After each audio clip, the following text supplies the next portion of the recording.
Chapter 627, Divine Bluefire Shield.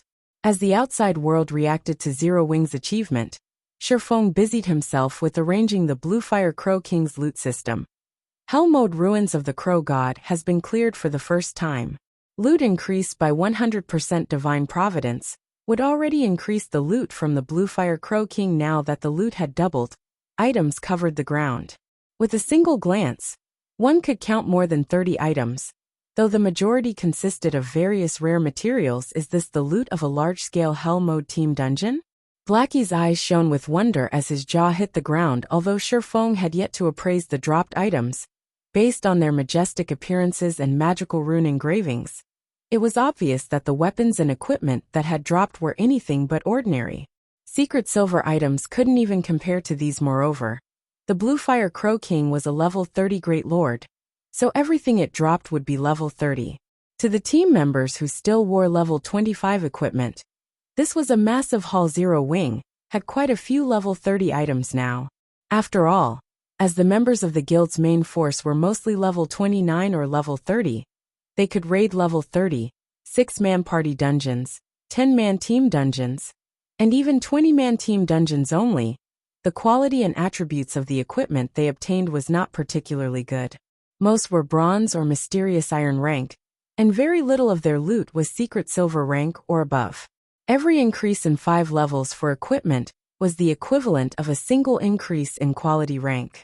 If one could equip a piece of level 30 fine gold equipment, it would be the equivalent of equipping a piece of level 25 dark gold equipment. If they equipped a piece of level 30 dark gold equipment, that was the equivalent of wearing a level 25 item with attributes that were extremely close to epic rank. Currently, most of the top-tier weapons and equipment the various large guilds possessed was level 25 fine gold rank. Very few had any dark gold items.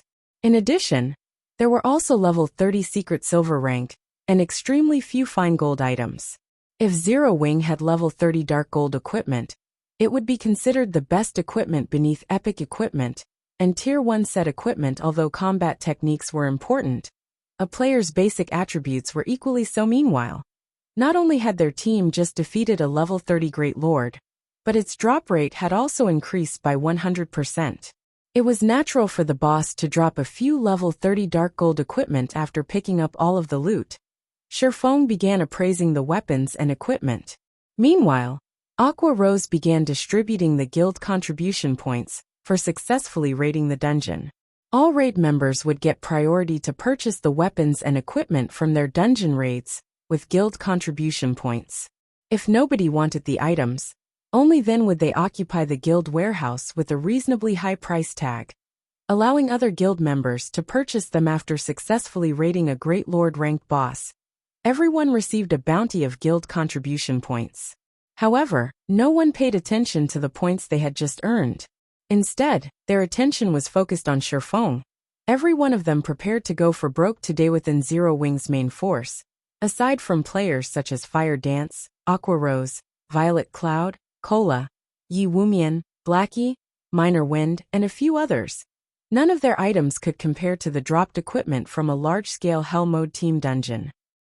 This was because Shifeng had given Fire Dance and the others a complete Tier 1 set equipment, the best equipment available for Tier 1 classes that was only inferior to epic set equipment. Hence, until they became a Tier 2 class, they would not need to replace their equipment unless they procured a set of epic set equipment for themselves. A short moment later, Shifeng finished appraising the loot. A total of 33 items had dropped, and among them, 19 were materials such as magic crystals, 100, beast wood, which was required to construct stables, essence of mana, which was required to construct teleportation magic arrays, and several other super rare materials. Normally, one would not obtain these materials, even if they defeated Great Lord ranked bosses. Now, however, they had actually gained 2 or 3 of each. The benefits of obtaining the first clear of Hell Mode are impressive, Shifeng stated. He could not help but smile as he gazed at the weapons and equipment inside his bag. Guild leader, what items dropped to make you this happy? Aqua Rose knew of Shifeng's tastes. Items that could excite Shifeng would definitely be something extraordinarily good. That's right. Guild leader, share the stats. Although Blackie wielded an epic staff, He still likes seeing the attributes of excellent weapons and equipment. I won't waste your time. Here, look at this item first, then. Shifeng took out a deep red two-handed sword that emitted pale blue flames. Not only was the weapon extremely attractive, but it also felt as if it possessed extraordinary power. Bluefire double-edged sword. Two-handed sword, dark gold rank.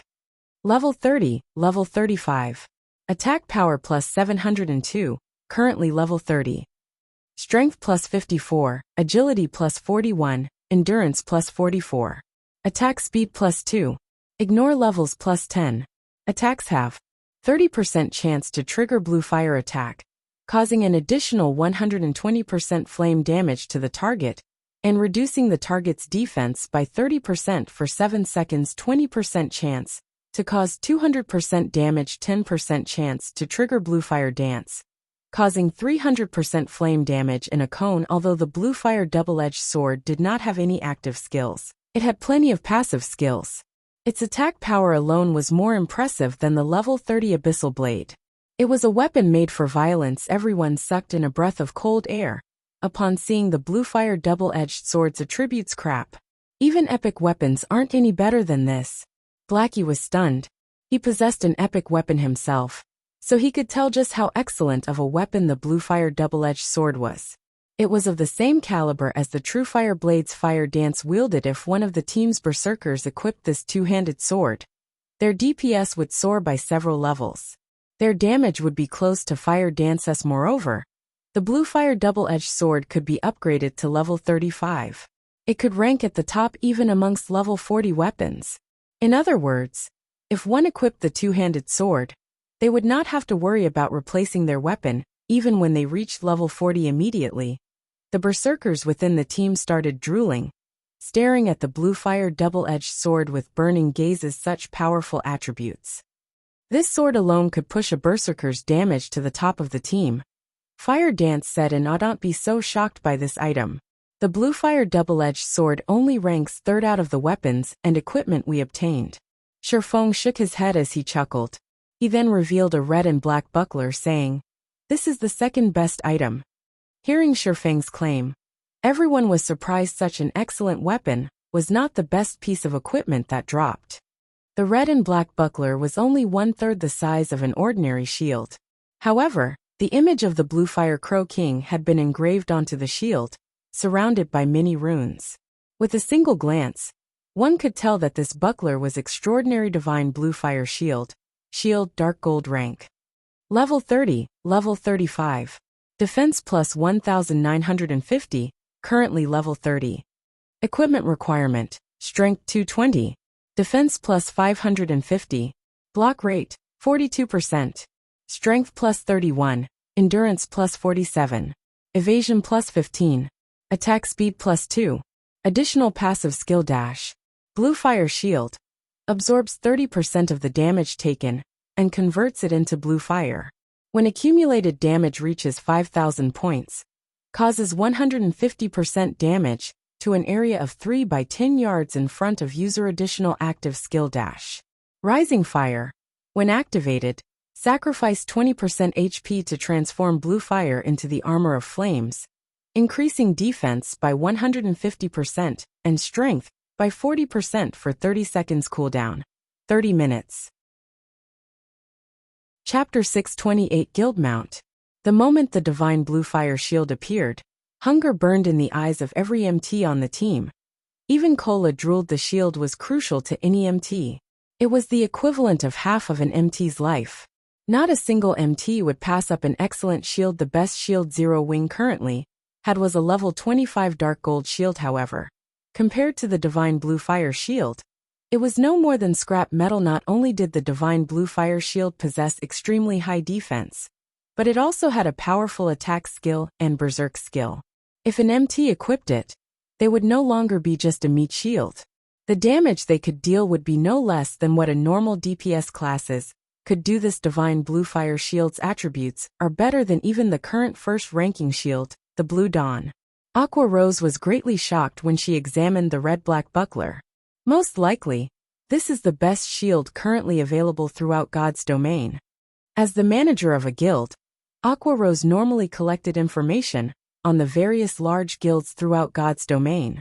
For example, she knew which guilds had been active recently, members of the main force of various large guilds, experts, and the latest powerful equipment. Blue Dawn was a level 30 dark gold shield. However, a super guild had obtained this shield through a quest, and it had made many other super guilds jealous. Many corporations had even offered an astronomical price of 1,000 gold for it. On the other hand, the Divine Blue Fire Shield was a dark gold shield that would improve to level 35. Setting aside its basic attributes, just the passive skill Blue Fire Shield and active skill Rising Fire were excellent skills. The Blue Fire Shield was clearly more valuable than the Blue Dawn. Not including epic shields, it would not be an exaggeration to call it the most powerful shield currently available in God's domain. However, Aqua Rose very quickly realized something. If the Divine Blue Fire Shield, something that was so important to a guild, only ranked second among the loot they had obtained, what kind of item ranked first? Very quickly, the rest of the team reached the same conclusion. Their gazes darted back to Sherfong, expectation written all over their faces. All right then, I'll unveil the first ranking item. Sherfong laughed. He then took out a purple-blue crystal necklace. Chances are that every magical class will go crazy over this. Blue Fire Heart, necklace, dark gold rank. Equipment requirement, intelligence 200. Level 30, level 40, currently level 30. Strength plus 10, agility plus 10, endurance plus 10, intelligence plus 40, vitality plus 35. Casting speed increased by 20%, magic damage, and healing effects increased by 20%. Passive skill dash. Mana Heart. Maximum mana increased by 15% and mana recovery rate increased by 50%. Active skill 1 dash. Blue Fire Devour. Burn 30% of your mana in exchange for the power of Blue Fire, increasing all skill effects by 200% and mana consumption rate by 200% for 30 seconds. Cooldown 30 minutes. Active skill 2 dash. Blue Fire Summon. Summons 3 elite ranked Blue Fire Crows to battle for you for 30 minutes. Cooldown 5 hours. The Blue Fire Heart's basic attributes were average at best. However, the necklace's skills increased its value tremendously. The skills almost made up for all of the weaknesses a magical class possessed, and enhanced their firepower. Most importantly, the Blue Fire Heart was a necklace. Ornament-type items were extremely rare in God's domain. The value of one was multiple times that of a weapon or other equipment of the same quality and level. In the case of the Blue Fire Heart, even a Tier 3 class would continue to use it. Hence, it was significantly more valuable than the Divine Blue Fire Shield. Since you have seen the items for yourselves, you can start bidding for them, Sherfong said, grinning at everyone's dumbfounded expressions. First up is the Blue Fire Double-Edged Sword. The starting price is 20,000 GCP. Currently, Zero Wings contribution points were worth roughly 30 copper per point. In other words, 20,000 contribution points was around 60 gold. However, this price didn't surprise any of them for a weapon of the Blue Fire Double-Edged Sword's caliber. This was considerably cheap. If it were on the auction house, it would sell for at least 200 or 300 gold. 21,000. 24,000. 26,000. For a time, the berserkers and swordsmen began fervently outbidding each other. As the members of the guild's main force, they frequently raided dungeons, especially small-scale team dungeons. Furthermore, they were the guild's frontline when it came to pioneering team dungeons. They would exchange most of their unwanted equipment for guild contribution points. In addition, they also completed the various high-level guild quests. Hence, they had accumulated quite a lot of guild contribution points in the end. However, the guild's current number 1 berserker, Rampant Blade, won the weapon for 40,000 contribution points. Cola won the second item, the Divine Blue Fire Shield, for 90,000 contribution points. However, this was practically Cola's entire fortune. It would be some time before he could compete with others for equipment. Aqua Rose bought the third item, the Blue Fire Heart, using 150,000 contribution points. As the guild's vice leader, Aqua Rose enjoyed certain benefits. In addition, she also frequently participated in dungeon raids and guild quests, so she had accumulated an extraordinarily high number of guild contribution points. Not even the commander of Zero Wing's main force, Fire Dance, could hold a candle to Aqua Rose. In Zero Wing, only Sherfong was a match for the woman. Everyone on the team envied these three players. These three pieces of equipment were definitely among the best currently available in God's domain. Equipping them would significantly boost their combat power after all. No other guild in God's domain had managed to clear the hell mode of a 50-man team dungeon, following which, various members of the team purchased other dark gold and fine gold equipment, increasing the overall strength of the entire team significantly. As for the other materials, he stored them in the guild warehouse. Everyone, head back to the city and get some rest. Our next goal is to challenge a 100-man team dungeon, Sherfong said slowly. Blackie, Fire Dance, Cola, Violet and Aqua stay behind. I'll need you guys to accompany me on a quest. Quest? Everyone could not help but grow interested. Sherfong was the publicly acknowledged #1 expert in Star Moon Kingdom. Just what kind of quest would he need help with? However, everyone only wondered about it. None of them volunteered to assist. After all, weaklings like them would never survive a quest that even Sherfong would need help to complete. They needed a certain amount of strength before they could embark on such a quest. Otherwise, Sherfong would not have called the top-ranking experts of the guild to join him after everyone else returned to the city. Blackie, who could no longer hold back his curiosity, asked, "Guild leader, what kind of quest are we doing? Why the need for such secrecy?" "Guild leader, is it an epic quest? I've been wanting to give an epic quest a try." Cola's eyes glowed. Epic quests? No one, other than Sherfong, in the guild had taken on an epic quest yet. First of all, ignoring how rare an epic quest was, they were simply too difficult. Moreover, in the event that one failed an epic quest, the consequences would be extremely severe. However, if one completed the quest, the rewards would be astonishing. Although I call it a quest, I need help capturing a wild beast. Sherfong shook his head and laughed. Capturing a wild beast? Everyone grew confused. It was possible to capture wild beasts in God's domain. However, capture was far more difficult than simply killing it for EXP. Even if one captured a wild beast, there was nothing they could do with it. At most, they could leave it in a corner and look at it. Most importantly, players had to spend a lot of money to capture a wild beast. Hence, at present, nobody was willing to spend their time on something so costly. Don't you want to capture a wild beast and ride it as a mount? Sherfong said, smiling upon hearing these words. A hint of anticipation flashed in everyone's eyes. However, I heard that, in order to capture a wild beast to tame it into a mount, a guild first needs a stable, Aqua Rose stated. Guild leader, we don't have a stable. We'll have to challenge 100-man team dungeons to obtain one.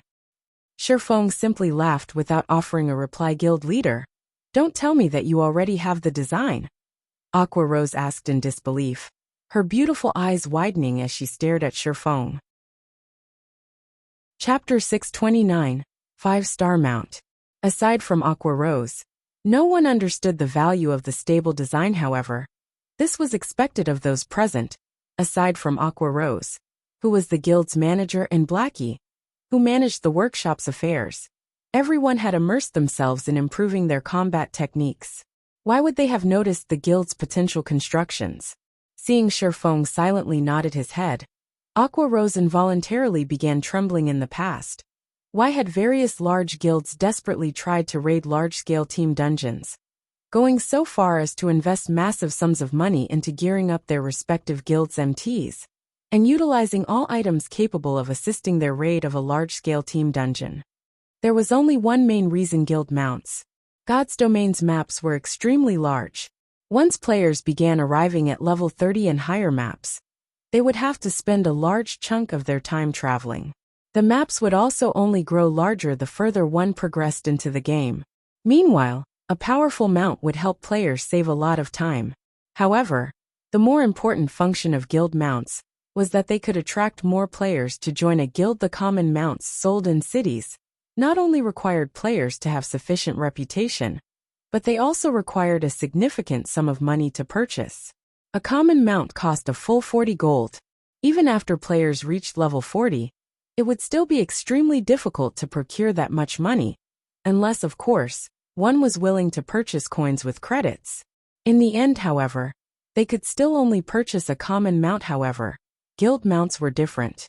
Although players were required to collect a certain amount of guild contribution points before they could purchase a guild mount, which was more expensive than a common mount, unlike the common mounts, guild mounts could be nurtured and upgraded. Moreover, they possessed varying and much better-looking appearances. This was fatally tempting to many independent players, and wealthy players' guilds could take this opportunity to develop and expand themselves, obtaining a large sum of funds. After all, guild members were also required to spend money when purchasing guild mounts. Meanwhile, a portion of that money would flow into the guild's coffers. Due to this, the various large guilds in the past had desperately attempted to raid 100-man team dungeons. It wasn't just because they had aimed for the weapons and equipment available inside the dungeon, but more because they hoped to obtain the stable design as soon as possible. Aqua Rose had never imagined that Sherfong would actually obtain a stable design, one of the greatest money-earning tools of a guild. So quickly, it seems that my decision had really been the right one. I want to see just what father will have to say in the future. Aqua Rose's lips curled up slightly. She could not help but recall the reason why she had left Twilight Echo. I will make sure Zero Wing surpasses Twilight Echo. Originally, Aqua Rose had not believed that Zero Wing could surpass Twilight Echo.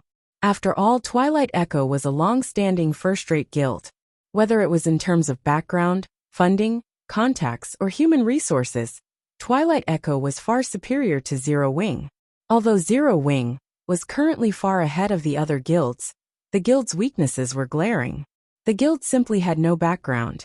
Even though Zero Wing was so far ahead of the other guilds right now, it would still have to accumulate power for a relatively long time in order to fully operate this machine, known as a guild. However, the situation had changed since they could build a stable, one of the core components of a guild, so soon they could accumulate power several times faster, following which Sherfong wasted no more time as he sent the group back to White River City to prepare some necessary hunting tools. Meanwhile, Sherfong made a trip to the candlelight trading firm. Capturing wild beasts in God's domain was not an easy task. It was also a major field of study in the past. There had even been a specialized class for this task, the Tamer. In the past, there had been players who specialized in researching methods to capture rare wild beasts. They would also sell the beasts they captured to various large guilds, earning huge sums of money. Meanwhile, the most important item required to capture wild beasts was a cage. However, NPCs did not sell these cages, requiring players to produce them. Hence, many players would learn forging to craft the cages themselves. Fortunately, the NPC-run forging associations sold the forging designs for cages. Moreover, they were very cheap. However, Sherfong did not bother purchasing these forging designs, as he had a method of producing a cage of even higher quality. Sherfong quickly hurried back to the candlelight trading firm and entered a forging room. He then retrieved a pile of materials from his bag and began to refine them. Cages were sorted into ranks, with 1 star being the lowest and 10 star being the highest. Different ranks could capture beasts of a corresponding rank. In other words, a 1-star cage could be used to capture a 1-star beast at maximum. It could not be used to capture a 2-star beast. One had to use a 2-star cage in order to capture a 2-star beast. The wild beast Sherfong planned to capture was at the highest rank he could capture currently, a 5-star beast. Hence, he required a 5-star cage. Meanwhile, a 5-star cage cost almost 2 gold to craft. Moreover, there was no certainty he could capture a 5-star beast with a single try. This was also one of the reasons why capturing wild beasts was a costly endeavor. Sherfong was currently a basic forger, so he had almost a 30% success rate of producing a 5-star cage. Half an hour later, Sherfong managed to forge 4 5-star cages. The total raw materials he had spent on these 4 cages cost over 30 gold. He had also instructed Aqua Rose and the others to purchase a large number of hunting scrolls and storage space scrolls, both costing more than 3 gold. Just as Sherfong was about to leave the forging room, the sound of his communicator reached his ears. Phoenix Rain? Shifeng could not help his surprise when he saw the caller ID. Ever since Phoenix Rain invested into the Candlelight training firm, she had left practically all cooperation matters to her subordinates. She no longer contacted him directly, or to put it in another way, she did not find it worthwhile to keep in touch. After all, in the wide world of God's domain, the guild leader of Zero Wing was an insignificant character compared to a grand player like Phoenix Rain. To the young lady, the Candlelight trading firm was only one of her many small investments. Since her business with the trading firm had been completed, she would not bother entangling herself in the matter anymore. Guild leader Black Flame. Congratulations on obtaining the first clear of the hell-mode ruins of the Crow God. Phoenix Rain said as she laughed softly. I had jumped in surprise when I heard the system announcement. I had not realized that you had hidden your strengths so deeply. It's nothing. Shifeng laughed as well. Doing away with pleasantries, he asked. Since Miss Phoenix is contacting me personally, do you have some business you wish to discuss? Sure enough, Guild leader Black Flame understands people well. Would you be free to meet up at the Blueberry restaurant? Phoenix Rain smiled mysteriously. Guild leader Black Flame might receive another boon. Shifeng was surprised when he heard her mention the Blueberry restaurant. Blueberry restaurant was one of White River City's ordinary restaurants. This meant that Phoenix Rain had personally made a trip to White River City. It was clear that she wished to discuss something quite important. Okay, I'll head over there now. Shifeng agreed. During his previous meeting with Phoenix Rain, the latter had brought him an epic chest and allowed him to earn a hefty profit. Since Phoenix Rain offered another business opportunity, he had no choice but to meet with her again. In truth, Shifeng could more or less guess why Phoenix Rain wanted to meet him as soon as he cleared a 50-man Hell Mode team dungeon. She had come knocking on his door. This showed that it must be something related to the strength of the guild's team. She might very well be looking for Zero Wing to help her complete some sort of quest. He might even be able to take the opportunity to earn a large sum of credits from her before. In order to purchase the necessary training facilities, he had spent most of the credits in his account. If he could lure Phoenix Rain into an alliance with Zero Wing, it could save Zero Wing many years of work. Chapter 630, Proof of Strength. White River City, Blueberry Restaurant. The moment Shifeng entered the restaurant, he immediately felt several gazes land on him. Phoenix Rain sure knows how to put on a display. Shifeng looked around the restaurant, noticing that the establishment's customers were not simple at all. The players sitting around were unanimously level 30. In the current God's domain, they ranked at the very top. Moreover, judging by the feeling these people gave off, it was obvious that they were not virtual gaming experts. Rather, they felt like experts who were proficient in martial arts. Among these people, some had cold and sinister auras, while others had a violent auras. However, they all shared a common aspect. They were all independent players. None of them were members of the Dragon Phoenix Pavilion. After glancing at Shifeng, these people turned back to their own interests. Guild leader Black Flame, please come upstairs. A beautiful young lady asked softly as she walked down from the restaurant's second floor. Shifeng also knew this beautiful woman. She was Phoenix Rain's capable assistant, Pure Fragrance. She was also one of the Dragon Phoenix Pavilion's top-tier experts, and was quite famous. She ranked within the top 600 on the God's Domain experts list. Not only did she possess impressive strength, but she was also quite talented. In the past, she had been a Tier 5 powerhouse during her peak. Shifeng simply nodded and followed Pure Fragrance to the second floor. At this moment, Phoenix Rain was the only other person on the second floor. She sat at a table near the window, quietly overlooking the street outside, as she toyed with a black leather book. Miss Phoenix, may I know what you wish to discuss with me? Shifeng asked in response. Phoenix Rain smiled leisurely as she handed the black leather book to Shifeng. Guild leader Black Flame, please take a look at this. Phoenix Rain said unhurriedly. The black leather book was not a quest prop or anything similar. Instead, it contained the written records of players. However, after reading through a few pages, Shifeng's surprise grew as he continued to read. This black leather book contained information on the Dark Arena.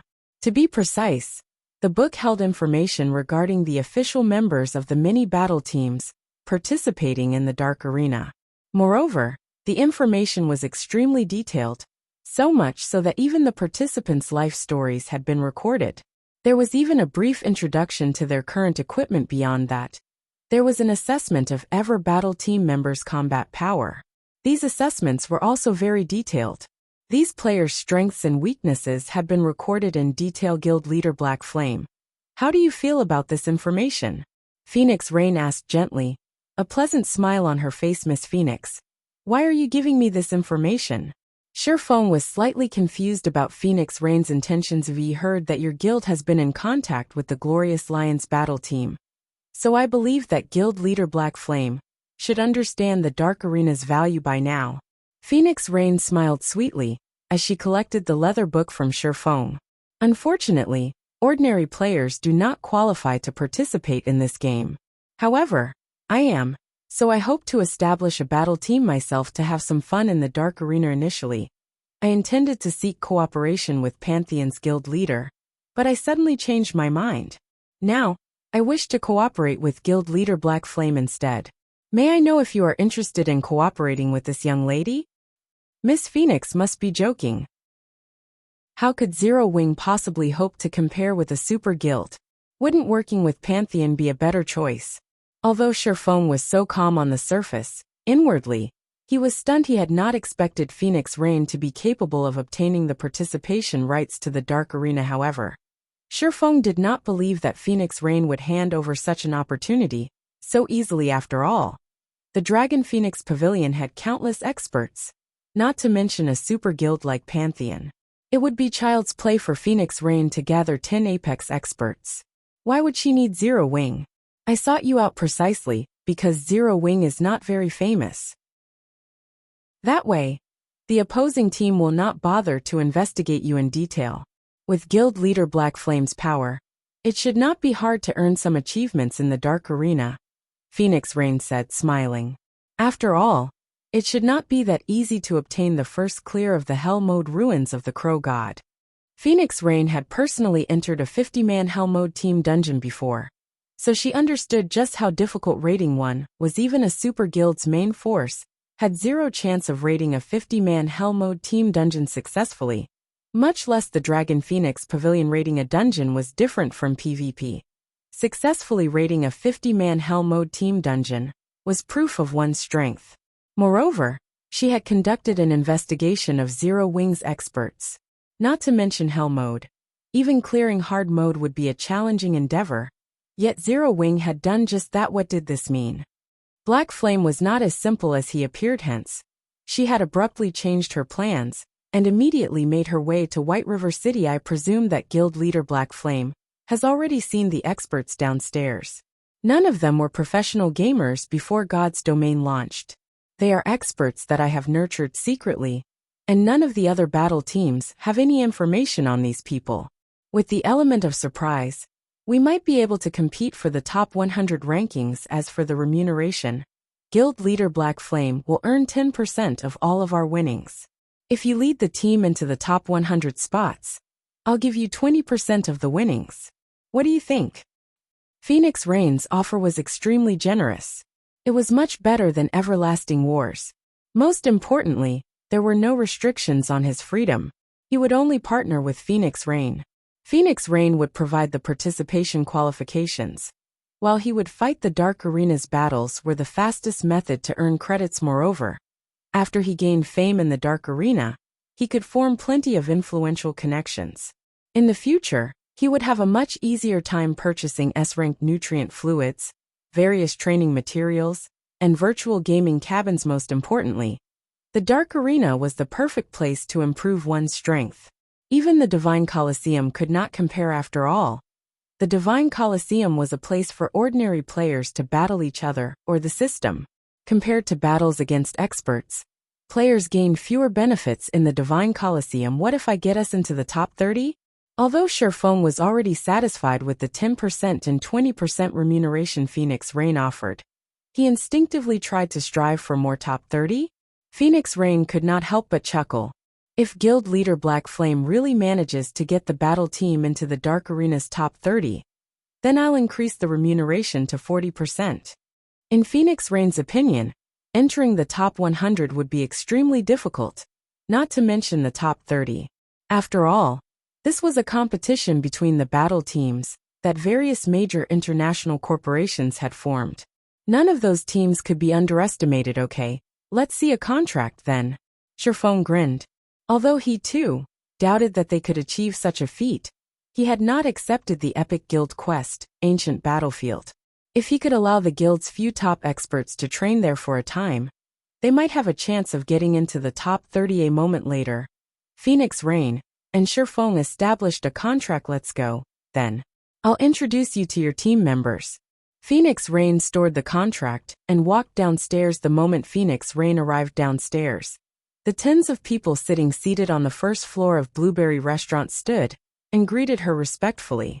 None of them displayed the temperament of an expert, as they had with Shifeng. Even though several experts that had exuded violence had sheathed their auras as expected of the woman known as the Demon Queen. She sure knows how to put on a powerful display. Shifeng was inwardly astonished. Chapter 631, Trial of Strength. Every player here was an expert, and as experts, they all had their own pride and principles they abided to. Would not be easy to get these experts to submit. Yet, looking into these experts' eyes, Shifeng could see the reverence that filled their hearts, proving that their actions were not due to Phoenix Rain's demands. Miss, all 20 members are present. Pure Fragrance said in a low, but respectful tone. Phoenix Rain nodded in response. Turning to Shifeng, Phoenix Rain asked, Guild Leader Black Flame, how do you feel about these experts? Of the 20 players present, all were level 30. Their equipment also consisted of level 25 to level 30 top-tier equipment. In White River City, these players would rank at the very top. Clearly, their skill spoke for itself. Every one of them was an expert who had experienced the baptism of live combat many times. Noobs like Fire Dance and Zero Wings, other core members, who had only gained their strength through arduous training, could not compare to these experts. One could feel the hostility they radiated from far away. Amazing. You will not find many in Starmoon Kingdom who can match them. Shifeng replied truthfully. However, Shifeng's words instantly earned the ire of these 20 people. They glared at Shifeng, killing intent filling their eyes. They were all experts who Phoenix Rain had carefully nurtured. How could the lowly experts of Starmoon Kingdom possibly hope to be their equals? Guild Leader Black Flame, you may not realize this, but despite none of these people having any fame, they are not much weaker than the experts on the God's Domain experts list. They are even stronger than some of those experts. Pure Fragrance said contemptuously. Just how many people in Starmoon Kingdom ranked on the God's Domain experts list? On the other hand, if the 20 people present displayed their strength, every one of them could definitely rank on the experts list. One could just imagine how immense their strengths were. They were far beyond Starmoon Kingdom's top-tier expert. Shifeng did not refute Pure Fragrance's words. The God's Domain experts list had initially served as an analysis of experts who had publicly displayed their strengths. It did not record every expert within the game. At most, the list could be used as a reference. However, he also wasn't wrong. Although these people were strong, in White River City alone, there were plenty of experts who were much stronger. For example, there was War Wolf and Ghost Shadow. There was also no need to mention those unknown experts hidden throughout Starmoon Kingdom. While God's Domain was very large, Starmoon Kingdom was not small. How could it possibly be that easy to become one of the top experts in a kingdom? Fragrance, enough. Have everyone introduce themselves so that Guild Leader Black Flame can establish the battle team more easily. Phoenix Rain softly instructed. There is no need for all of that. Anyone who can block my sword without using any skills will be admitted into the battle team. Of course, I won't use any skills either, Shifeng declared. Not wanting to waste too much time, it seems that we are all going to become official members of the battle team today. A thin assassin in black snorted. The others similarly revealed annoyed sneers. Shifeng actually dared to underestimate them to such a degree initially. Shifeng had similarly surprised Phoenix Rain. However, she smiled and said, Guild Leader Black Flame's suggestion will also work. Let's do as he asks then. Following which, everyone left the Blueberry Restaurant and headed towards the Divine Coliseum. The Divine Coliseum was situated in White River City's central district. The Divine Colosseum was a massive tower that stood in the city's center. Although the Divine Colosseum had only recently been constructed, a sea of players flowed to and from the building. Haha. I passed the second floor today. I can finally take part in Zero Wings entrance exam. Recruiting members for a level 25 team dungeon must have skill completion rate of 70% and above. Equipment must be at least mysterious iron rank. Heaven's Burial is recruiting guild members. Our guild has already cleared the hard mode ruins of the Crow God. If you wish to join, you must be able to clear the Divine Colosseum's first floor before you can take the entrance exam. In the Divine Colosseum's first floor hall, many independent teams shouted, recruiting members in the past. These players usually recruited at the teleportation hall. Now, however, they had all come to the Divine Colosseum because they could determine a player's strength here. That way, they could be more at ease when they raided dungeons. Similarly, ever since the Divine Colosseum had emerged, guilds no longer looked at a player's level and equipment when allowing players to take part in their entrance exams. Instead, they determined the player's qualifications through their progress in the Divine Colosseum, and ordinary players' techniques would not even be enough to pass the first floor of the Divine Colosseum. If one passed the second floor, they would be roughly as strong as an elite player. Meanwhile, one was definitely considered an expert if they could clear the third floor. Hence, it was very easy to determine the exact standard of a player upon arriving at the Divine Colosseum. Pure Fragrance spent 5 magic crystals to rent an amphitheater. In the amphitheater, players could fight however they wanted. The combat inside an amphitheater and the combat in the underground arena were different.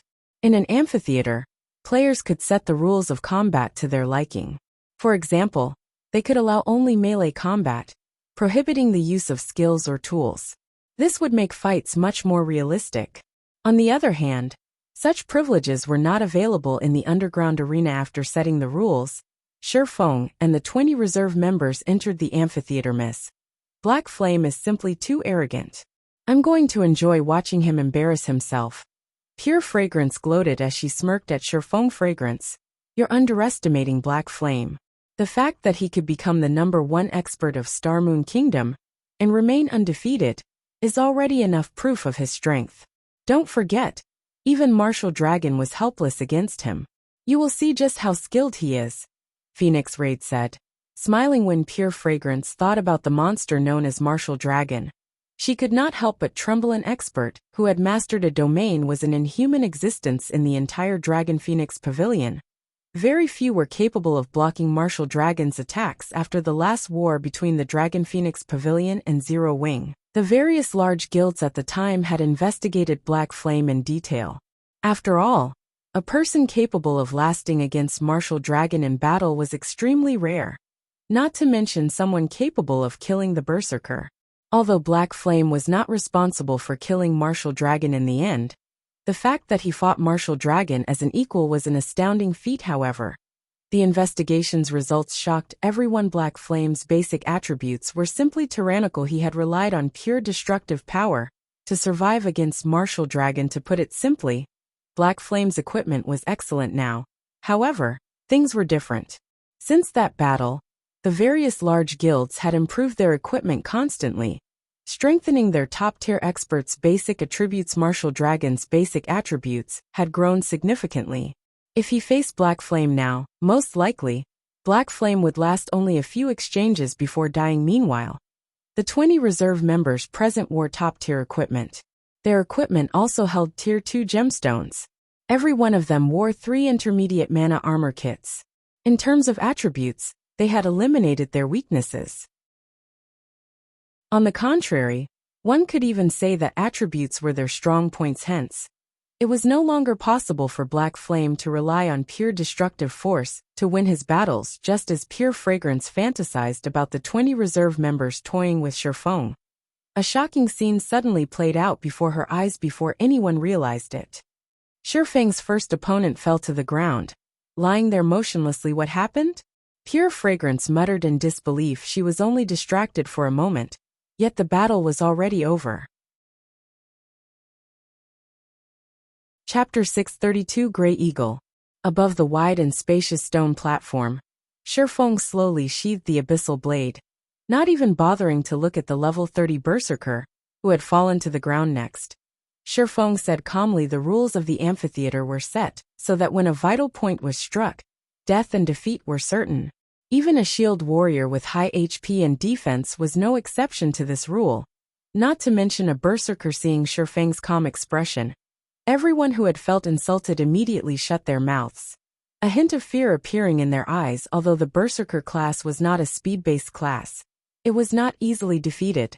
Not to mention, the berserker that had served as Shifeng's opponent was an expert who had experienced countless live battles. Moreover, they were all companions, so they understood each other's strengths quite well. Although the berserker Shifeng had defeated did not rank within the top 5 of their group, his combat power could still rank within the top 10. The fact that Shifeng had defeated the berserker with a single attack, giving the berserker no time to react, was simply inconceivable, as expected of someone chosen by the pavilion master. You indeed possess some ability. Let me, Great Eagle, learn something from you then. A middle-aged man with a lean body and eyes as sharp as an eagle's stepped out from the crowd. When the crowd saw the berserker named Great Eagle step forward, the shock from Shifeng's one-sided victory immediately dissipated, their arrogance and confidence returning. Eagle, we're counting on you. We can't let him look down on us. The others showed their support from the side. Great Eagle was the #1 expert among their group. Although the man was already in his 40s, his keen skills and bountiful combat experience were unmatched by ordinary young players. I'll do my best. Great Eagle nodded as he slowly walked up to Shifeng. Meanwhile, Phoenix Rain smiled pleasantly as she watched from the stands. We didn't have the chance to see Black Flame's true strength in the previous match. Now that Great Eagle has stepped forward, we should get to see his limits, Phoenix Rain said, smiling as she watched a playback video of Shifeng's prior battle miss. Even in the Dragon Phoenix Pavilion, Great Eagle is an expert who ranks at the very top. He has a good chance of defeating anyone among the younger generation, other than Martial Dragon. How could he not be a match for Black Flame? Pure Fragrance could not help her surprise when she heard Phoenix Rain's words. Pure Fragrance believed that Phoenix Rain overestimated Shifeng's strength. She had not been paying attention, so she had not seen the moment when Shifeng had drawn his sword. However, after watching the battle's recording, she could tell that his attack was not so fast that it was unblockable. Only, Shifeng's attack was crafty, suddenly changing its trajectory to target his opponent's blind spot. As a result, the berserker was unable to react in time, and received a hit to his vital point, dying. However, Great Eagle was different. The combat experience he possessed was several times greater compared to the other reserve members. Even if Shifeng abruptly changed the trajectory of his attack once more, it would be no threat to Great Eagle. We'll know once the battle begins. Naturally, Phoenix Rain knew how powerful Great Eagle was.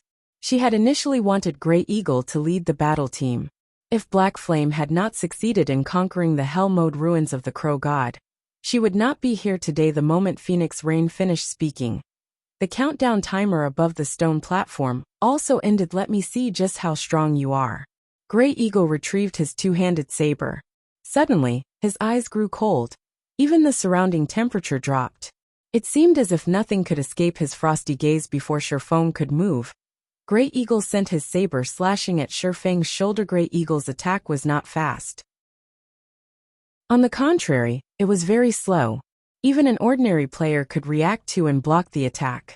It was as if Great Eagle's attack were tempting his opponent to block it. In addition, Great Eagle's saber targeted a vital point. Facing this attack, one would have no choice but to either block or dodge it. If Shifeng did not defend against this attack, choosing to attack Great Eagle's vital point instead, the battle would end in mutual destruction. One could say that this was a suicidal blow. At this moment, those who were familiar with Great Eagle laughed. They all knew that Great Eagle was not trying to pit his life against his opponent's. Rather, he was using this attack to probe for his opponent's weaknesses. Normally, experts rarely had any weak points when they were on guard. However, the instant they launched an attack, they would reveal their greatest weak point. Hence, Great Eagle tempted Shifeng to expose his weak point of his own accord. Then he would strike. Although Grey Eagle would also reveal his weak point, with his superior insight and abundant combat experience, he could easily suppress his opponent. In other words, Grey Eagle lured Shifeng to fight within his comfort zone. Due to this ability, many top-tier experts in the Dragon Phoenix Pavilion were helpless against Grey Eagle going all in. Shifeng laughed. "You'll regret it." In the next moment, Shifeng recklessly dove forward towards Grey Eagle's purple-black saber. He did not even bother using his sword to block the oncoming weapon. Has he gone mad? Grey Eagle was dumbfounded as he watched Shifeng's insane behavior. Does he think I'll show mercy? Or does he think he can avoid my saber at the last moment? Grey Eagle was very experienced in combat. Seeing as Shifeng was not a lunatic, the only possibility for such reckless behavior was that Shifeng believed he could evade his attack at the very last moment and take the opportunity to strike at his weak point. "You underestimate me." Grey Eagle's expression chilled further as he used more of his arm's strength. Suddenly, the speed of his saber increased. At such a close distance, it was simply impossible for anyone to avoid this attack. Immediately after, Grey Eagle's saber passed through Shifeng's body. This is? Grey Eagle was dumbfounded as he saw his saber cut across Shifeng's face, discovering that his weapon only struck an afterimage. What's going on here? Pure Fragrance gaped at this scene. No matter how she looked at it, Grey Eagle's saber should have struck Shifeng. Yet for some unknown reason, despite a short distance of 1 meter between the berserker and swordsman, the 1.3-meter-long two-handed saber had failed to reach its target. Sitting beside Pure Fragrance, Phoenix Rain squinted her eyes at this scene. With a heavy expression she said, "Treating retreat as advance. I didn't imagine that Black Flame had already reached such a realm." Treating retreat as an advance? How does he know that? Pure Fragrance was shocked when she heard her superior's comment. Treating retreat as an advance was an attack technique. Against this technique, one would notice their opponent rush towards them, while in reality, their opponent was retreating. In actual combat, one would discover that they could not make contact with their opponent's body, despite their opponent remaining right in front of them. It was as if they were haunted by a ghost, and they could not get rid of this ghost no matter what they did. This was a technique that could mentally exhaust the other party. Treating retreat as an advance was Martial Dragon's specialty. However, the reason Martial Dragon could use such a technique was his domain. He was only capable of using such a combat technique due to his absolute control over his surroundings. Could he have learned it after his fight with Martial Dragon? How can that be? Thinking up to this point, Pure Fragrance felt a chill crawl down her spine, following which, Grey Eagle brandished his sword over a dozen times at Shifeng. Every attack was swift and precise. Ordinary players could not defend against these attacks at all. Yet, no matter how hard the berserker swung his saber, his weapon never struck the swordsman before him. His attacks would always be off by a small thread. However, he could not stop his desperate and suicidal attacks.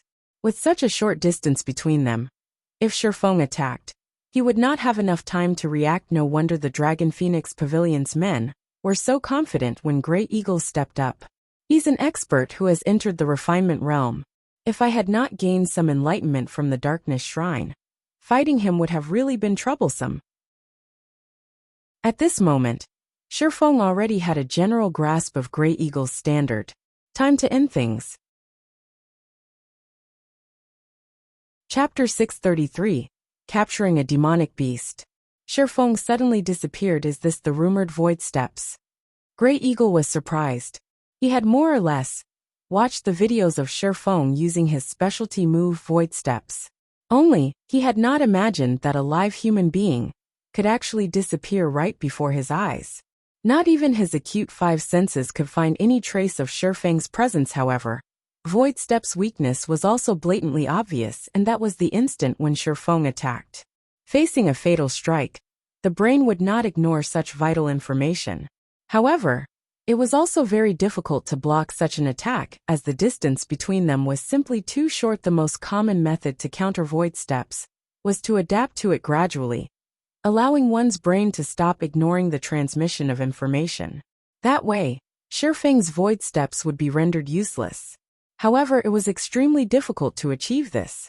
It was like trying to remember the faces of the hundreds of pedestrians one walked by every day. Remembering the faces of a few people was already a difficult feat, as the brain would automatically ignore the majority of such information.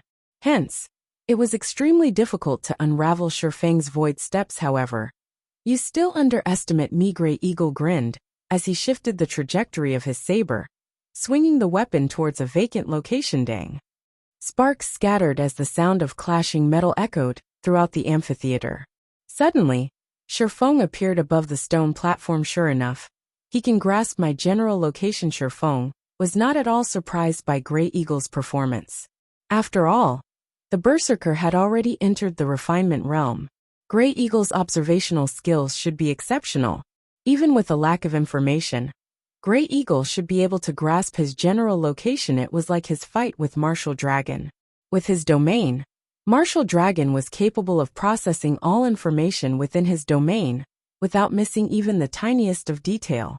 If Martial Dragon concentrated on observing his surroundings, he could render void steps utterly useless. Unfortunately, you only have a single weapon, whereas I have two. Shifeng increased the force he exerted with the abyssal blade, pinning down Grey Eagle's two-handed saber. Meanwhile, Purgatory's shadow, which he wielded with his other hand, completed a perfect arc as it slid through Grey Eagle's heart, leaving behind small and unnoticeable seam. Damn it! Grey Eagle clutched at his heart as he fell to the stone floor of the platform, reluctance filling his eyes as he died. Grey Eagle's defeat stunned the venue into silence. Although this match had appeared uneventful, most battles between experts were like this. Tiny differences usually decided the outcome of these battles. What a pity! If Grey Eagle could use two weapons as well, Black Flame would not have won so easily. Pure Fragrance sighed. No matter what anyone said or did, Grey Eagle was a part of the Dragon Phoenix Pavilion. The fact that Grey Eagle was defeated so easily was not a good thing for the pavilion's reputation. Would two weapons really solve the problem? Phoenix Rain wore a complex expression as she watched Shifeng. He really is a hateful person. Grey Eagle was a berserker, a class that was known for its strength. The class's strength growth was the highest of any class. Yet Shifeng had suppressed Grey Eagle with a single hand. This was enough to show just how high Shifeng's strength attribute was. With such an advantage, Shifeng could easily decide the outcome the moment the battle began. Still, Shifeng had chosen to waste so much time with Grey Eagle. Why? There could only be one explanation.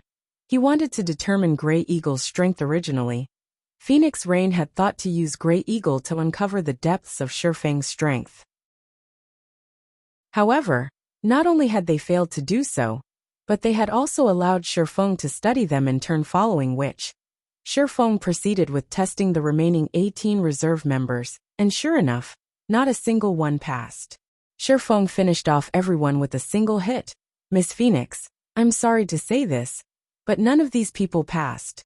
It seems that I can only recruit members on my own," Shifeng said, smiling at Phoenix Rain. Hearing Shifeng's declaration, the reserve members instantly paled. Shifeng had extinguished their previous arrogance and confidence. They could not even bring themselves to muster a retort if none of them passed. "It can't be helped. I still have to deal with some procedures regarding the participation rights. As for the battle team members, I'll leave it to guild leader Black Flame." Phoenix Rain inwardly rolled her eyes at Shifeng. It was obvious that Shifeng had no intentions of letting her subordinates join the battle team. Finish speaking.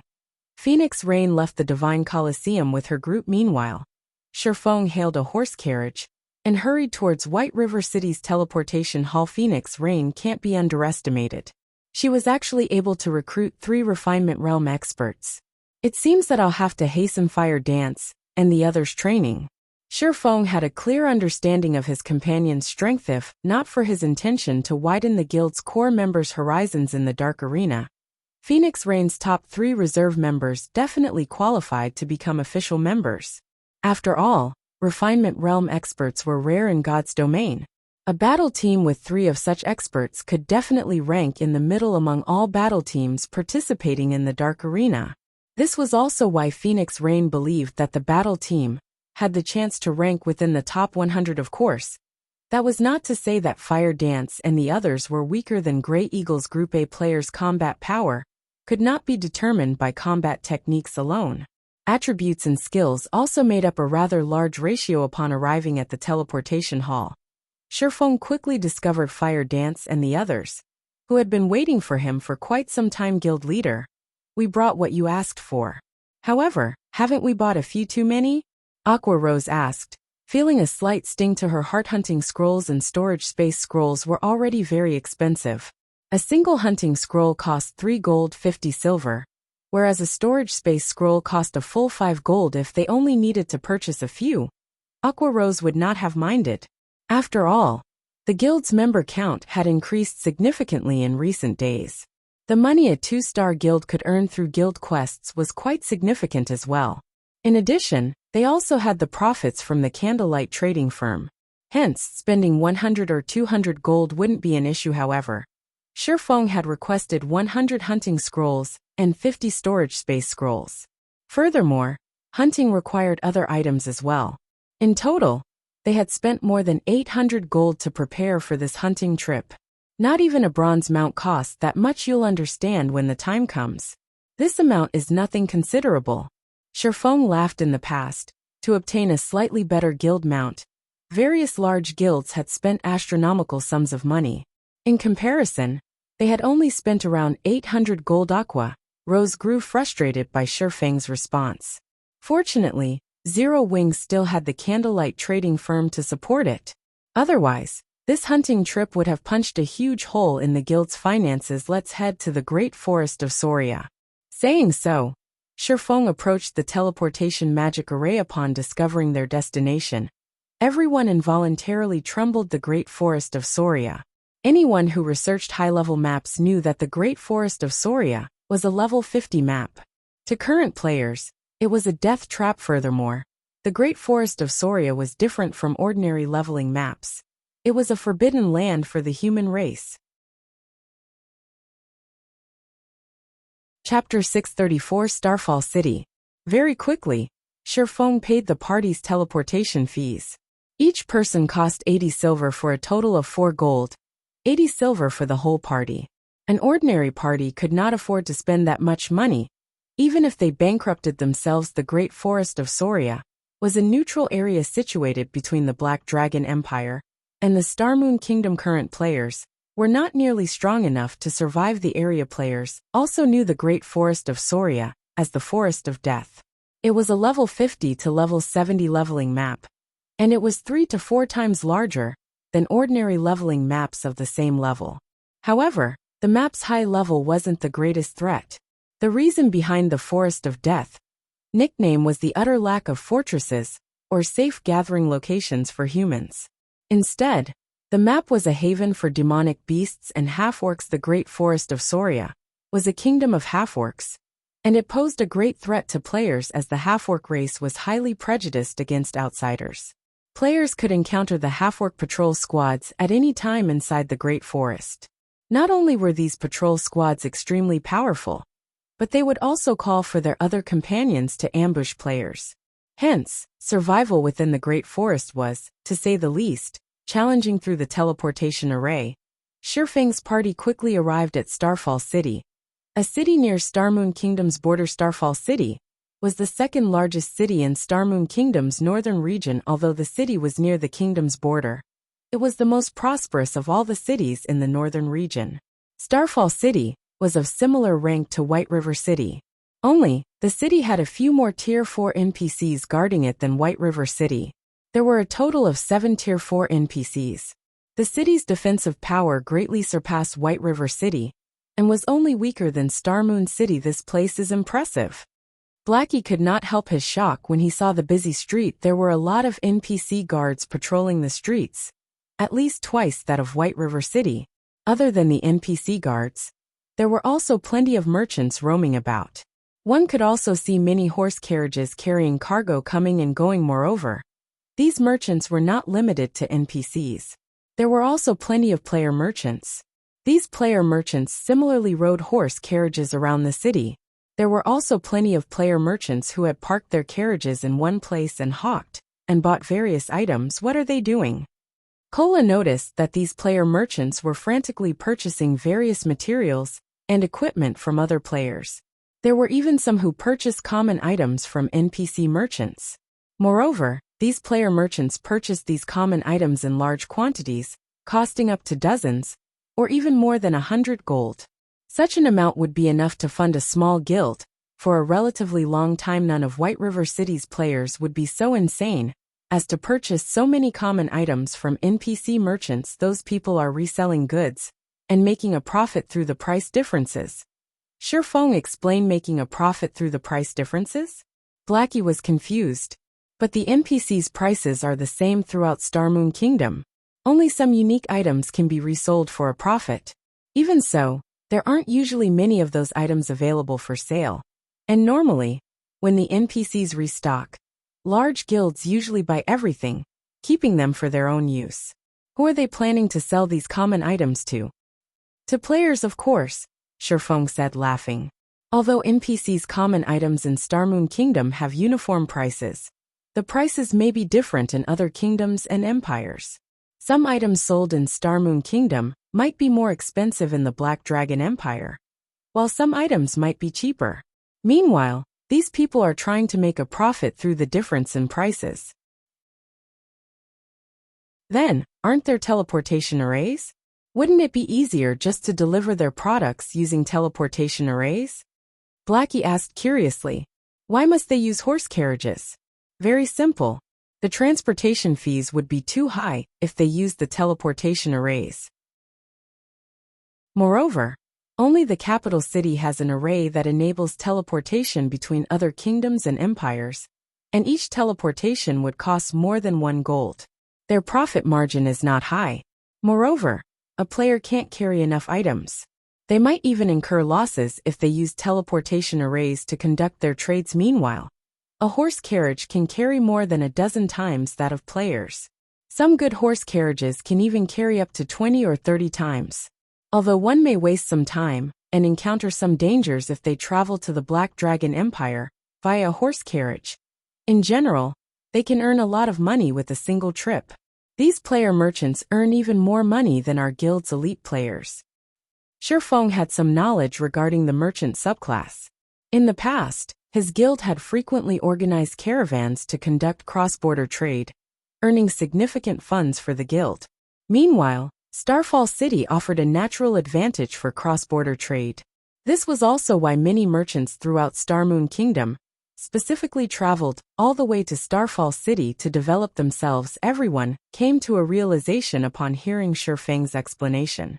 They had never imagined that the cross-border trade was such a profitable business. The wages Zero Wing offered were among the highest of all guilds in Starmoon Kingdom.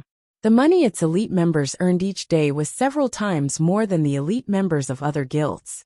The money they earned could even rival that of ordinary experts. Yet, these merchant players actually made more money than Zero Wing's elite members. In other words, these merchant players made more money than even the ordinary experts in God's domain. Right? Split up and look for any caravans that are about to depart. Shifeng ordered. There was a great distance between Starfall City and the Great Forest of Soria. If a player relied on their own 2 feet to travel, it would take over 10 hours to reach the Great Forest. If Shifeng were traveling alone, he could simply teleport to the Great Forest with the aid of the 7 Luminaries ring, saving him a lot of hassle. Unfortunately, none of his other party members possessed the 7 Luminaries ring. Hence, they would have no choice but to travel to the Great Forest on foot. Meanwhile, if a caravan were about to embark from Starfall City to the Black Dragon Empire, they would have to pass through the outermost region of the Great Forest of Soria. If one traveled via horse carriage, the journey to the Great Forest would only take 3 or 4 hours. It was much faster than even common mounts. However, the road to the Black Dragon Empire was not easy for a caravan. A caravan normally required an escort of guards. Meanwhile, powerful players would often accept such escort quests, as they were extremely profitable.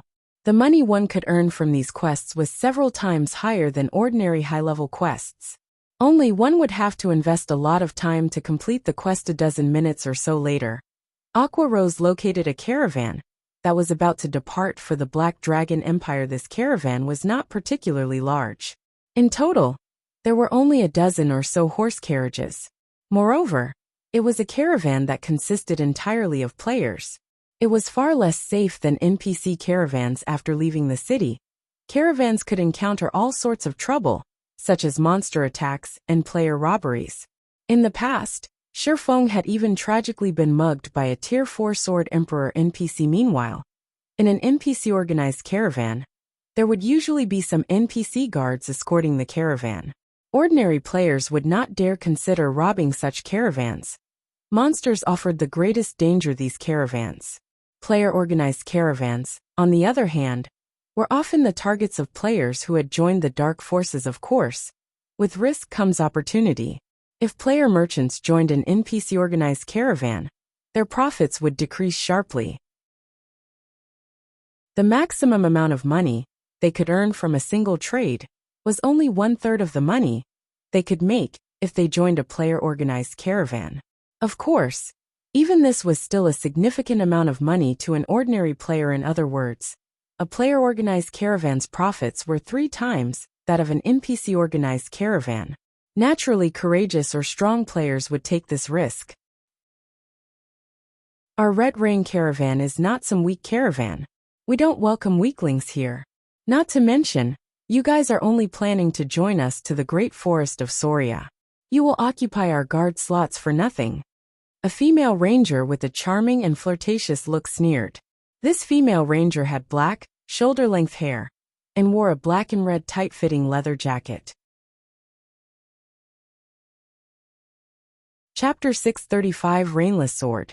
Just as the female ranger had said, the Red Rain caravan's strength could not be underestimated. Although the Red Rain caravan was slightly weaker than the other caravans that consisted of over 30 horse carriages, their horse carriages were of higher quality. 2 horses pulled the Red Rain caravan's carriages, unlike the normal horse carriages that other caravans used, which were only pulled by 1 horse.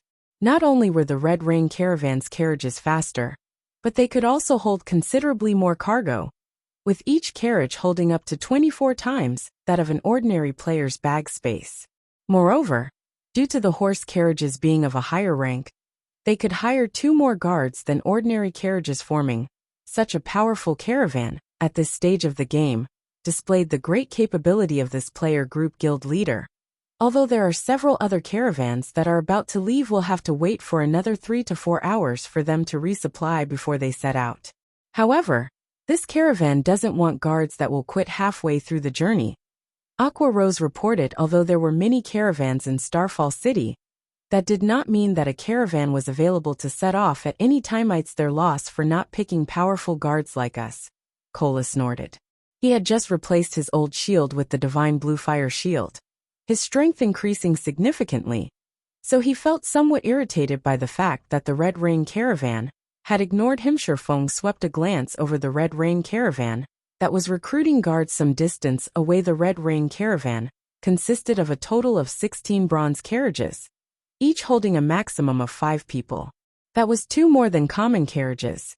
In other words, the Red Rain caravan could carry a total of 80 people. After including the caravan's merchants, they could recruit up to a maximum of 50 guards. If the caravan allowed Shifeng's party of 6 to take up 1/8 of the remaining slots, it would greatly strengthen the caravan. Currently, Shifeng's group wore black cloaks to hide their identities. Outsiders could not discern their appearances at all, not to mention their guild with Zero Wings influence in Starmoon Kingdom. The Red Rain caravan would definitely show some deference and allow their party to join. However, Shifeng did not wish to expose their tracks. Every large guild had their own investigation team that was responsible for collecting information on and tracking the important members of other large guilds, taking the opportunity to investigate their movements or seek opportunities to assassinate these members. Everyone in Starmoon Kingdom knew of Zero Wing. Naturally, their actions would attract the attention of many parties. Not to mention, Zero Wing had plenty of enemies. If someone discovered their tracks, some of these enemies might go out of their way to deal with them. Although Shifeng was not afraid of his enemies, he did not wish to risk exposing the location of a rare guild mount and the method of capturing it. That would be a huge loss for him. Therefore, Shifeng had everyone in his party hide their identities. I'll negotiate with them. Shifeng shook his head and smiled. He then walked towards the lead female ranger. Why are you here again? Haven't I said that our guard slots are precious, and that we can't afford to hire people that will quit halfway through the trip? The female ranger named Red Rain said, we don't want any remunerations. I'll even give you 1 gold as a traveling expense. How about it?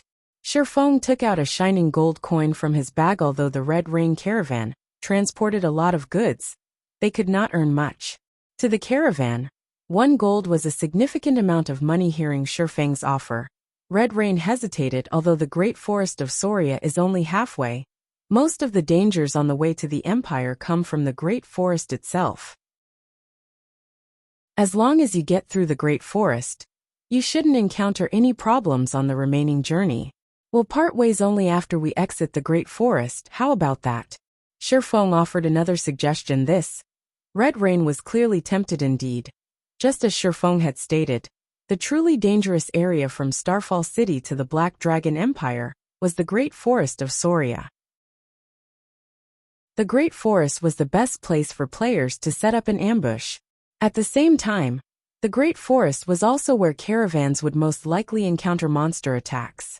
As long as they passed through the Great Forest, their trip to the Black Dragon Empire could basically be considered a success. Just agree to their offer. Our Red Rain caravan is famous in Starfall City. Those bandit players normally take the long way around to avoid us. What's wrong with earning a little more money? A level 29 swordsman youth asked. Even if we encounter some trouble on the second half of the journey, doesn't the caravan still have me? While the swordsman youth was speaking, Shifeng activated omniscient eyes to size up the young man's. Swordsman's name was displayed as Rainless Path. The majority of his equipment was level 25 fine gold rank, with a few pieces of level 30 secret silver equipment. There was even a piece of level 25 dark gold equipment. Rainless Path? When Shifeng saw this name, he suddenly recalled something about this swordsman in the past.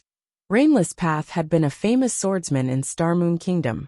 At his peak, he had ranked within the top 30 swordsmen in Starmoon Kingdom. Back then, he had also been known as Rainless Sword. His name had shaken the entire Starmoon Kingdom. Unfortunately, his growth had been limited by the fact that he was an independent player. For an independent player like Rainless Path to place within the top 30 of the kingdom's swordsmen was an amazing feat. Alright then. I accept your offer. However, we have to make a contract first. Red Rain sighed as she conceded. She thought that she was behaving too conservatively. After all, the Red Rain caravan was a well-known caravan in Starfall City. Bandit players normally would not try to make an enemy of their caravan.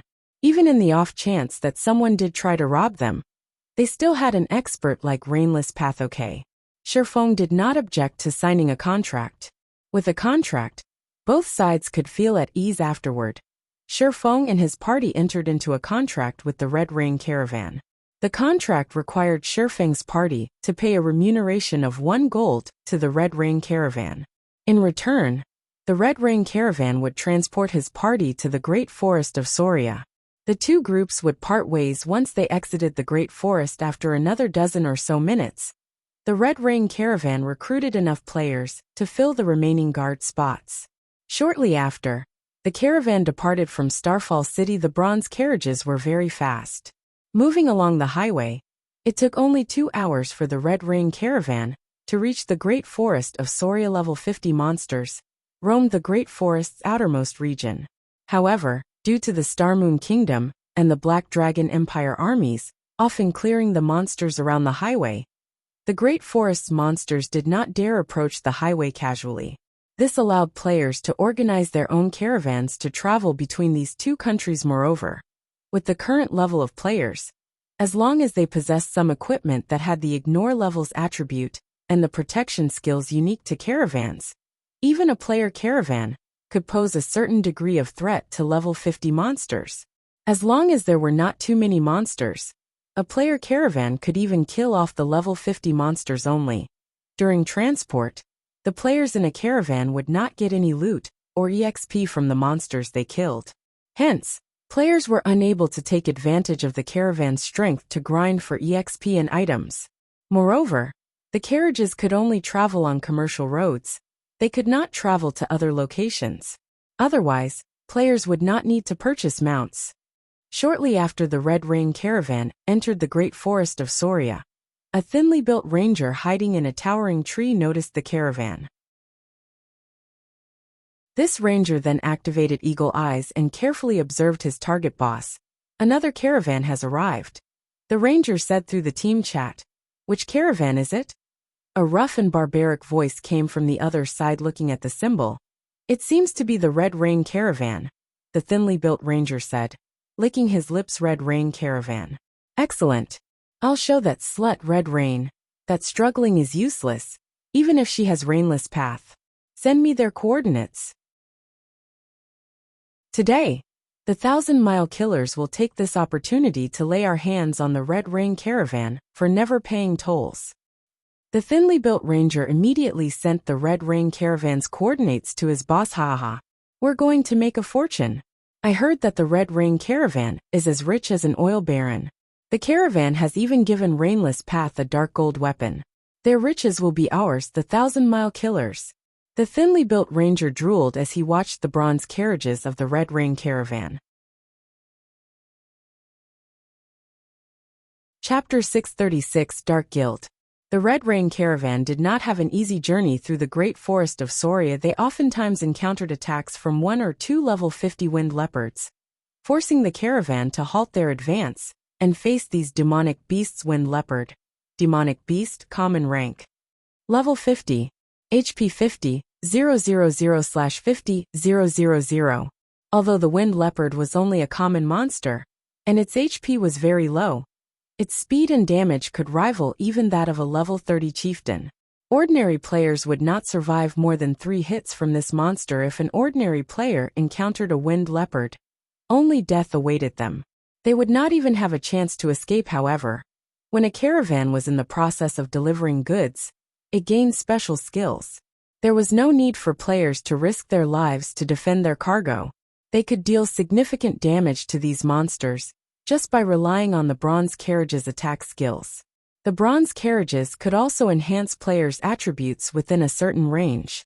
A level 30 player could receive such a massive buff that it gave them the attributes of a level 40 player. Hence, as long as a player was somewhat skilled, it was not entirely impossible for them to defeat level 50 monsters before Shifeng's party even descended from their carriages. Rainless Path was already charging towards the 2 wind leopards. And before the 2 wind leopards could react, Rainless Path activated Chop and dealt 3 damages of over -1,000 points to one of the demonic beasts. The injured wind leopard released an angry howl.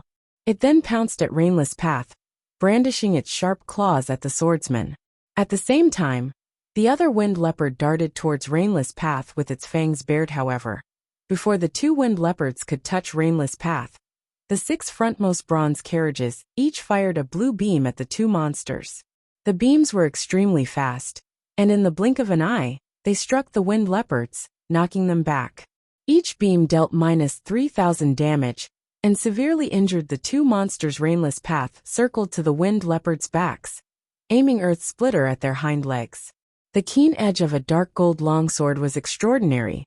Immediately, Rainless Path's weapon sliced through the leopard's thick hide, damaging the tendons and greatly reducing the monster's mobility, following which, the other bronze carriages fired beams as well, and in a short moment, the 2 wind leopards were dead.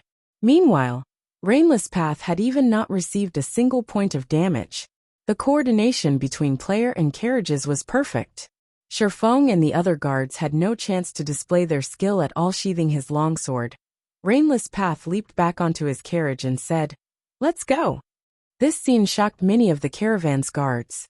Rainless Path was able to defeat 2 level 50 wind leopards without suffering any damage. In all of Starfall City, very few were capable of such a feat as expected of Red Rain Caravan's Rainless Path. It seems that the only thing we'll do on this trip is fill our pockets with money, many of the guard players said in celebration. Although the remuneration and EXP for a caravan's escort quest were abundant, the quest itself was not an easy one. One would encounter many life-threatening dangers on the road. Hence, not many players in Starfall City were willing to accept an escort quest. However, it was a different story if the escort quest was for a powerful caravan. In such cases, taking on the quest would be the equivalent of free money and EXP if he already has such precise physical control now. Chances are that, among those in the guild, only Fire Dance and Violet Cloud can defeat him. It's no wonder why he was able to make a name for himself in Starmoon Kingdom, despite being an independent player. Shifeng was able to gauge Rainless Path's combat standards during his previous battle. The current Rainless Path was many times stronger than Shifeng when he had first logged into God's domain in this life.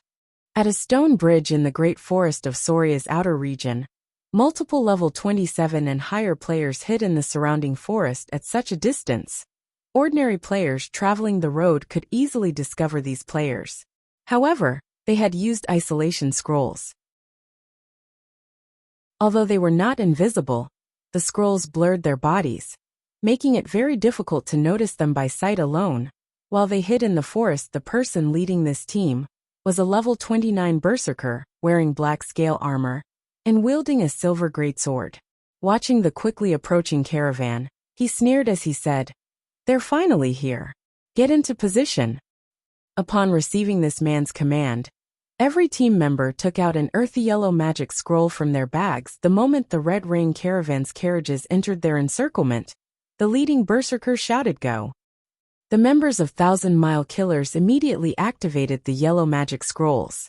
In the next moment, thick walls rose from the road, sealing off the path ahead and behind the Red Rain caravan. Preventing the carriages from advancing or retreating, the ambush took the Red Rain caravan's players by surprise before anyone could react. Nearly 100 players burst from the forest on both sides of the road. Normally, when attempting to plunder a caravan, one could not have too many players, because if too many players joined the fight, the caravan's special skills would grow stronger, making the caravan far more difficult to deal with. When attacking a caravan consisting of a dozen or so carriages, a small army of 100 players offered the best results. Thousand Mile Bear. Red Rain's expression sank, her beautiful eyes glaring at the berserker amidst the crowd. "We have never interfered with each other's business. What is the meaning of this?" The Thousand Mile Killers was a red name team that had already plundered countless caravans. Thousand Mile Bear was their leader. However, the Thousand Mile Killers had never attempted to rob Starfall City's famous caravans. Hence, the various famous caravans had never bothered to join hands to deal with the Thousand Mile Killers. Red Rain had never thought that Thousand Mile Bear would break the unwritten rule after all this time and target their Red Rain caravan. Red Rain, do you really think that I don't normally target you guys because I am afraid of you? Thousand Mile Bear grinned. Coldly he said, "Hand over 1 piece of dark gold equipment and 5 pieces of fine gold equipment. Oh, and leave your carriages behind. Otherwise, none of you will leave here alive." Thousand Mile Bear, do you think that our Red Rain caravan is that easy to bully? If you're strong enough, take it yourself. Red Rain unslung the dark blue longbow from her back and fired multiple arrows consecutively at the level 29 berserker. Although an arrow was not as powerful as a spell, it was much faster. Rainless Path also unsheathed his longsword and swiftly charged towards Thousand Mile Bear in order to round up bandits. One must first catch their ringleader. If Thousand Mile Bear died, the other members of his team would fall into disarray. Since you don't know when to give up, don't blame me for not showing mercy. Thousand Mile Bear swung his great sword, deflecting the incoming arrows. He then called out to the 12 black-robed players behind him, saying, "It's up to you guys now." All 12 black-robed players hid their identities. Their appearances were also indiscernible. However, all 12 radiated a bone-chilling aura. The 12 players nodded silently before splitting up and charging towards the caravan. They did not bother dealing with Rainless Path. As a group, I heard that you are a swordsman expert. I want to see just how strong you are. One of the robed players, a swordsman, unsheathed his pair of swords as he approached Rainless Path, wearing a playful expression. The black-robed swordsman activated Wind Blade, arriving before and brandishing his swords at Rainless Path. As if they were venomous snakes, the black-robed swordsman's 2 swords struck at Rainless Path's heart and neck with deadly precision. The attacks were so fast that Rainless Path barely saw the weapon's afterimages. "Who are you?" Rainless Path was shocked. Hurriedly, He swung his longsword to block the attack throughout Starfall City. Only a few players were capable of such speed and accuracy, and Rainless Path knew practically every swordsman in the city who could achieve such a feat. However, he could not remember anyone who matched the size and aura of the black-robed swordsman. Dang! Dang! 2 rings of metal clashing resounded. Although Rainless Path blocked the black-robed swordsman's attacks, he had been forced to retreat by 2 steps. The black-robed swordsman was slightly stronger than Rainless Path. However, Rainless Path did not lack speed as he slashed at his opponent's black cloak, revealing the mysterious swordsman's true identity. The mysterious swordsman was actually a severely emaciated youth. However, the youth's character ID was as crimson as a deep pool of blood. A black skull also graced the boy's silver armor, and his entire body radiated a faint bloody glow. What is the Dark Guild, the Million Ghosts, doing here? Rainless Path could not help his shock when he saw the skull-shaped guild emblem. You really are powerful. However, what do you think of this? The swordsman youth laughed. In the next moment, he swung his swords and sent 10 sword images towards Rainless Path. All 10 sword images appeared before Rainless Path's body simultaneously, making them impossible to block or dodge. Chapter 637. Are the Million Ghosts very strong? Facing 10 sword images, even an ordinary expert would be surprised, failing to defend themselves.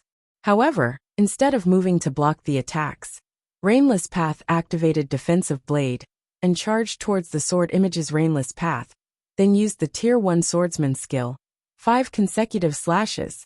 On the swordsman youth, 5 consecutive slashes was not a particularly powerful skill among Tier 1 swordsman skills. However, this skill increased his attack speed more than any other in his arsenal. When executing the skill, the user would send out a total of 5 slashes, with each subsequent slash receiving a 20% attack speed and damage increase. Hence, each subsequent slash was faster and more powerful than the prior one, making it extremely difficult to counter. Both Rainless Path and the mysterious youth were swordsmen, and both parties were level 29. Although they had extraordinary attack power, their defenses were average. However, in terms of attributes, the youth was stronger. The boy had over 7,300 HP, whereas Rainless Path only had over 6,800 HP. If either swordsman failed to defend his opponent's attack, even if they did not die instantly, they would not have much HP remaining. Facing Rainless Path's suicidal attack, the swordsman youth had no choice but to activate Defensive Blade. Pung, pung, pung. After sparks scattered, both swordsmen pulled away from each other. Though neither received any damage, their defensive blades had been exhausted. For a short time, neither swordsman could use the life-saving skill again. After a series of exchanges, neither side managed to grasp an advantage over each other. Although the swordsman youth had the advantage in attributes, Rainless Path's combat techniques were superior. For a time, the swordsmen were helpless against each other. However, the same could not be said for the battles happening elsewhere. Arrows and spells flew through the air. The bronze carriages added their own magic attacks into the mix as well. At the rear line, the healers of both sides concentrated on keeping their allies alive. The bridge had transformed into a miniature battlefield. Players could die at any time. When the Red Rain Caravan's guards were killed by red names, they would lose 1 level and drop 2 or 3 pieces of equipment. On the other hand, the ambushing red names suffered a more severe fate. When they died, not only did they lose 2 or 3 levels, but they also dropped the majority of their equipment. There were even some red names who dropped every single piece of equipment they had upon death. However, the black-robed players who had emerged were frighteningly strong. Killing the Red Rain Caravan's guards was like child's play to these players. In a short moment, these black-robed players had killed 8 guards. How could this be? Red Rain suddenly felt a wave of despair. They should not have had any problems dealing with the 1,000-mile killers. However, these 12 powerful experts had rendered even the Red Rain Caravan powerless. Moreover, these 12 experts were members of the Million Ghosts, a dark guild. Dark guilds were different from ordinary guilds in that they focused on slaughtering other players. The members of dark guilds were all red names. Meanwhile, the Million Ghosts was one of the famous dark guilds in the Black Dragon Empire. The Dark Guild's strength could rival even that of a first-rate guild. Only, the guild had far fewer members than a first-rate guild. Red Rain had never imagined that the million ghosts would lay their hands on this place as well. Rainless Path was similarly anxious. After all, as his fight against the swordsman youth drug on, more people in the caravan would die. From today onwards, the trade route between Starmoon Kingdom and the Black Dragon Empire belongs to the Million Ghosts. You people from Red Rain Caravan, when you return to Starfall City, make sure to tell all the caravans in the city that anyone who crosses this bridge will have to pay a toll. Otherwise, they will share your fate. Thousand Mile Bear arrogantly declared as he overlooked the battling crowd. The Red Rain Caravan's members could not help but despair at these words. The Million Ghosts intended to use them as an example for the people of Starfall City, so that's the case. However, are the Million Ghosts very strong? Shifeng asked, chuckling as he looked down on the level 29 Berserker. Dark guilds would normally occupy some high-traffic routes, making a fortune in tolls. However, Shifeng had never imagined that the Million Ghosts Guild would discover the importance of trade routes and begin claiming them so quickly. It was just like how the Candlelight trading firm was charged an export fee when selling their products in other cities. If they exported products to other countries, however, the fees were much higher, charging 30% of the item's price. Hence, once players established a shop in other countries, they normally formed their own caravans to transport their goods, saving a lot on travel expenses. The Candlelight trading firm already possessed shops in a few cities within the Black Dragon Empire. The trading firm similarly had a shop in Starfall City. However, as the level of current players was still somewhat low, Shifeng had not planned to establish his own caravan just yet. Since the Million Ghosts was already eyeing trade routes, Shifeng could not sit idle and do nothing. How dare you provoke the Million Ghosts? A level 29 black-robed berserker charged towards Shifeng, sending a heavy strike at Shifeng's head. In response, Shifeng remained motionless as he allowed the berserker's axe to descend on him. Before anyone knew it, Fire Dance appeared beside a black-robed berserker and used sneak attack, forcing the berserker into a fainted state for 3 seconds. Immediately after, she used the most powerful burst skill an assassin had, Absolute Strike. When her dagger penetrated the berserker's back, the attack threw the latter forward by 10-yard system.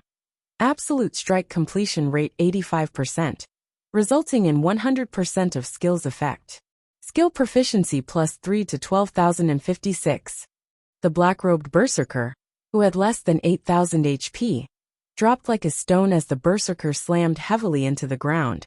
He dropped 3 pieces of equipment since the berserker was a member of a dark guild. Even though he was a red name, and his name was nearly black, his punishment from the system would not be too severe. Only he would drop slightly more items than an ordinary player. As for his lost levels, he would only lose 1 level like everyone else. However, the black-robed berserker's death immediately silenced the battlefield. Everyone's attention shifted towards Fire Dance, who currently wore a black cloak that blurred her appearance. Who are you? Thousand Mile Bear asked, his expression turning grave as he stared at Shifeng. The 12 experts the Million Ghosts had sent were all core members of the Dark Guild. Every one of them was extremely powerful. Meanwhile, the berserker that Fire Dance had killed ranked 5th out of the 12 experts. If such a person died from a single hit, even an idiot could tell that Shifeng's group was not ordinary. Red Rain, who had begun to despair, also stared at Shifeng's party in disbelief. So strong. Rainless Path could not help but shiver when he recalled Fire Dance killing the black-robed berserker instantly. When he placed himself in the berserker's shoes, he felt that he would not have even had time to activate Defensive Blade, dying instantly. With such strength, Fire Dance could definitely rank at the very top of Starfall City. She was not someone that he could hope to contend with at this moment. Shifeng waved his hand and said, "Get rid of them. Teach the Million Ghosts that there are some things that they are not allowed to touch." Fire Dance and the others nodded as they dashed towards the Million Ghosts experts. Although there was not much of a level difference between them, in terms of equipment, Fire Dance and the others were leaps and bounds above the Million Ghosts experts. Not to mention the Dark Guild's core members, Even the Million Ghosts Guild leader would not have equipment that could compare with the Tier 1 set equipment Kola charged at a level 29 black-robed assassin and used Divine Shield Strike. The Divine Blue Fire Shield transformed into a blue meteor that struck the assassin and dealt minus 2,748 damage. In response, the assassin hurriedly spun to Kola's back and used backstab on the Guardian Knight. However, shifting his feet slightly, Kola easily blocked the attack with the Blue Fire Shield, receiving no damage. Immediately after, Kola followed up with a Hammer of Sanctions and Punishment, finishing off the black-robed assassin. The entire battle was over in a flash. If even an MT like Kola could defeat his opponent so swiftly, there was no need to mention the rest of Shifeng's party. With a wave of her staff, Aqua Rose cast Flame Explosion and finished off one of the bandits instantly. As for Fire Dance, she activated Wind Steps, and like Death's Scythe, she harvested her enemy's head easily. After a short moment, only a few of the 1,000-mile killers remained.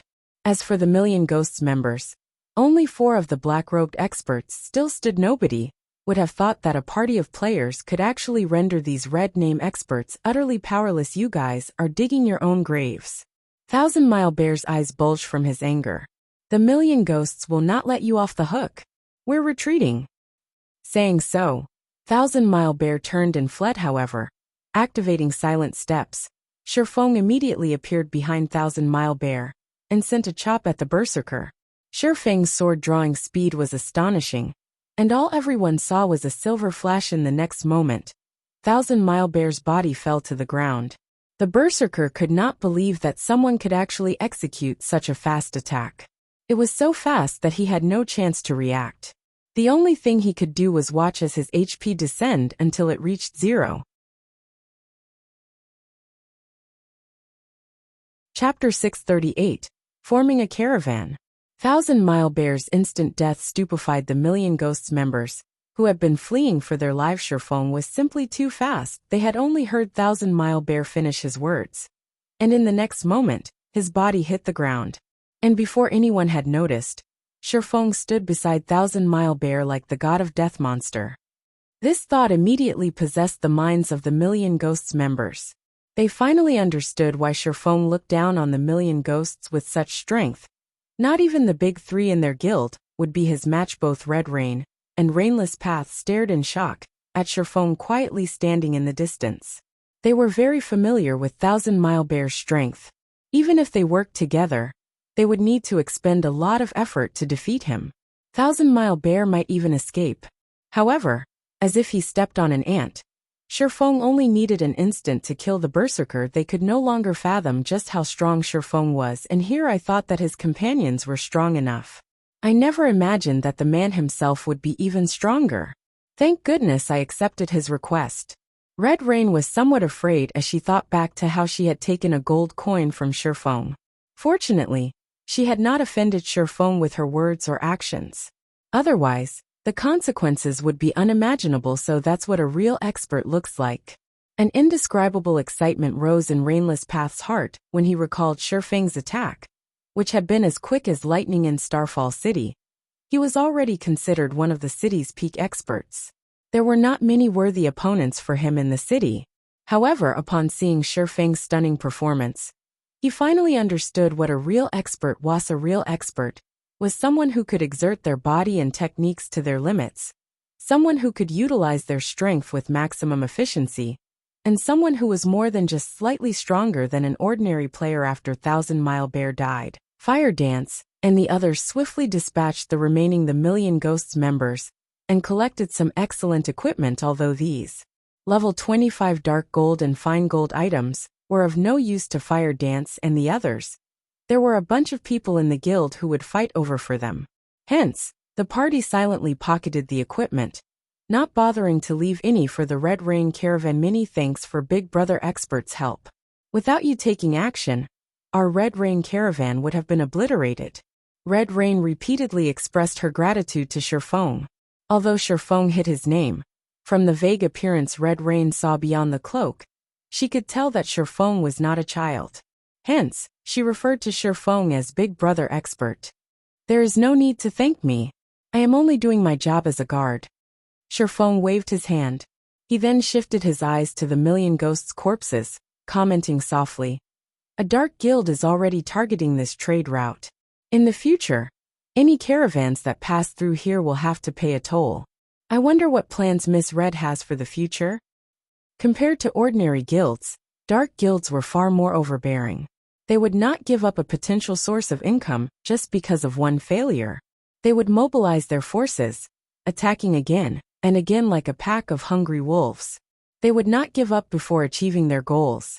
After all, dark guilds had significantly fewer sources of income than ordinary guilds.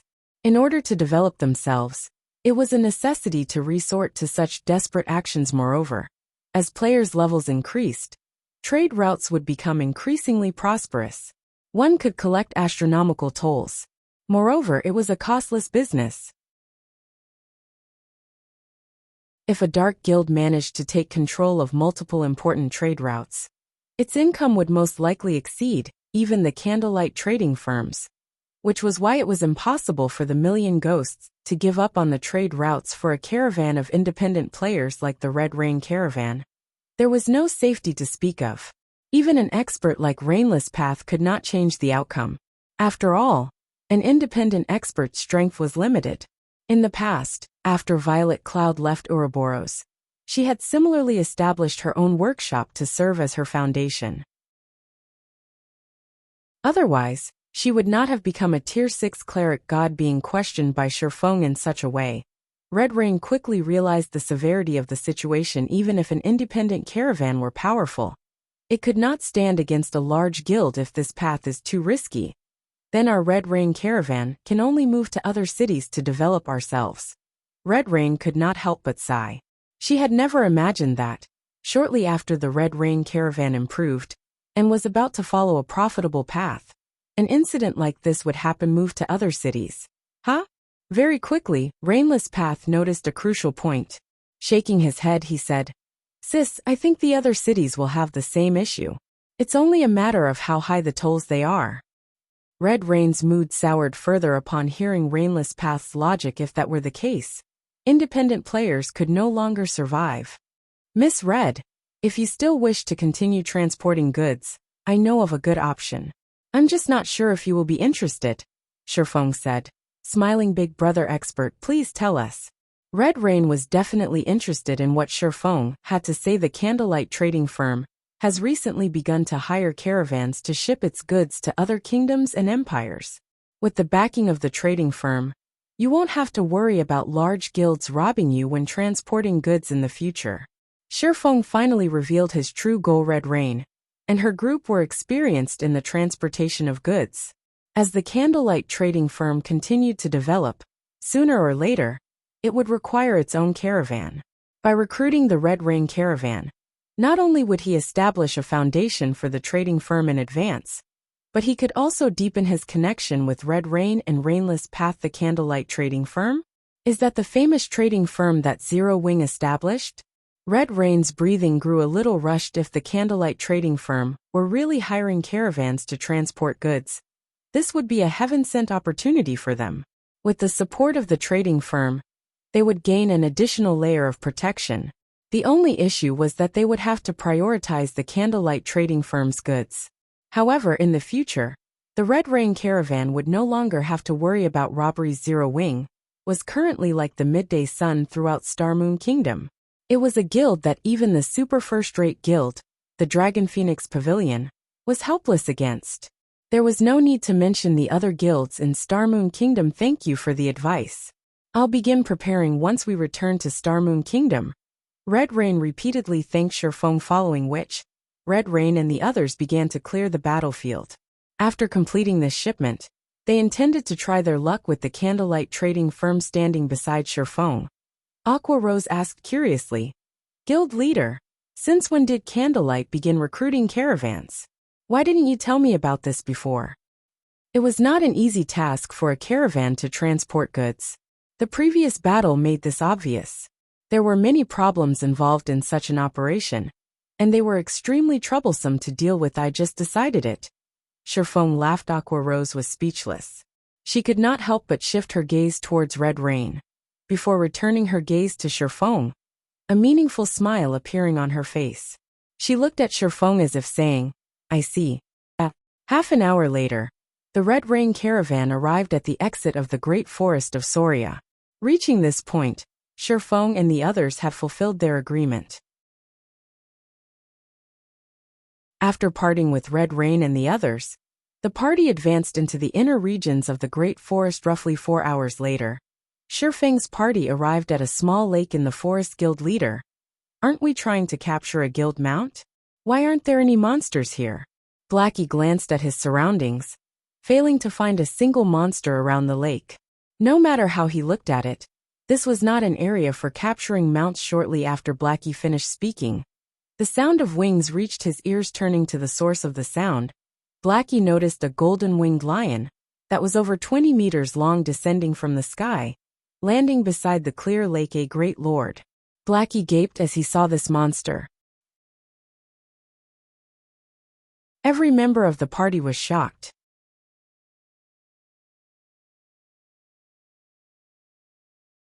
Chapter 639 Rare Mount.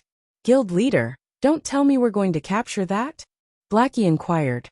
He gulped audibly as he stared at the massive figure in the distance. The golden-winged Lion King. Before him was a bona fide Great Lord. Moreover, it was no ordinary Great Lord. It was a level 60 Great Lord. It was definitely part of the ruling class of monsters. It could obliterate them with a sneeze. Golden-winged Lion King. Demonic Beast. Great Lord. Level 60. HP 30, 000, 000/30, 000, 000. Capture it. Shifeng rolled his eyes at Blackie, saying, "You must be crazy."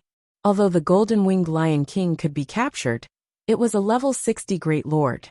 He wasn't that good. Unless they had a 100-man team of level 70 Tier 2 players or above, they had absolutely no chance of capturing the Great Lord. Shifeng's reply left Blackie speechless. However, the other members of the party released a sigh of relief. Capturing a monster was several times more difficult than killing one. We'll head over once it leaves, Shifeng said in the team chat. This golden-winged Lion King was this area's overlord. Hence, no other monsters dared to approach the area around the lake. However, nobody would have thought that not only was the golden-winged Lion King a field boss, but it was also a guardian boss. It was a boss specifically tasked with guarding a treasure in the past. After Fantasy Extinguisher led a team of players to exterminate this golden-winged Lion King, they discovered a secret.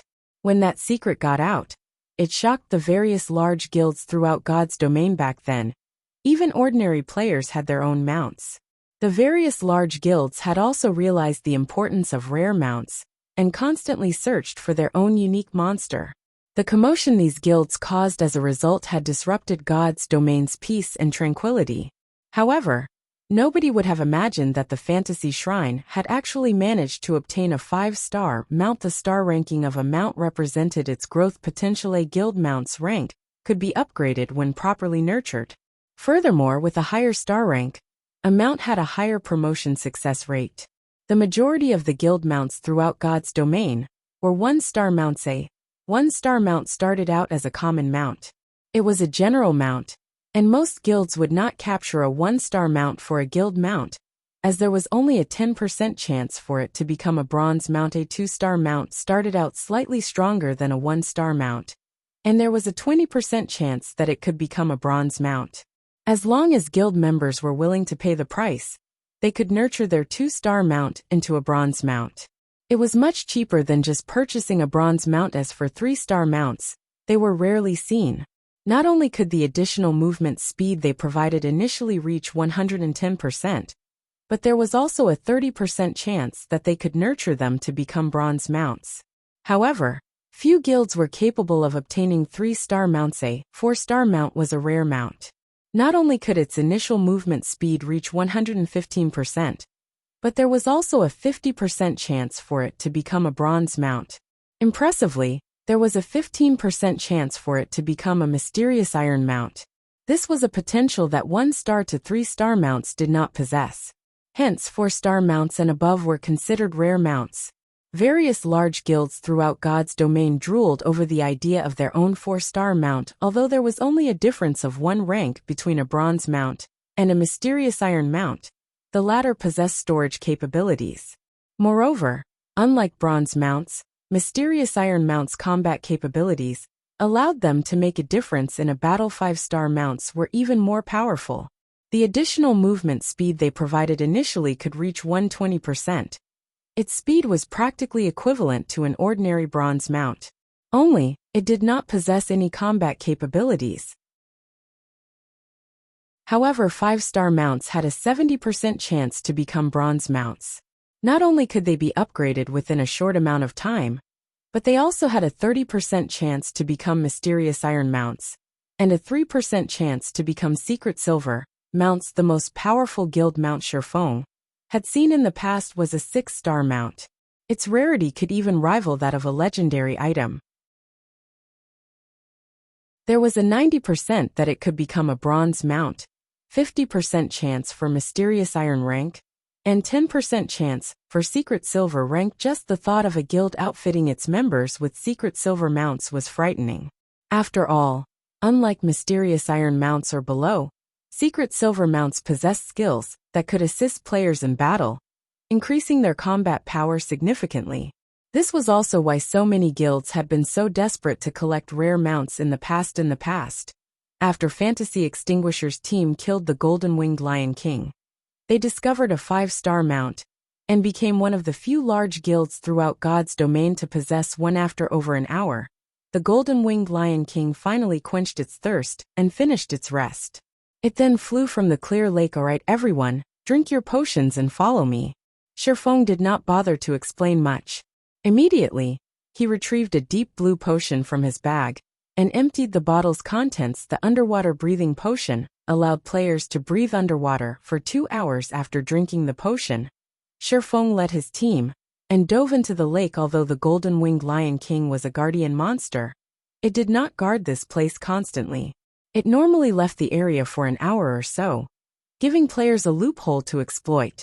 Otherwise, Sherfong would not have been confident of capturing 5-star mount that hid behind a great lord. After swimming for about a dozen minutes or so, the party discovered the ruins of a shrine. However, the shrine's thick stone doors were currently shut tight. Even after combining their strength, they could not open the doors. It was obvious that they needed some sort of item to gain passage. Just as everyone was at a loss on what to do, Sherfong activated the 7 luminaries ring space movement and entered the space beyond the stone doors. A minute later, the stone doors slowly opened. Everyone was amazed by this scene. They had not thought that the doors could be open like this. I wish I had an item with space movement. I could easily teleport into any shrine I find without wasting effort looking for a way to open the doors. Blackie said enviously. This method is only viable for shrines that are not magically sealed. You wouldn't be able to teleport into shrines with magic seals or their own spaces. Sherfong wished the same, but there were very few non-magically sealed shrines throughout God's domain. There were even fewer items with skills similar to space movement normally. In order to enter this shrine beneath the lake, players were required to obtain the key by killing the golden-winged Lion King. Alright, we don't have much time left. We have around 40 minutes before the Lion King returns. We need to finish the job within these 40 minutes. Sherfong no longer bothered to explain. Immediately, he swam further into the shrine. The shrine was not large, being only 3 stories tall. The first floor was completely flooded. There was nothing special about the second floor beyond the various idols that cluttered the space. However, upon reaching the 3rd floor of the shrine, the party felt as if they had entered a different space entirely. The 3rd floor was actually a forest. Various wild beasts and demonic beasts lived here, and the monsters were all level 50. However, the beasts living here would not actively attack players. Meanwhile, slumbering in this forest's heart was a blue wolf that stood over 3 meters tall. Despite being asleep, blue arcs of electricity flashed around the wolf's body, preventing others from approaching it. Thunder Wolf, Demonic Beast Lord. Level 50. HP 9000 000/9 000 Such a handsome wolf. Kola was immediately mesmerized by the Thunder Wolf. In comparison, The horses of the Red Rain Caravan's bronze carriages looked like ugly toads. The Thunder Wolf was twice as large as a horse.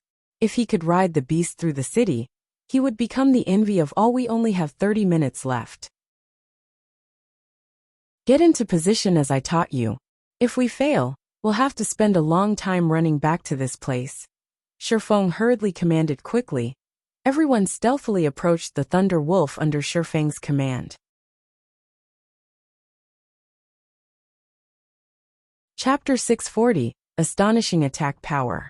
The Thunder Wolf opened its eyes upon detecting Shifeng's party.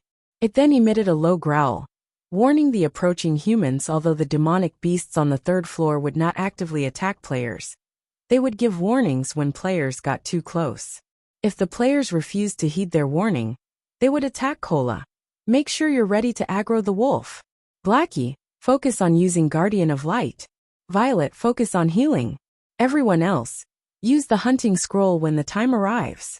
Shifeng hurriedly commanded his team. When he noticed the Thunder Wolf beginning to stand normally, it was practically impossible for them to capture a level 50 lord. However, the Thunder Wolf was slightly special. One could use a special method to capture it. The first condition for capturing a wild beast or demonic beast was to lower the monster's HP to exactly 10%. If its HP were above or below 10%, one could not capture the monster. It was a stringent condition, and it was one of the reasons why killing a monster was much easier than capturing one. Cola was currently level 30 and wore a complete Tier 1 set equipment.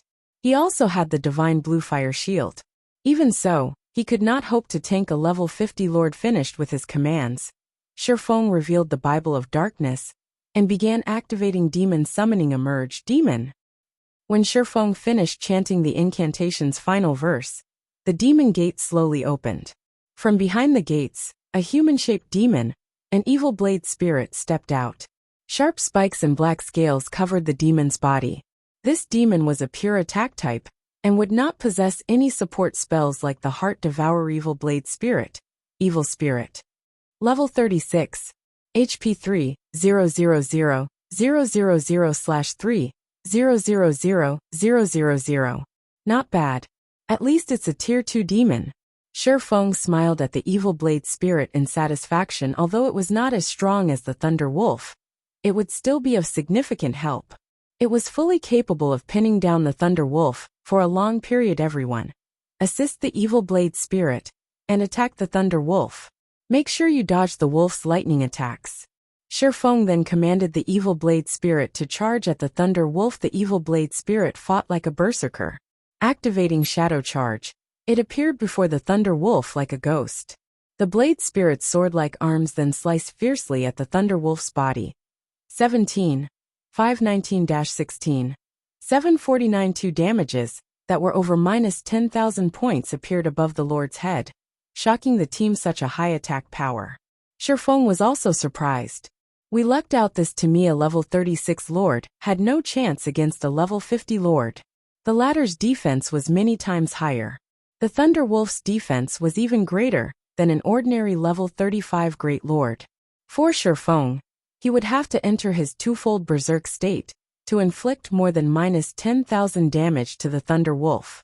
Yet the similarly Lord-ranked Evil Blade Spirit could easily deal more than -10,000 damage. The demon's attack power was stronger than even a high lord of the same level of war. The Thunder Wolf howled. Countless blue arcs of electricity suddenly appeared and surrounded its body, significantly increasing its speed. It then swung its claws at the Evil Blade Spirit. The Tier 2 Evil Spirit had no opportunity to block or evade before the attack struck, and sent it flying backward by more than 10 yards. As it crashed to the ground, the resulting impact formed a large crater. The Thunder Wolf's claws easily sliced through the Evil Blade Spirit's scale armor, leaving multiple scorched scratch marks. The Evil Blade Spirit's HP instantly fell by 41,864. The difference in strength between them was instantly obvious. Sent its attack a little too powerful? If I don't activate life-saving skills, I'll most likely die with a single hit. Standing a short distance away, Cola gulped when he saw the Thunder Wolf's damage.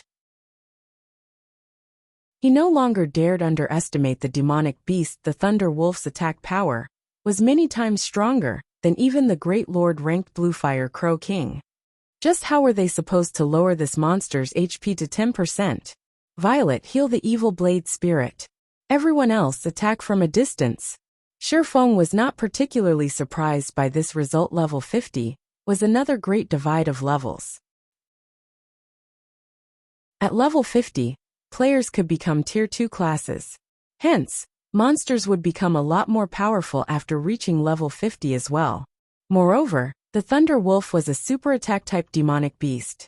Naturally, its attack power was dismaying. However, this astonishing attack power was the key factor in capturing the Thunder Wolf, following which, Shifeng controlled the evil blade spirit and began to lure the Thunder Wolf elsewhere. At the same time, Violet Cloud continuously healed the evil blade spirit. Although each of her heals could only recover several thousand HP for the Tier 2 evil spirit, they added up. As long as the evil blade spirit fought while it fled, it will soon recover to full HP. Meanwhile, Blackie and Aqua Rose were the party's main damage dealers. Unfortunately, when Aqua Rose used the Tier 1 spell, Fire Dragon's Dance, she only caused a little over -1,500 damage. As for Blackie, who wielded an epic staff, he only dealt over -2,000 damage with the Tier 1 spell Darkness Ball. Against the Thunder Wolf's 9 million HP, their attacks were practically negligible. Only after including the evil blade spirit's attacks did their damage surpass the Lord's battle recovery. After Shifeng lured the Thunder Wolf to a low-lying area, he stopped actively controlling the evil blade spirit and allowed it to attack on its own. This should be the place. Shifeng observed his surroundings. After confirming that there were no problems, he recovered a dark blue Tier 2 magic scroll from his bag. Everyone, distance yourselves 50 yards from the Thunder Wolf. Hearing Shifeng's command, although Blackie and Aqua Rose wondered why he wanted them to stop attacking, they had no choice but to back away from the Thunder Wolf. After seeing Blackie and Aqua Rose retreat, Shifeng unfurled the magic scroll and began chanting the incantation recorded within. At this moment, the evil blade spirit, which confronted the Thunder Wolf head-on, lost HP rapidly. Each of the Thunder Wolf's attacks dealt over -40,000 HP, while its skills dealt over -70,000 damage. The evil blade spirit only had 3 million HP. Very quickly, the demon's HP fell below 2 million. On the other hand, the Thunder Wolf had only lost around 100,000 HP. Blackie, use Guardian of Light on the blade spirit, Shifeng said sternly through the party chat. After completing his preparations immediately, Blackie cast Guardian of Light on the evil blade spirit. Guardian of Light was an additional skill of Mavis's guard. When activated, the skill granted immunity to all magic damage, reduced physical damage taken by 80%, and recovered 5% HP every second for 20 seconds. It was one of the most powerful life-saving skills at this stage of the game. After receiving Guardian of Light, the damage the evil blade spirit received fell sharply from over -40,000 points to just over -2,000 points. Moreover, it also recovered 5% of its HP every second. For the evil blade spirit, that was 150,000 HP every second. Not only did the evil blade spirit stop losing HP, but its HP also recovered rapidly. What's going on? Aqua Rose was surprised the Thunder Wolf had initially dealt over -40,000 damage to the evil blade spirit. Even if its damage were reduced by 80%, it should still deal over -8,000 damage. Yet now, its attacks only inflicted over -2,000 damage. Before Aqua Rose could make sense of the situation, Shifeng activated the Tier 2 magic scroll, Waterfall, in his hands. Suddenly, a massive magic array appeared above the Thunder Wolf. A torrent of water then gushed out of the magic array, pummeling the Thunder Wolf and causing damages of over -4,000 points to appear above the Lord's head. The magic scroll's effect lasted for 4 seconds. We're finally done. All we need to do now is to watch the show. Shifeng smiled faintly. Watch the show? Doubt flashed in Fire Dance's eyes. Everyone was clearly confused. They did not understand Shifeng's actions. It was merely a Tier 2 magic scroll. Moreover, it wasn't dealing much damage in the next moment. However, everyone's eyes nearly fell out of their sockets. Suddenly, Damages of more than minus 60,000 points started appearing above the Thunder Wolf's head. This is when Fire Dance noticed the Thunder Wolf's claws falling into the pooled water from the waterfall, and it receiving massive amounts of damages as a result. She immediately came to a realization that's right. The Thunder Beast's attacks are mainly lightning-type magical attacks. Using the electrical conductivity of water, although the water will amplify the power of its attacks, it will also become a victim of its own power, Shifeng explained. Grinning. If it were any other monster, he would have no method to capture it. Unfortunately for the Thunder Wolf, its attacks were lightning-based, so its greatest weakness was water.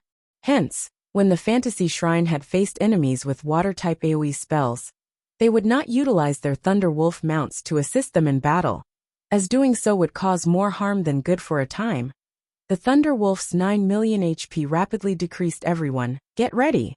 Watching the Thunder Wolf's HP about to reach 10%, Shifeng immediately ordered everyone to retrieve a hunting scroll and begin the capturing process.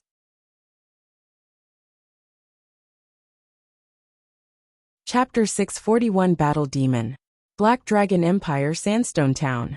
Sandstone Town occupied the Black Dragon Empire's southern border and was the nearest town to the Starmoon Kingdom. Unfortunately, the forces of darkness occupied this town, so ordinary players could not venture here. Only players who had joined the forces of darkness could enter the town safely. The forces of darkness controlled very few towns. So many dark guilds were based in Sandstone Town. Among them, the most powerful dark guild was the Million Ghosts. One could say that the Million Ghosts was Sandstone Town's absolute overlord. 1,000 Miles team was defeated? Impossible.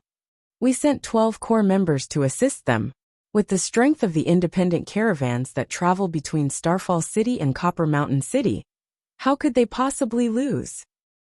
Inside the conference hall of the Million Ghosts, the Dark Guild's upper echelons were flabbergasted when they received news of Thunder Mile Bear's defeat. Dark Guilds were different from ordinary guilds. Their members relied on strength to raise their positions within the guild. Meanwhile, every person who became a core member was an expert who had fought hundreds and thousands of guild members to get to there. There were only slightly more than 100 core members in the Million Ghosts.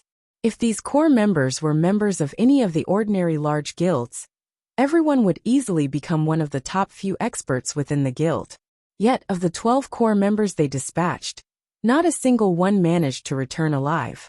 It was simply inconceivable. What did the 12 that died have to say? The middle-aged man, who occupied the guild leader's seat, asked.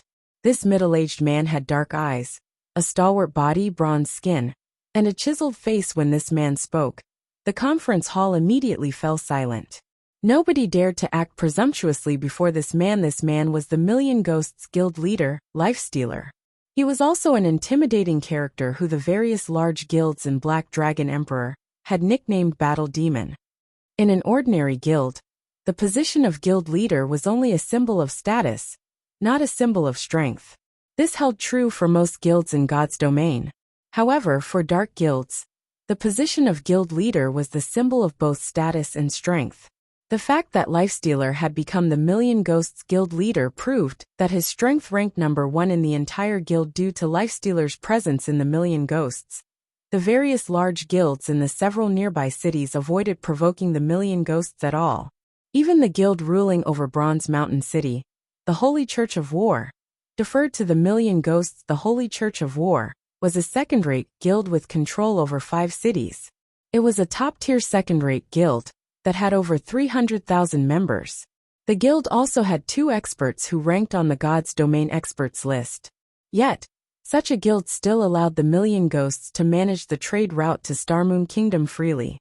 This was all due to the Battle Demon Lifestealer. Their opponents wore cloaks, so they did not see who they were fighting. However, judging by the enemy's tone, it seems that they looked down on the Million Ghosts. They even warned us not to touch the trade routes. They're taking us too lightly. Guild leader, let me lead some men and hunt down those bastards. If we don't do anything about this, the reputation our guild has built will be ruined. Guild leader, I'll go as well. The nearby large guilds should have learned of this by now. The Holy Church will also be watching. If we show them what the consequences are for messing with us, the Holy Church won't dare consider vying for dominance. The elders in the conference hall began stepping up, one after another, all wanting to teach those who dared provoke the million ghosts a lesson. It seems that our guild's reputation isn't as well known as it should be. To think that even the people from Star Moon Kingdom dare provoke us. However, there is no need to be anxious. Since they have done such a thing, it shows that they possess certain confidence and background. Have our members stationed in Starfall City investigate this matter. Once we know who we're dealing with, we'll give them a taste of hell. Lifestealer revealed a malicious grin.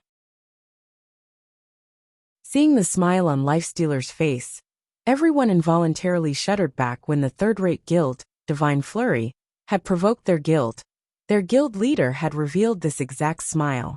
4 days after the initial incident, every core member of Divine Flurry died over a dozen times, and the guild disbanded as a result. Now that Lifestealer wore this smile once more, Starfall City would most likely fall into chaos. Meanwhile, inside the shrine in the Great Forest of Soria, watching the Thunder Wolf's HP rapidly approach 10%, tension grew in the party. This was the crucial moment to capture the Thunder Wolf, and any mistakes could waste all of their previous efforts. Suddenly, Sherfong controlled the evil blade spirit to leave the flooded area. Meanwhile, Fire Dance and the others dashed towards the Thunder Wolf, each holding a hunting scroll. 12%, 11%, 10%. Start! Sherfong immediately lured the Thunder Wolf out of the flooded area, the Lord's HP stopping at precisely 10% upon reaching her position. Fire Dance chanted the last verse of the incantation and activated the hunting scroll Shio. A pitch-black chain emerged from the hunting scroll and bound one of the Thunder Wolf's hind legs. Meanwhile, Fire Dance affixed the scroll on the ground. The hunting scroll's purpose was to trap the targeted beast. However, its effect only lasted 1 short minute. At the same time, everyone else in the party also activated their hunting scrolls, binding all 4 of the Thunder Wolf's limbs and preventing the demonic beast from moving away. The Thunder Wolf howled in anger. Suddenly, dense dark clouds condensed above the fight, releasing blue strikes of lightning towards the affixed hunting scrolls. Reacting quickly, Fire Dance activated Wind Steps, utilizing the skill's nearly 1 second invulnerability to block the oncoming lightning strike. However, though she was unscathed from the attack, the hunting scroll was obliterated. Continue using hunting scrolls. Do not let it go no matter what. Sherfong also retrieved a 5-star cage from his bag and charged at the Thunder Wolf. The second key aspect when capturing a beast was timing. Cages required time to activate. During this period, the target must not escape the cage's range. Otherwise, the capture will fail, rendering the cage useless. Fire Dance and the others understood what they needed to do. They retrieved more hunting scrolls from their bags and activated them. Meanwhile, the Thunder Wolf continuously destroyed the affixed hunting scrolls in a fit of rage. At this moment, Sherfong found an opportunity as he abruptly leaped into the air, jumping above the Thunder Wolf and activating the cage. Fixing the cage to a specific location required approximately 2 full seconds. However, the 5-star cage's enclosure was not large. The Thunder Wolf released an angry howl. Suddenly, more dark clouds collected in the sky, the lightning strikes increasing in number as well. Immediately, 2 of the 5 affixed hunting scrolls were destroyed. The Thunder Wolf then made an angled jump, escaping the cage's enclosure in the nick of time. Capture failed. Following which, Fire Dance and the others hurriedly used more hunting scrolls to pin down the demonic beast. However, Sherfeng's second capture attempt also failed. Meanwhile, Sherfeng only had 2 5-star cages remaining. In other words, he only had 2 chances to capture the Thunder Wolf left as expected of a 5-star rare mount. It really is lively. This was the first time Sherfeng had attempted to capture a 5-star mount in either life. The Thunder Wolf was far more difficult to capture than he had expected. However, Sherfeng was not someone to be trifled with. For his third attempt, he activated one of the Abyssal Blade's skills, Abyssal Curse, preventing all targets within a 30-yard radius from moving for 5 seconds. Although the Thunder Wolf was a level 50 lord, the skill would still affect it somewhat suddenly. The Thunder Wolf's movements visibly slowed Shifeng, then activated Heavenly Dragon's power and used Thunder Flame Explosion on the demonic beast. 679. Although his damage was negligible, Thunder Flame Explosion had a movement speed reduction effect. As a result, the Thunder Wolf's speed dropped. Further used the hunting scrolls quickly.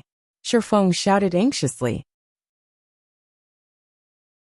Hearing Shifeng's command, Fire Dance and the others activated their hunting scrolls. This time, 5 chains simultaneously bound the Thunder Wolf. Still not satisfied, Shifeng activated Abyssal Bind as well. 9 chains suddenly sprouted from the ground, locking the Thunder Wolf in place. However, despite the many restrictions, the chains began to shatter. One after another, Shifeng began setting a cage into position once more. For a moment, everyone forgot to breathe just to hold the Thunder Wolf in position. They had used more than 60 hunting scrolls. Each person only had a few hunting scrolls remaining. The cage's channeling time slowly decreased. 2 seconds. 1 second. In you go! Shifeng roared immediately. A massive steel cage fell from the sky, trapping the Thunder Wolf within.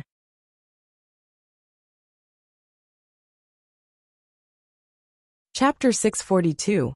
Formation of the Dark God's Legion. The Thunder Wolf struggled desperately inside the cage, repeatedly slamming its body against its steel bars. The 5-star prison even began showing signs of strain. Seeing this scene, Shifeng hurriedly chanted an incantation. In the next moment, the magic runes carved into the cage glowed. The cage itself then proceeded to shrink, only stopping when it was squeezing the Thunder Wolf. At this point, the Thunder Wolf no longer had space to generate enough momentum for a powerful charge. It sure is difficult to capture a demonic beast. Aqua Rose swept a glance at the numerous little craters around her, the aftermath of the Thunder Wolf's attacks on the anchors of the chains binding it. Fortunately, the few of them managed to react and evade the Lord's lightning attacks quickly, allowing them to capture the Thunder Wolf without any fatalities. Let's get ready to leave then. Shifeng took a look at the time. They were cutting things fine. The golden-winged Lion King would return soon. He then retrieved a bunch of storage space scrolls from his bag. Although they had already captured the Thunder Wolf, the demonic beast's massive frame was over 3 meters tall. In addition, there was the massive steel cage. Transporting the Thunder Wolf out of this place would be extremely troublesome. They would require many players with high strength just to lift the cage and the Thunder Wolf. And even if they did manage to lift them, their movement speed would be significantly reduced. They would also encounter many dangers while carrying the demonic beast. Who knew just how much time they would have to waste conveying the Thunder Wolf back to White River City? Hence, storage space scrolls were available for purchase in God's domain. These scrolls could be used to store large items. Not only was the Thunder Wolf massive, but it was also a living creature. Shifeng had to use a total of 20 storage space scrolls in order to fit the Thunder Wolf into his bag space. The Thunder Wolf instantly took up 20 slots there. However, the duration of the storage space scrolls was not indefinite. They could only be used to store items for up to half an hour, following which everyone used return scrolls and departed from the shrine. White River City, Zero Wings Guild residence. After Aqua Rose and the others went to rest, Shifeng went to the warehouse inside the guild residence by himself. He then placed the Thunder Wolf inside the warehouse, as well as took out several magic crystals from his bag and put them inside the Thunder Wolf's cage. Demonic beasts were different from wild beasts. Their primary source of food was magic crystals. Just a single crystal could sustain a demonic beast for a long time. Now that I've obtained a rare mount, next up will be constructing a stable. When Shifeng looked at the ferocious Thunder Wolf, he grew eager to construct a stable as soon as possible. Only after he had a stable could he begin taming the Thunder Wolf. Demonic beasts were much more difficult to tame than wild beasts. Moreover, the higher the star ranking of a creature, the longer the time required to gentle it. Complete taming of the Thunder Wolf would need at least 10 to 15 days. If he could finish the stable even a day sooner, he might be able to have the Thunder Wolf trained by the time the guild's core members reached level 40. If he could pair every core member with a Thunder Beast, their combat power would soar through the roof. Only too many materials were required to construct a stable. The stable was different from the other structures inside the guild residence, which needed only money to build. Moreover, many of the materials required for a stable were obtainable only from large-scale team dungeons. I need to speed things up a little bit. Shifeng then thought about forming the Dark God's Legion, whether it was the collection of the materials for the stable or for the candlelight trading firm's future development. He needed to form a powerful Dark God's Legion. Right away, Shifeng had already experienced the development process of God's domain before, so he knew full well that as players reached higher levels, battles between players would occur more frequently. Guild wars would also grow increasingly intense. If a guild did not possess a formidable legion that could serve as a deterrence, said guild would get embroiled in many wars in the future, following which, Shifeng instructed Aqua Rose to pick roughly 300 elites to form the Dark God's Legion. Meanwhile, the equipment provided to the members of the Legion would be inferior only to that of Zero Wing's main force. Shortly after Shifeng began establishing the Dark God's Legion, news of this matter spread like wildfire throughout the entire White River City. The development immediately attracted the attention of the many guilds in the city. However, the ones paying the most attention to this matter were still the independent players at this point. Zero Wing was no longer the small guild it was in the past. Not only did it have over 100,000 members, but it also had the strength to clear the hell mode ruins of the Crow God. Whether it was grinding monsters or questing out in the fields, not a single guild dared to do anything to the members of Zero Wing within the region of White River City. This situation had made many independent players envious of the members of Zero Wing at this stage of the game. Large guilds already occupied all available high-resource maps. As independent players, even when they were out doing a high-level quest, there was a chance that guild players would target and kill them. As a result, leveling up and upgrading equipment became extremely difficult for them. Hence, many independent players were considering joining a powerful guild. Meanwhile, Zero Wing was currently forming a Dark God's Legion. Moreover, the members of the Legion received treatment that was inferior only to the guild's main force. It should be known that, while every guild had plenty of ordinary teams in its midst, there would be only one main force. Zero Wing's formation of a legion was equivalent to establishing a second main force. This situation tempted many independent players to join Zero Wing for a time. The number of players trying to enter Zero Wing surged once more. Shifeng spent 2 whole days carefully choosing the members of the Dark God's Legion. After all, the number of people he could use Light of Darkness on was limited.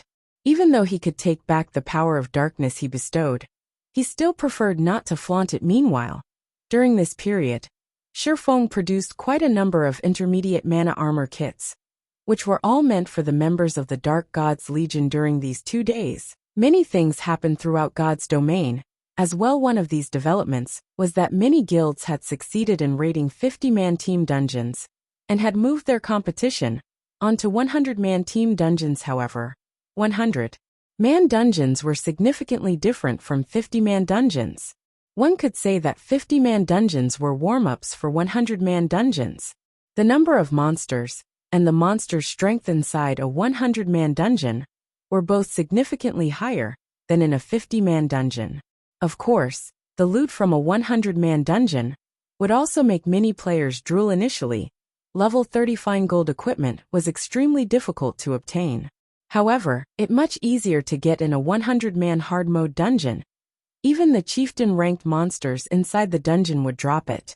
There was also fine gold set equipment specifically meant for the various classes. Nevertheless, the most attractive part about 100-man dungeons would still have to be the forging designs and various sorts of rare potion recipes that were not obtainable from any other place. Getting even a single design or recipe would mean endless riches. Meanwhile, Zero Wing was also desperately trying to raid a 100-man dungeon. However, despite obtaining the power of darkness, the progress of Zero Wing's main force was only subpar at best. A 100-man dungeon had a total of 6 main bosses. Currently, Zero Wing had managed to defeat only 2 of them. They had yet to see what the final boss looked like. Aside from competing over 100-man dungeons, The next thing that excited players the most was the activation of the Colosseum list to experts. This was a relatively good benefit. The Colosseum list also served as an incentive for players to improve their skill completion rates and combat power. The Colosseum list was the combat power rankings of the Divine Colosseum.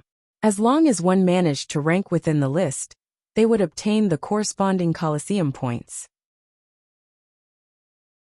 Players could use these points to exchange for many items such as equipment, skills, potions, rare materials, and many more items. Among them, the greatest attraction was the equipment available. Not only was there level 30 dark gold equipment available, but even level 30 dark gold set equipment was also up for exchange. Due to this reason, Divine Colosseums throughout God's domain became extremely popular. Many players fought desperately to raise their rankings on the Colosseum list. Large guilds sent their core members, one after another, to challenge the Divine Colosseum for a time. Many hidden experts emerged throughout God's domain, giving players a great shock. Nobody had thought that there were actually so many experts in God's domain. Meanwhile, Sherfong was currently seated in a large private room in the Divine Colosseum of White River City.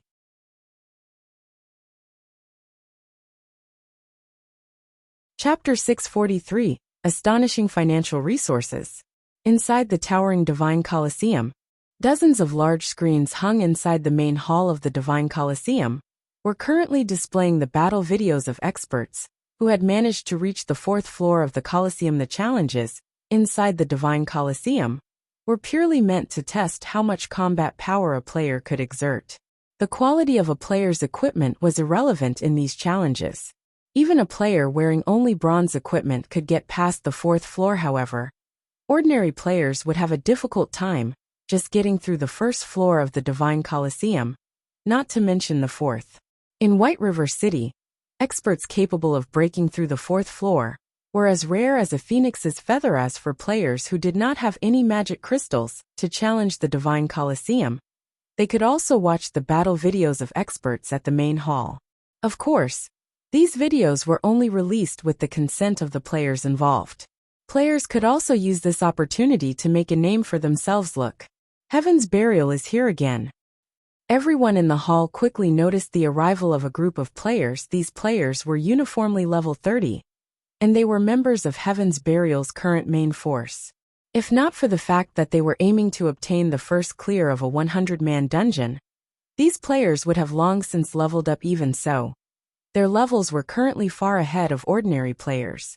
Besides their levels, the equipment of Heaven's Burial's members was also extremely eye-catching.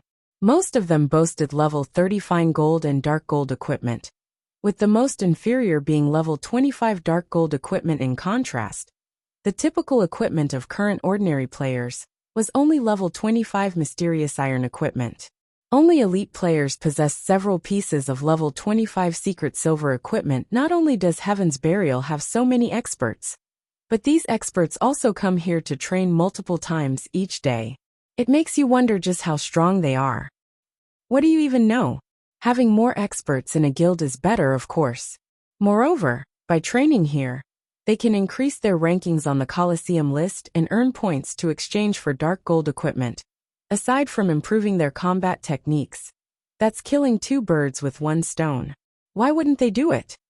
Recently, Heaven's Burial has been growing increasingly stronger. Initially, they had less than 10 members who managed to pass the 4th floor. Now, after only a few days, that number is up to 20. 2 members of the guild even have managed to get to the 6th floor.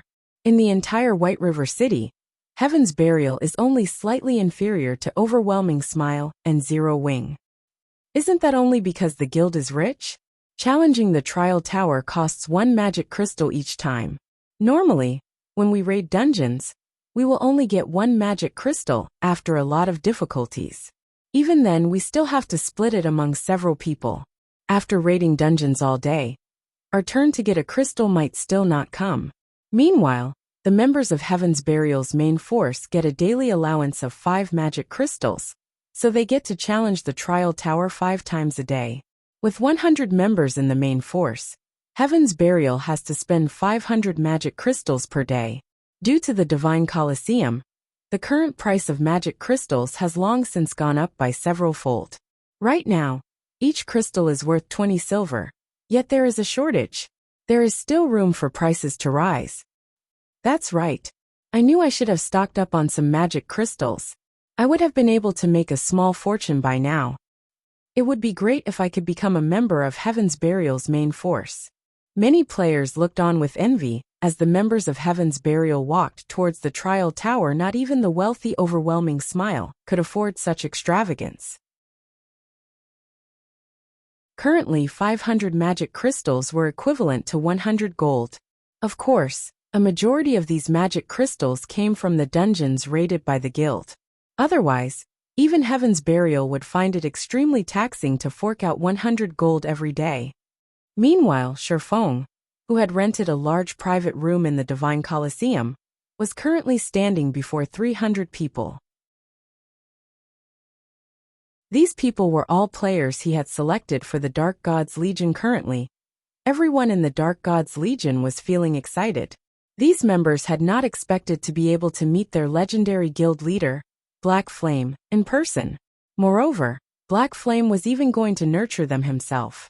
This training was a privilege that was not available anywhere else in the entire Starmoon Kingdom. Nobody in Starmoon Kingdom did not know of one-hit Azura, the publicly acknowledged #1 expert of Starmoon Kingdom. Tuition with the #1 expert of Starmoon Kingdom was a privilege beyond price. I'll put this out first. Although you all official members of the Dark Gods Legion and get to enjoy extremely high benefits, the Dark Gods Legion operates on an elimination system. Waiting behind you are 700 reserve members. If your strength is found wanting, a reserve member will take your place, Sherfong said in a somber tone. From today onwards, each of you will receive 10 magic crystals daily to challenge the trial tower.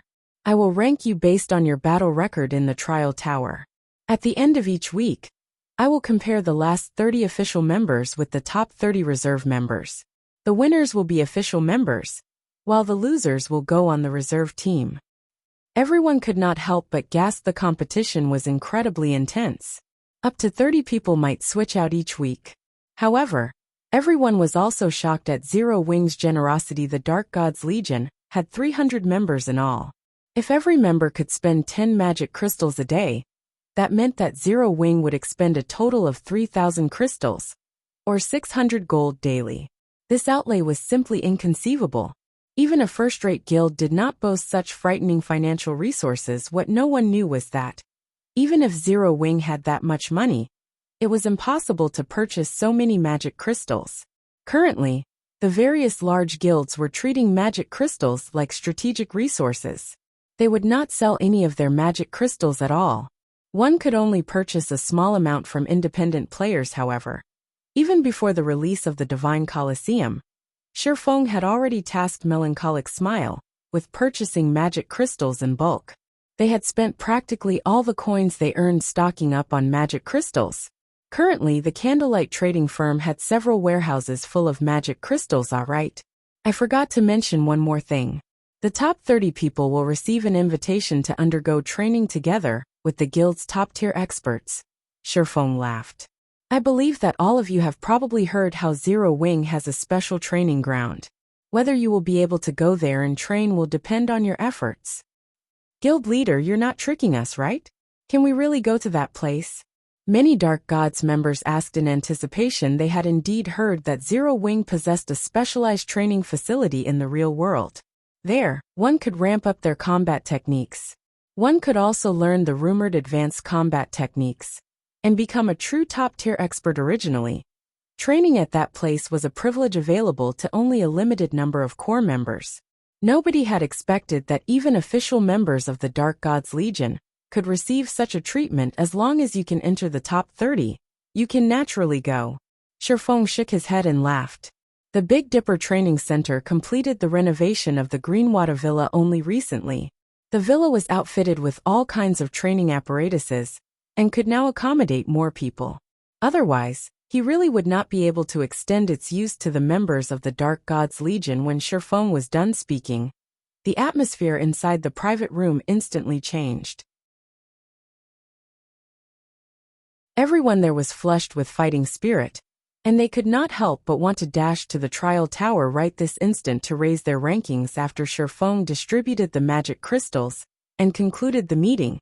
Everyone promptly rushed out of the private room and ran as fast as they could towards the trial tower. This scene stupefied the players inside the main hall. Chapter 643. Astonishing Financial Resources.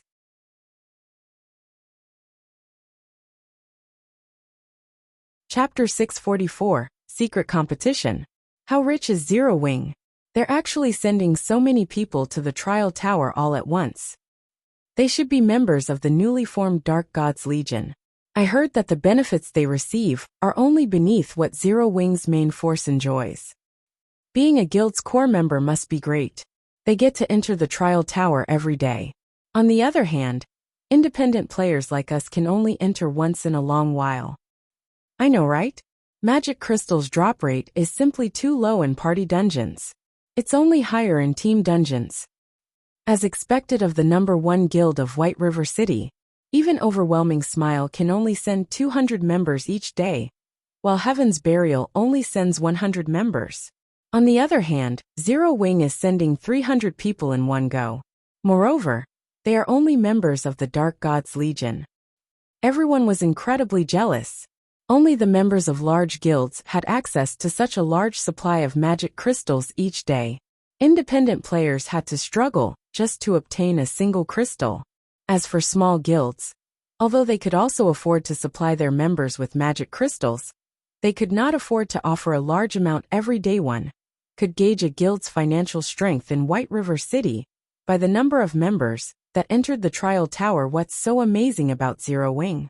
Can its financial strength compare to Overwhelming Smile? The level 30 Guardian Knight, Lone Tyrant, sneered as he entered the Divine Coliseum. Ever since the Dark Star's disbandment, Lone Tyrant held firm to his hatred of Zero Wing. If not for Zero Wing, Dark Star would have been White River City's ruler, and he would have stood as its emperor. Due to Zero Wing's constant rise, he was now only one of Overwhelming Smile's core members. He was not even the guild's chief MT. He was nothing more than cannon fodder. However, it was also because of this that he was able to experience just how frightening Underworld was, particularly after the third evolution of God's Domain. Underworld had increased its investment in God's Domain by several folds, pouring a massive sum of money into the game. Not only did the organization begin recruiting a large number of experts, but it had also collected a large stock of magic crystals, which were extremely important to current players. Even a first-rate guild could not compete with Underworld's financial resources. Underworld's influence covered a vast expanse of God's Domain. It could purchase magic crystals through several avenues. This was an advantage that many first-rate guilds did not possess. With all these magic crystals, Underworld could quickly nurture plenty of experts through the Divine Coliseum. God's Domain was not a game that could be dominated by a single player's strength. Even if Shifeng were stronger, he could only defend White River City. However, White River City was not the only city in Starmoon Kingdom, much less God's Domain. As far as Lone Tyrant knew, Underworld had yet to give up on the feast that White River City offered. Hence, the organization had once more invested significant funding in magic crystals, enough to even put a first-rate guild to shame. On the surface, Overwhelming Smile sent only 200 members to the trial tower each day. Moreover, every member could only challenge the trial tower 3 times a day. In reality, however, Overwhelming Smile secretly sent a large number of hidden experts to challenge the trial tower as well. This group of experts consisted of nearly 400 people, double that of what the guild sent openly in total. Overwhelming Smile sent nearly 600 people to the trial tower every day, affording each member 3 challenges. The public was already astounded by Heaven's Burial's financial strength. Unfortunately, compared to Overwhelming Smile, Heaven's Burial was nothing.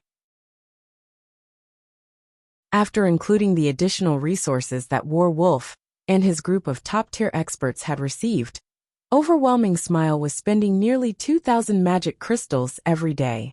What did Heaven's Burial's expenditure of 500 magic crystals amount to? Lone Tyrant, control your mouth. It is not the time for Overwhelming Smile to display its strength. Let Zero Wing and Heaven's Burial bask in the limelight. Watching the Dark Gods Legion enter the trial tower, A faint smile appeared on Feng Xuanyang's face. With pride and arrogance he said, "Black Flame, your complacency won't last." In truth, Feng Xuanyang had not expected Underworld to continue investing in White River City. He had thought that the organization would just let Overwhelming Smile, the guild he controlled, fend for itself. Currently, there were extremely few experts who had managed to pass the 4th floor of the Divine Coliseum. Among them, Zero Wing had the most with a total of 36 people. Overwhelming Smile came in second. It had 29 people in total. Next up was Heaven's Burial. It had 20 people. Assassin's Alliance stood in 4th place. The guild only had 14 people at 5th place. Cloud9 had 12 people at 6th place. Yin Yang Court had 11 people. However, Overwhelming Smile had hidden a large fraction of its forces. For example, their 29 experts did not include War Wolf and his team.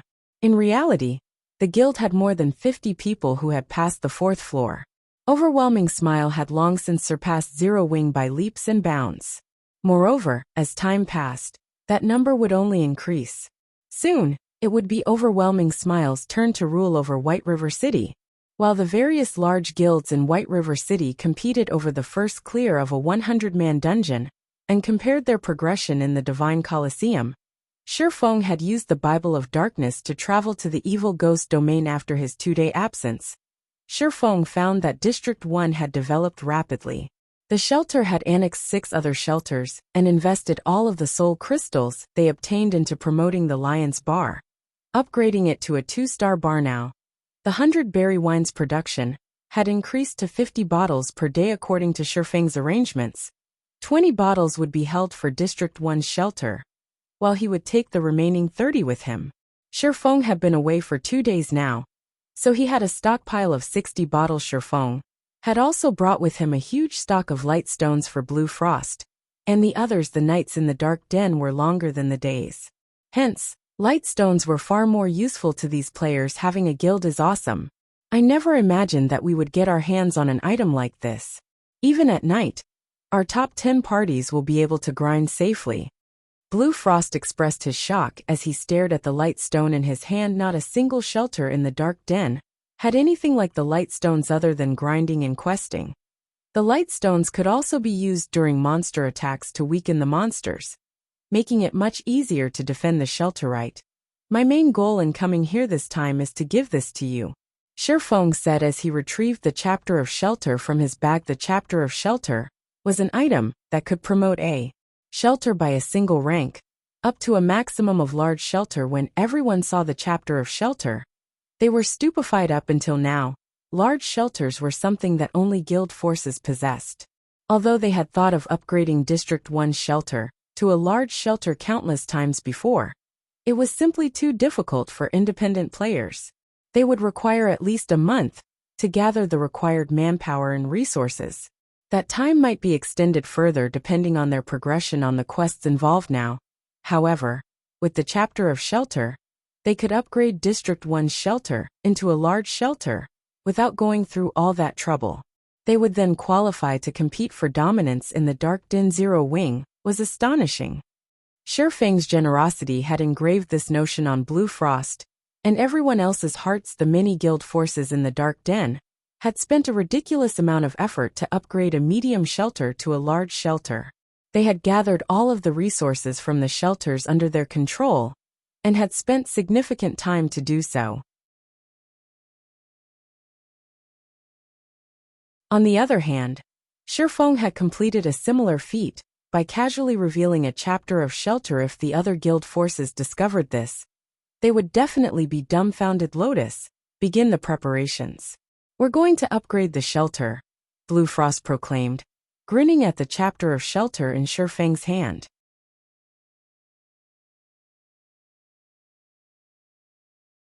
Chapter 645 Administrator. The Evil Ghost domain was vast. It was roughly the 1/5 the size of Starmoon Kingdom. There were also several shelters within the domain. Among these shelters, some were under the control of large guilds. However, not a single shelter within the Evil Ghost domain had been promoted to a large shelter until today.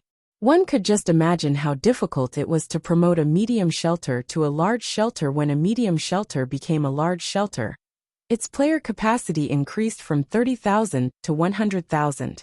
Not only would this increase the shelter's defensive capabilities, but the larger population would also improve collection speed of soul crystals by several times. Most importantly, upon becoming a large shelter, a shelter could have 3 specialties, which was 2 more than a medium shelter.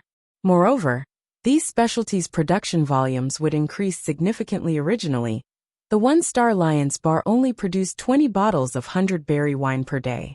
After becoming a large shelter, the Lion's Bar's production of 50 bottles a day doubled.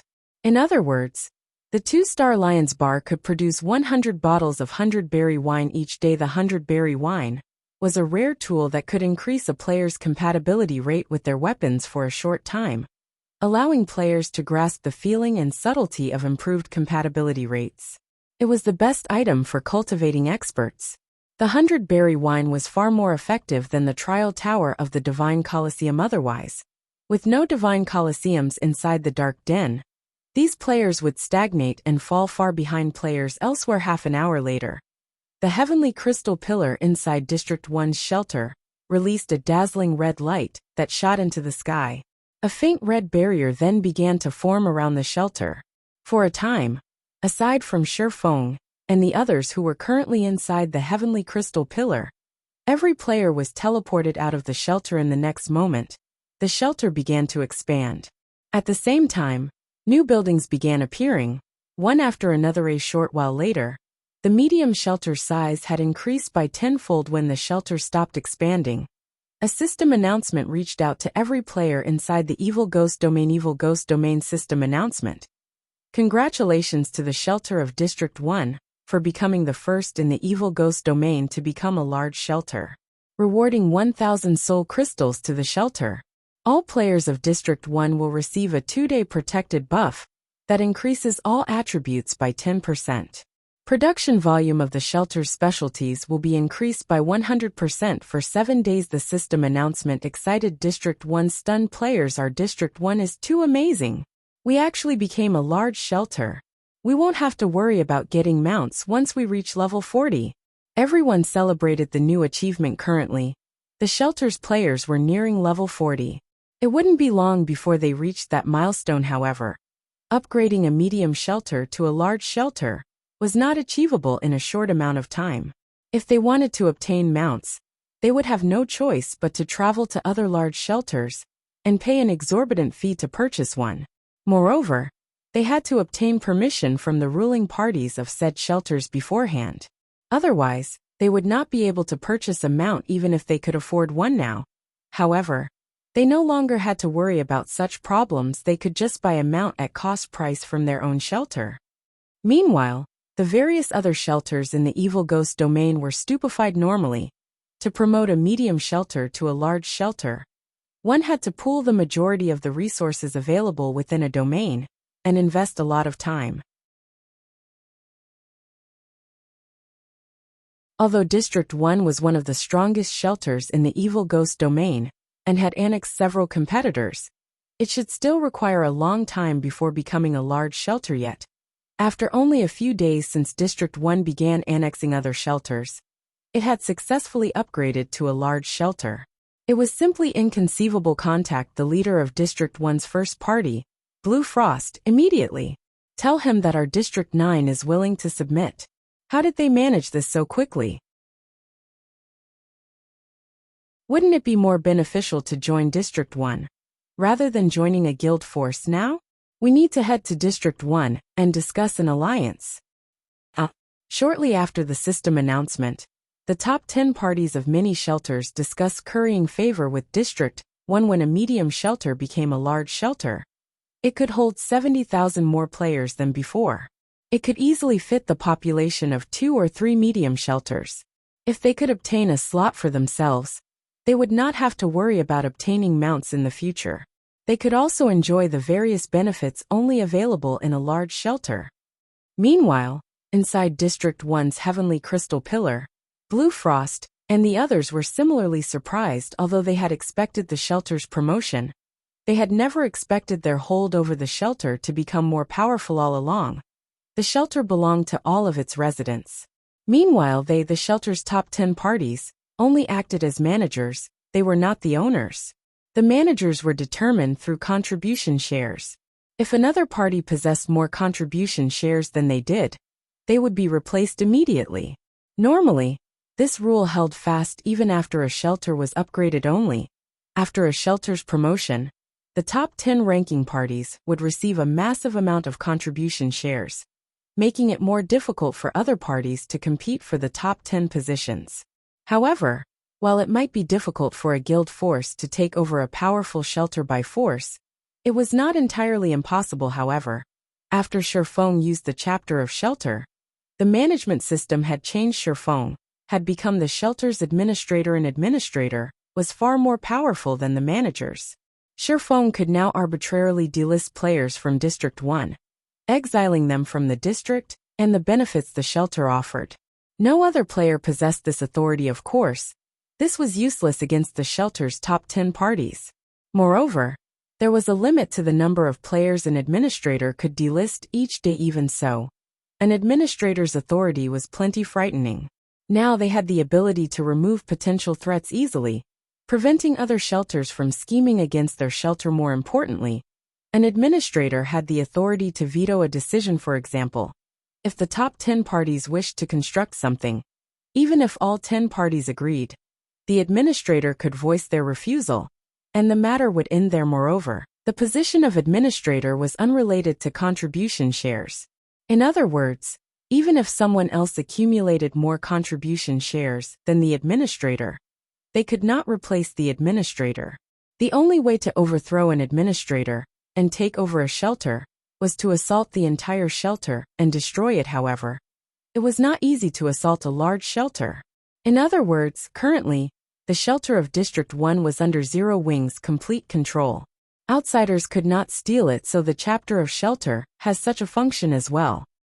Shifeng also only learned this after using the chapter of shelter. However, with this, he would not have to worry about losing the shelter to other guilds. He could rule with an iron fist. With that out of the way, he could invest more resources in District 1's shelter, transforming it into an iron fortress, following which, Shifeng left the shelter's management to Blue Frost. He then purchased all of the available bottles of 100-berry wine from the Lion's Bar, and took the massive batch of gemstones Blue Frost had prepared before returning to White River City. As the shelter had just upgraded to a large shelter, its specialties production had improved. As a result of the 7-day bonus, the Lion's Bar could produce up to 200 bottles of 100-berry wine each day. However, as Blue Frost and the others had already purchased 50 bottles, there were only 150 bottles remaining. Even so, Shifeng was satisfied with this amount. Even one bottle of 100-berry wine could tempt many experts, not to mention 210 bottles.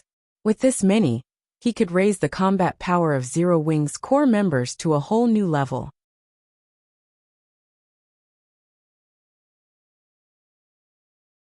Chapter 646, Killing Multiple Birds with One Stone.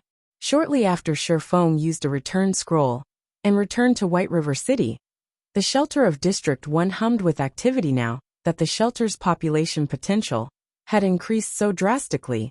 Many players in the Evil Ghost domain planned to migrate to District 1 to enjoy the benefits of a large shelter. Hence, reviewing the invitations demanded a considerable amount of work. In addition, the promotion to a large shelter did not mean that players could purchase mounts immediately. There was a need to construct a taming facility first, and the construction of a taming facility required a massive amount of soul crystals. Meanwhile, after District 1's shelter became a large shelter, many guild forces based in the Evil Ghost domain began to consider it a target. They all wished to conquer the large shelter in the past. Although District 1 occupied valuable land, and the shelter was relatively strong, to guild forces, it had been a trivial opponent. After all, independent players ran District 1. It was of no threat to guild forces. Now, however, things had changed. District 1 had become the first district to own a large shelter in the Evil Ghost domain. This would greatly affect the situation in the evil ghost domain. The medium shelters under their control held no advantage against a large shelter if they could take control of District 1. Not only could they extinguish any looming threats, but they could also increase their own strength. They also wouldn't have to waste effort collecting and pooling their guild's resources to obtain a large shelter for themselves. Most importantly, District 1's large shelter had not been promoted by a guild force. As far as they were concerned, District 1 was like a heap of loose sand. Its residents were not united. They could take advantage of this and take the shelter by storm with this. They could kill two birds with one stone. Why wouldn't they do it? For a time, the mini-guild forces in the evil ghost domain secretly plotted to insert their own men into District 1's shelter meanwhile. Although Blue Frost and the others had predicted these guild forces' intentions, not only did they not attempt to stop them, but they also actively encouraged it after all. They were not afraid of anyone trying to replace them. They earnestly wished the various guild forces would come and offer them more resources. The matter of District 1 joining Zero Wing was only known by a few of District 1's upper echelons. In the eyes of outsiders, District 1 had only obtained a large shelter due to its managers being very united, powerful, and lucky. Moreover, there were only so many guild forces in the evil ghost domain. Everyone knew which shelters belonged to which guild forces. Hence, everyone believed that District 1's shelter had yet to ally themselves with a guild. Normally, if players wished to join a shelter, the shelter's managers would welcome them with open arms. After all, more players would strengthen the shelter itself and increase the number of soul crystals the shelter could obtain. For District 1, however, other than those who had been recruited by the shelter's upper echelons, any player who wished to join District 1 was required to pay a fee of 1 soul crystal. Although the price was high, current players were much higher leveled than before. As a result, the difficulty of obtaining soul crystals and the price of soul crystals had decreased. Compared to Shifeng's initial arrival in the Dark Den, soul crystals' prices had fallen by 2 to 3 times. Currently, every elite party had at least 1 soul crystal on hand at all times. If they worked hard for a week or so, they could collect 6 soul crystals. Obviously, Guild Force's elite teams had a far easier time of collecting the crystals. Even after Blue Frost and the others recruited some players, there should still be 50,000 spots remaining. Charging 1 soul crystal per person, if they managed to fill all 50,000 slots, they would receive an additional 50,000 soul crystals. A player's ownership of 50,000 soul crystals was vastly different from a shelter's ownership.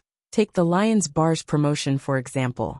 If Blue Frost and the others funded the promotion themselves, they would only have to spend 500 soul crystals to promote the bar to 3 stars.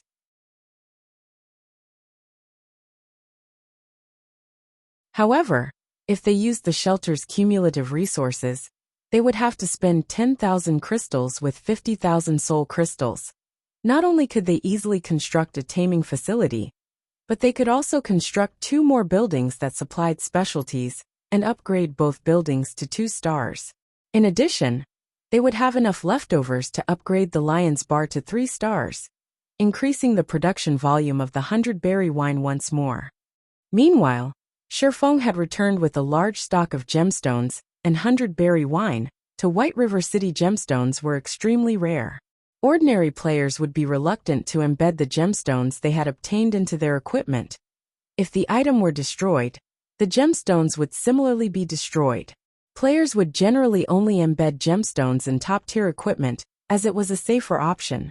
When the need arose, they could simply remove the gemstones and reuse them with other top-tier equipment. Currently, Tier 1 gemstones were very cheap in the Evil Ghost domain. Each crystal only cost 3 silver. In Starmoon Kingdom, however, each Tier 1 gemstone sold for 9 silver.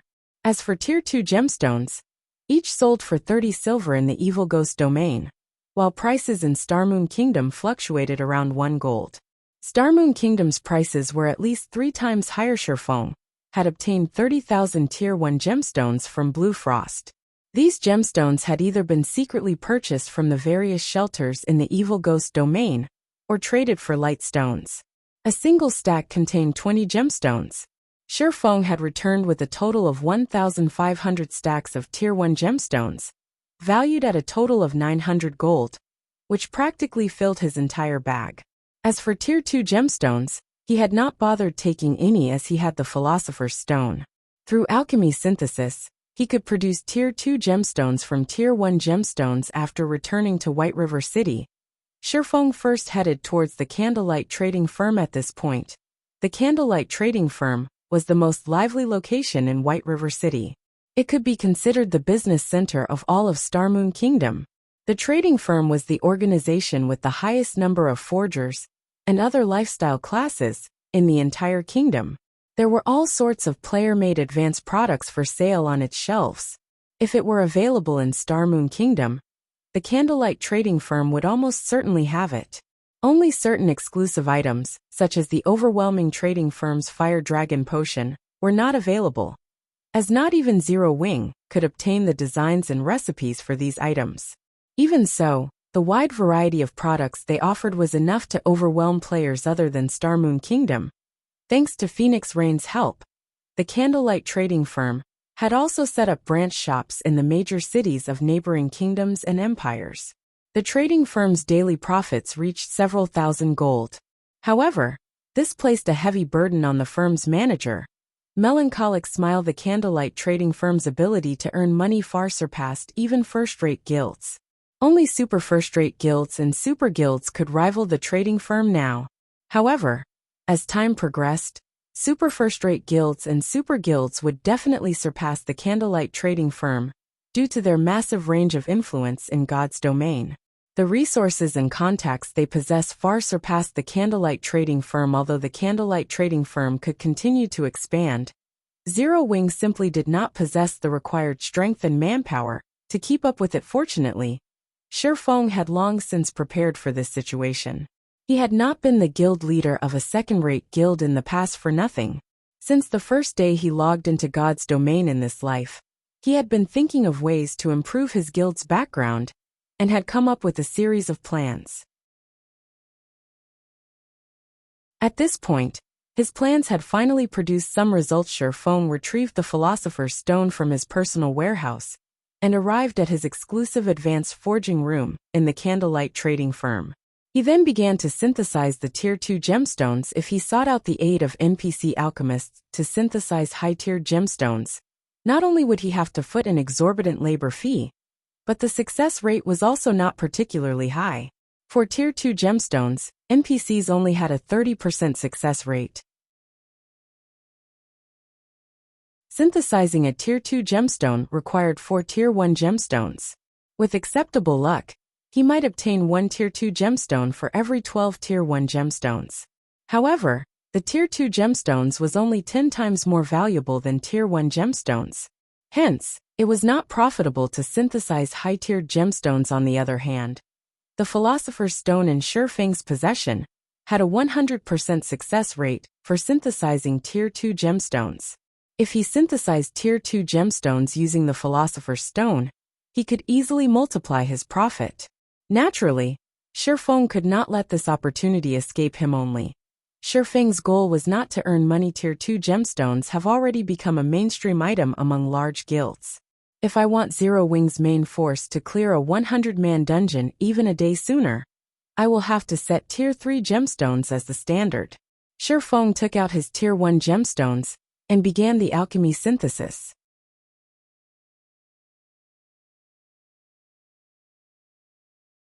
Chapter 647, Realm of Experts. Currently, the highest tiered gemstone one could obtain from monsters in God's domain was a Tier 2. As for Tier 3 gemstones, they only dropped from level 30 and above large-scale dungeons. Meanwhile, NPC alchemists only had a 20% success rate to synthesize Tier 3 gemstones. The cost involved was massive. Currently, Tier 2 gemstones sold for 1 gold.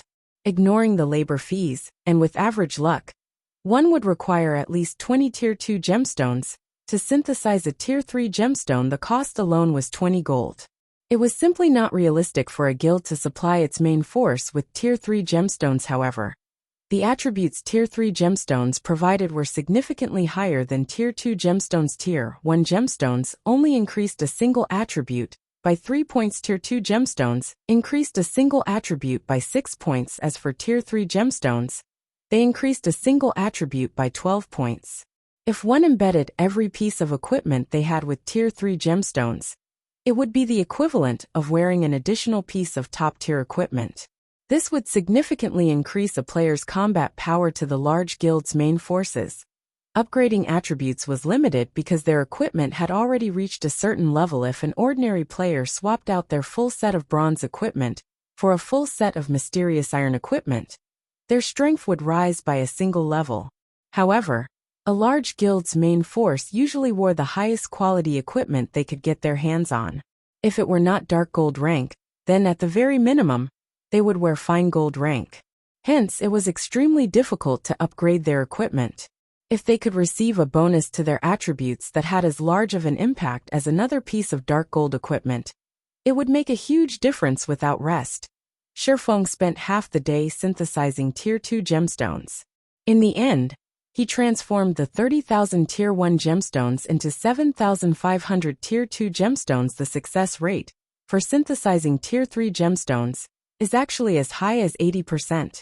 Shifeng could not help but grin when he saw the message that the Philosopher's Stone displayed initially. Shifeng would have been satisfied with a 60% success rate. After all, NPC Alchemist's success rate was only 20%. Furthermore, Shifeng's luck attribute was also relatively high. That would most likely lower his expenditure even further. 4 hours later, Shifeng had a total of 1,674 Tier 3 gemstones. 174 more than his initial estimation. If I sold all these Tier 3 gemstones, just how many more plots of land could I buy for the candlelight trading firm? Shifeng sighed as he stared at the Tier 3 gemstones cluttering the table. It was no wonder why the Philosopher's Stone was a treasure that could incite war between kingdoms and empires. Moreover, it was currently incomplete. Shifeng could not even begin to fathom just how powerful the complete Philosopher's Stone would be in the past. During God's Domain's initial stages, a Tier 3 gemstone could sell for 25 gold. Its price was more than 10 times higher than Tier 2 gemstones. If Shifeng sold all 1,674 Tier 3 gemstones, he could earn over 40,000 gold. That was enough money to purchase 3 or 4 golden lands. Meanwhile, he had only spent 900 gold on the gemstones. However, Shifeng had no intentions of selling the Tier 3 gemstones. What Zero Wing lacked right now was a large group of experts. With these Tier 3 gemstones, he could elevate Zero Wing's strength to a whole new level. That way, the guild would have the power to support and stabilize the candlelight trading firm's development. Just as Shifeng was excitedly contacting Aqua Rose and preparing to replace the main force's Tier 2 gemstones with Tier 3 gemstones, the situation at White River City's Divine Coliseum had reached a boiling point. More experts from Heaven's Burial suddenly broke through the 4th floor of the trial tower. Currently, the guild had a total of 42 members who had reached the 5th floor, double that of their previous record, and surpassing Zero Wing's previous record of 36 people. Although 3 more people from Zero Wing have passed through the 4th floor, Heaven's Burial is superior. Another 22 of their people have passed the 4th floor within the same time span. It really makes you wonder just how they have nurtured so many experts. It seems that Heaven's Burial has a chance of replacing Zero Wing as White River City's overlord. Overwhelming Smile isn't doing too bad either. Today, another 8 people have reached the 5th floor, pushing their total to 37. Right now, Overwhelming Smile is only behind Zero Wing by 2 people. In another 1 or 2 days, Overwhelming Smile's number of experts will probably surpass Zero Wing as well. Due to the increase of each guild's number of experts in the Divine Coliseum, many players had begun changing their opinions of Heaven's Burial and Overwhelming Smile. Although one could not tell much by the number of experts, it could indicate a guild's potential in the God's Domain of today. Due to Shifeng repeatedly shattering the concept of strength by numbers, the public no longer evaluated a guild based on how many members it possessed. Then, how could one judge a guild's strength? The first method was by examining the guild's raid progression of large-scale team dungeons. This was the best way to judge the comprehensive strength of a guild. The second method was by reviewing the number of experts a guild possessed.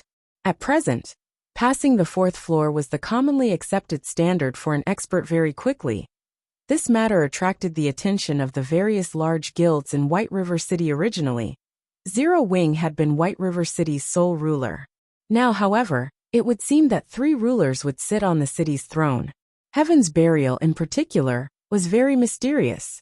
The guild developed as fast as Zero Wing had in the past.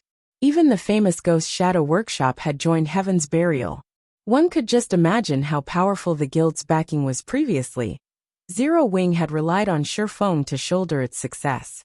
Now, however, Heaven's Burial's potential was even greater than Zero Wing's. Not only did it possess well-known, top-tier experts, but it also had the financial strength to rival Overwhelming Smile. Heaven's Burial was definitely a powerful competitor for a time. Many players were tempted to take part in Heaven's Burial's entrance examination. Heaven's Burial was constantly recruiting guild members. Moreover, its entry requirements were a lot lower than Zero Wing's.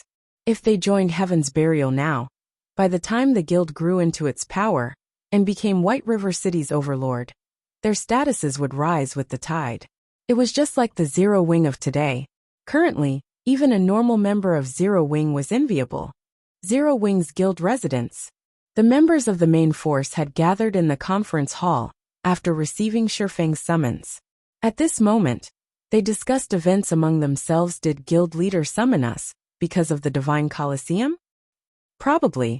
After all, this is a matter concerning the guild's reputation. Zero Wing is the #1 guild in White River City, yet right now, we have fewer experts who have passed the 4th floor than the newly established Heaven's Burial. We have to do something to restore our reputation. How could the Trial Tower's 4th floor be so easy to break through? I am still stuck in the 4th floor's middle sector, not to mention the end. Indeed, based on what I heard from guild leader, if one cannot display 50% of their actual combat power, they will not be able to overcome the 4th floor.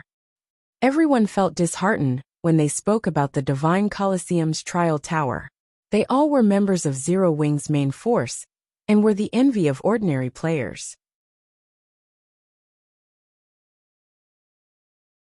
In reality, however, they knew that, without breaking through the Trial Tower's 4th floor, they could not be considered as true experts despite Zero Wing providing far better resources than Heaven's Burial or Overwhelming Smile. For some reason, only a small number of people had managed to reach the realm of experts. As everyone chatted, Sherfeng entered the conference hall. Leading Aqua Rose and Fire Dance. The conference hall suddenly fell silent, everyone in the room shifting their gazes towards the black-cloaked Sherfeng.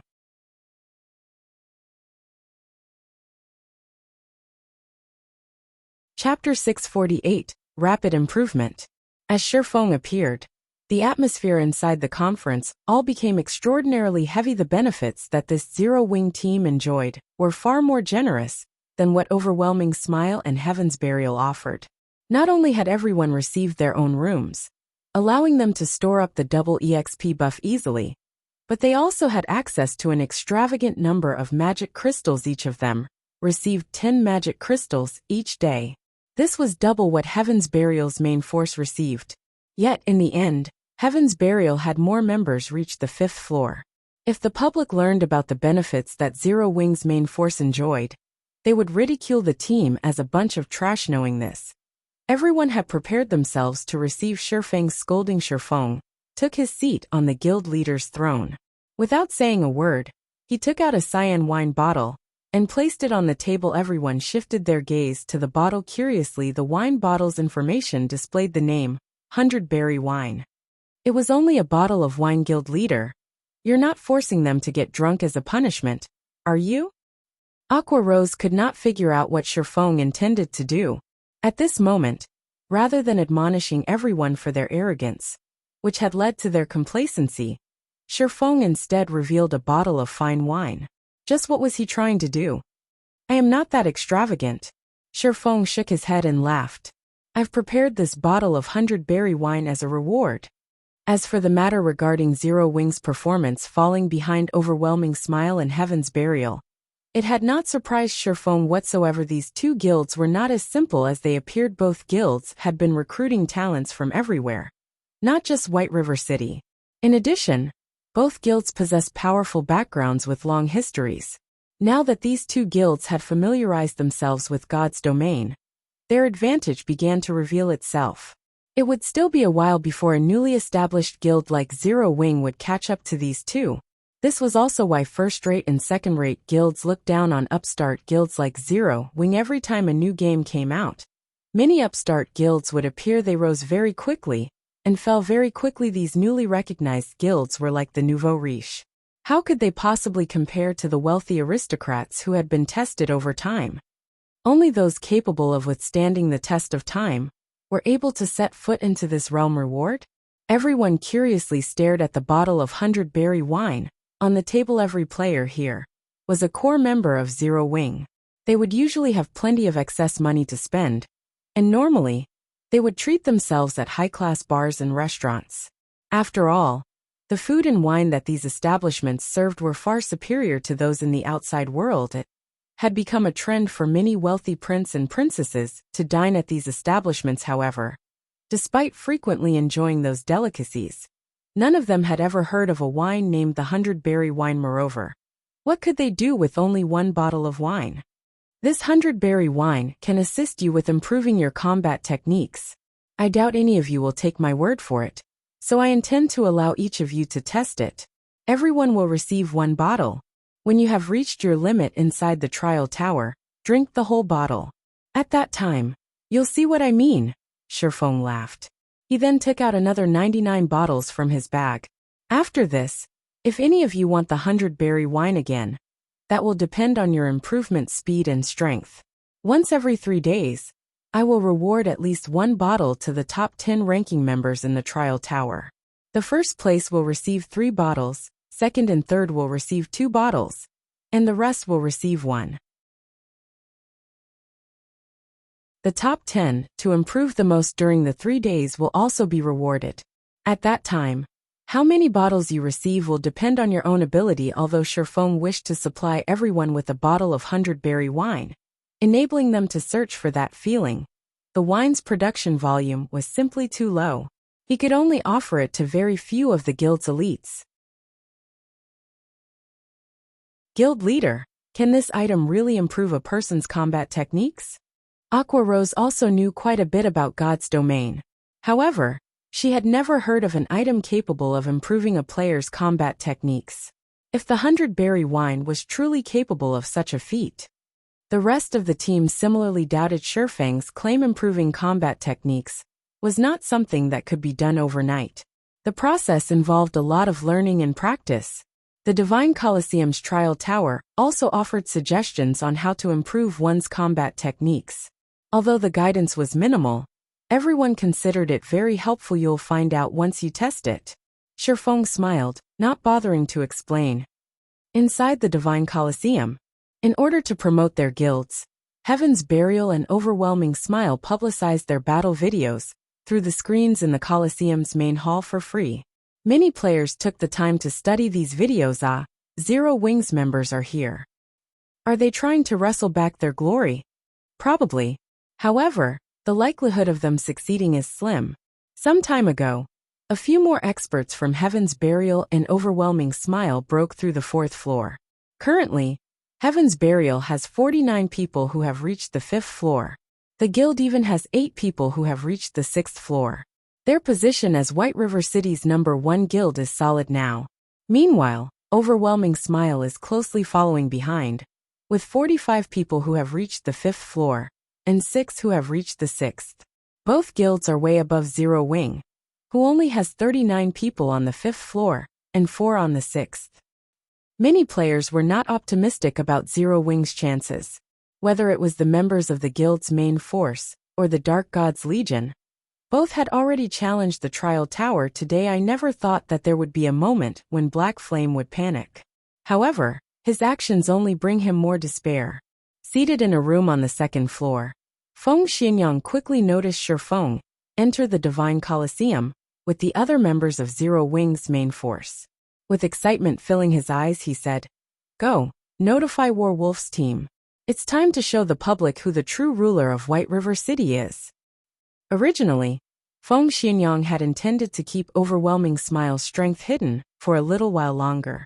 However, after seeing Shifeng personally show up at the Divine Colosseum, he could not suppress the hatred in his heart. Although he could not do anything to Shifeng directly, it would soothe his heart if he could strike a mental blow to Shifeng as long as Werewolf's team took action. Overwhelming Smile would immediately have a large group of experts pass through the fourth floor. At that time, Zero Wing's efforts to make a comeback would be rendered futile. Its reputation would be in tatters. Meanwhile, the members of Zero Wing's main force, who had just entered the trial tower, felt a burden of expectation. Everyone clearly understood their own combat power. To put it simply, it was extremely difficult for them to break through the fourth floor. However, since Shifeng had told them to give it a try, they could only grit their teeth and follow his commands very quickly. The members of Zero Wing's main force passed through one floor after another. Upon reaching the fourth floor, everyone grew anxious. The trial tower's tests were set according to the player's strength. For every test, the system would generate a perfect doppelganger of the challenger. The doppelganger possessed the same combat power as the challenger. However, the doppelganger's actual combat power varied, depending on one's progression in the trial tower. Each floor was also divided into 3 stages, early, middle, and late. Through the battles with their own doppelgangers, players could learn their own shortcomings. Meanwhile, players who were capable of defeating the doppelganger during the fourth floor's late stage would basically be able to display 50% of their actual combat power. These players were regarded as experts of God's domain. However, based on the standard of the current players of God's domain, and the time they had to develop themselves, very few were capable of reaching the standard of an expert. Hopefully I can pass through the late stage this time, Blackie prayed as watched his doppelganger before him. He then took out the 100-berry wine from his bag and emptied the bottle's contents, swallowing every last drop. Suddenly his mind felt clear. Moreover, his compatibility rate with his weapon and equipment began to rise rapidly. The items felt like an extension of his own body. This is amazing. The others were similarly shocked after drinking a bottle of 100-berry wine. Their perception of the world had undergone a complete change when everyone casually used a skill. They immediately discovered their skill completion rates had significantly improved. Even Shadow Sword and the others, who had been stuck at around an 80% completion rate, could now easily achieve an 85% skill completion rate, their combat power soaring after familiarizing themselves with this new sensation. Everyone tackled their respective opponents.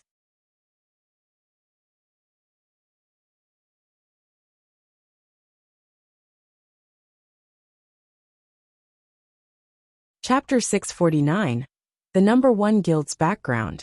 Shortly after Zero Wing's main force entered the trial tower, both Overwhelming Smile and Heaven's Burial simultaneously dispatched a large number of players to challenge the trial tower.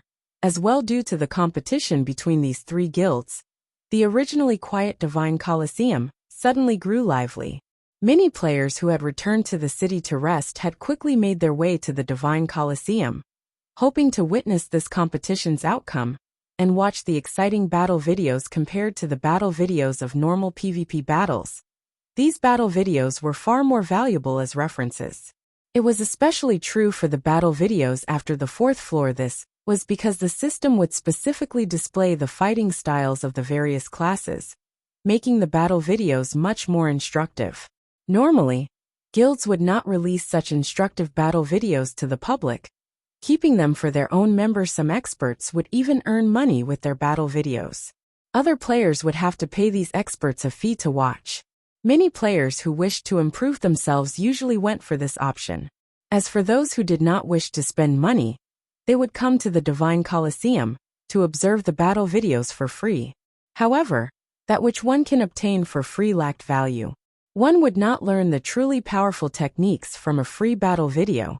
As a result, the gap between paying and non-paying players widened, little by little. Meanwhile, the three great guilds of White River City occupied themselves with their competition. Although the battle videos these guilds publicized was limited to the 4th floor, it was enough to excite many players. I wonder which guild will obtain first place this time. I'm betting on Heaven's Burial. Of the members of Heaven's Burial, I saw going in to challenge the Trial Tower a moment ago, a few were well-known experts of other virtual reality games. Heaven's Burial really is amazing. It has actually recruited so many experts. It won't be long before they try to claim the seat of White River City's overlord. That's right. Now that Ghost Shadow Workshop has joined Heaven's Burial, the guild's strength has soared by leaps and bounds. Ghost Shadow himself still maintains the highest record in the Trial Tower. Ghost Shadow indeed deserves to be called one of the virtual gaming world's top-tier experts. Even now, no one else has reached the 7th floor. Moreover, he even reached the middle stage of the 7th floor. I heard that Starmoon City's best record stopped at the 6th floor's middle stage. This is simply madness. I'm an elite member of the Assassin's Alliance, but even until now, I am still stuck on the 3rd floor. The 4th floor is still out of my reach. It really makes you wonder just how those experts managed to do it. However, isn't Black Flame Starmoon Kingdom's #1 expert? Did Black Flame fail to reach the 7th floor? I'm not sure. However, Black Flame's name isn't on the trial list. Maybe he hasn't challenged the Trial Tower yet. Hasn't challenged it yet? He must be afraid of embarrassing himself. If he fails to surpass Ghost Shadow, he will lose his title as Starmoon Kingdom's #1 expert. Everyone grew excited as they examined the Trial Tower's ranking list. Normally, it was extremely difficult for ordinary players to meet experts like Ghost Shadow. They lived in two completely different worlds. Now, not only did they have the chance to see these experts in person, but they also got to watch these famous experts compete against the main force of White River City's #1 guild, Zero Wing. How could they not be excited? Just as everyone chatted about which guild was stronger and which expert was more powerful, something changed on the trial list quick. Look, someone just passed the 4th floor and reached the 5th. A perceptive player quickly discovered the change. There were two ranking lists posted in the Divine Colosseum. One was the tournament list, which catered towards PvP battles, while the other was the trial list. Trial list held the names of the players who managed to clear each floor, and the name of the guild they belonged to. However, only the top 300 players on each floor would be displayed. For those who cleared the same floor, they would be ranked based on their clear time. However, the clear time held no particular meaning, as everyone only paid attention to the players on the highest floors. Nobody would care about how fast a person could clear the first 3 floors. Meanwhile, as there had yet to be a total of 300 players in White River City who had reached the 5th floor, it was very easy for players to notice a change to the number of players currently on the 5th floor, and identify the person responsible for the change. Wolf? Who is that? Why haven't I heard of him before? Really though, his clear time sure is short. His clear time for the 4th floor is only longer than Ghost Shadow's. I never thought that Overwhelming Smile would have such a powerful expert. If he has cleared the 4th floor so quickly, he should be able to reach the 6th floor. Suddenly, the crowd fell into a heated discussion in White River City. The players who could reach the 6th floor were as rare as a phoenix's feather. There were less than 20 as of this moment. Moreover, these experts were members of the 3 great guilds. Meanwhile, there was only one person who had managed to reach the 7th floor, and that was the famous Ghost Shadow 6th floor. Feng Xinyang was filled with disdain when he heard the players chattering downstairs. What does the 6th floor amount to? The #1 spot on the trial list will belong to Overwhelming Smile. A moment later, Wolf cleared the 5th floor. His name entering the 6th floor's list. The 6th floor's list housed very few people, so a new addition was bound to attract attention. At the same time, 5 more players passed through the 4th floor. Among them, 2 were members of Heaven's Burial, 2 were Overwhelming Smile's members, and the last person was Zero Wings Blackie, who had once ranked #1 on White River City's ranking list. It seems Zero Wing really is crap. 3 more experts from Overwhelming Smile have reached the 5th floor, and one has even reached the 6th. As for Heaven's Burial, 2 of their players have passed through the 4th floor as well. On the other hand, despite sending so many people in, only one person from Zero Wing has managed to reach the 5th floor. It seems that Zero Wing is no match for the 2 other guilds when it comes to nurturing experts. Everyone made their own judgments upon seeing the obvious differences between the 3 guilds. Haha. Black Flame, do you see now? This is the difference between our guilds. No matter how amazing you are. Do you think a guild with the support of only one person can surpass a real, large guild? Feng Xinyang celebrated as he looked towards the room Feng resided in. Time slowly passed. Suddenly, something inconceivable happened. The 7th floor's list, which originally only had one lonely name on it, suddenly had 2. Who is War Wolf? He has actually passed through the 6th floor and entered the 7th floor. This is madness. It would be awesome if he released his battle video. The main hall suddenly exploded with activity to the majority of current players. The 7th floor was a legend. It was a floor they could never reach. Meanwhile, sitting in one of the rooms on the 2nd floor, Ghost Shadow frowned when he saw this change. So, there's still such an expert in White River City. A hint of excitement flashed in Ghost Shadow's eyes. It was very lonely being an expert of his caliber. It was extremely difficult to find someone to compete with throughout White River City. There were only 2 experts who he was interested in. The first was Black Flame, while the second was Flame Blood. Now one more had caught his interest, War Wolf. However, while everyone committed War Wolf's name to memory, another name suddenly joined his on the 7th floor's list. Fire Dance. Everyone knew this name, the commander of Zero Wing's main force. Many of Overwhelming Smile's experts had died at her hands. She had even fought valiantly in the Great War with the Dragon Phoenix Pavilion, making a name for herself. Nobody would have thought that she would once more appear in the limelight. Sure enough, Zero Wing will not be replaced so easily. Ghost Shadow could not help his elation when he saw another person reach the 7th floor. How is this possible? Feng Xinyang stared at the name on the 7th floor's list in disbelief. Fire Dance. Assassin, affiliated guild. Zero Wing. No matter how he looked at it, the name belonged to Fire Dance of Zero Wing. However, a short moment later, another new name appeared on the 7th floor's list. Violet Cloud, Cleric, affiliated guild. Zero Wing.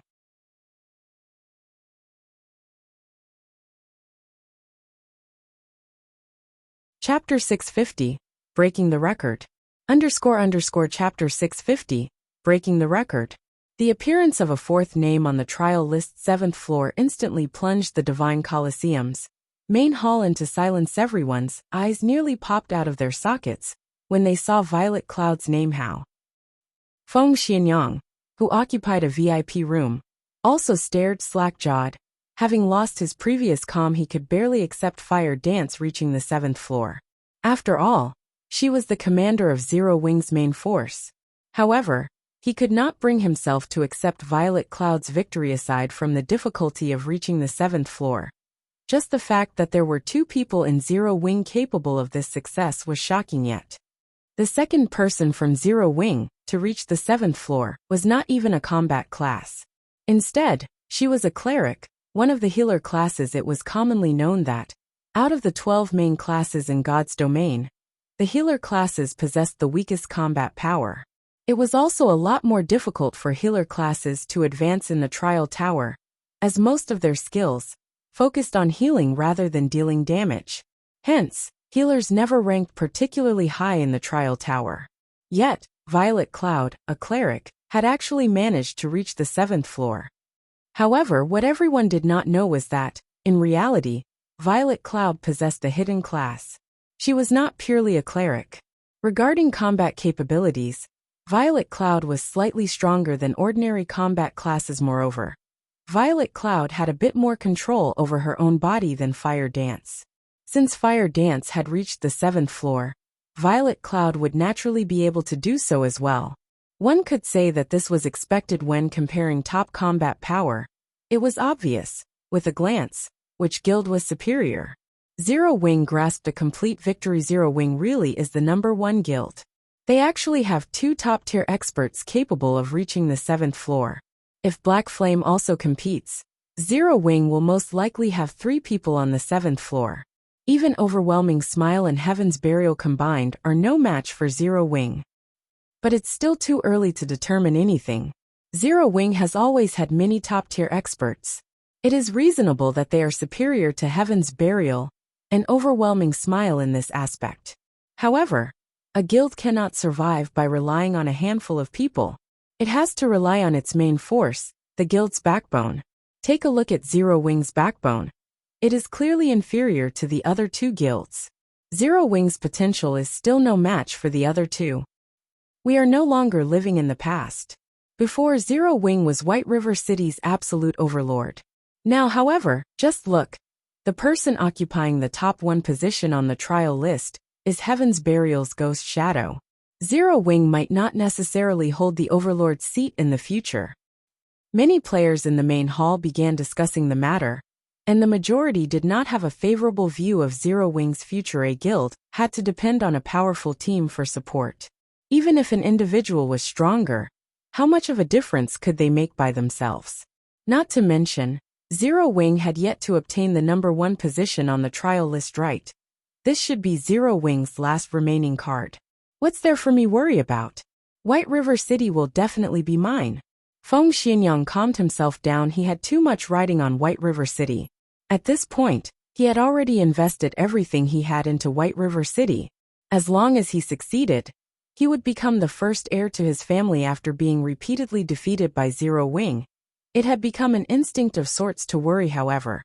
After calming himself and giving the matter some thought, he realized that he had nothing to worry about.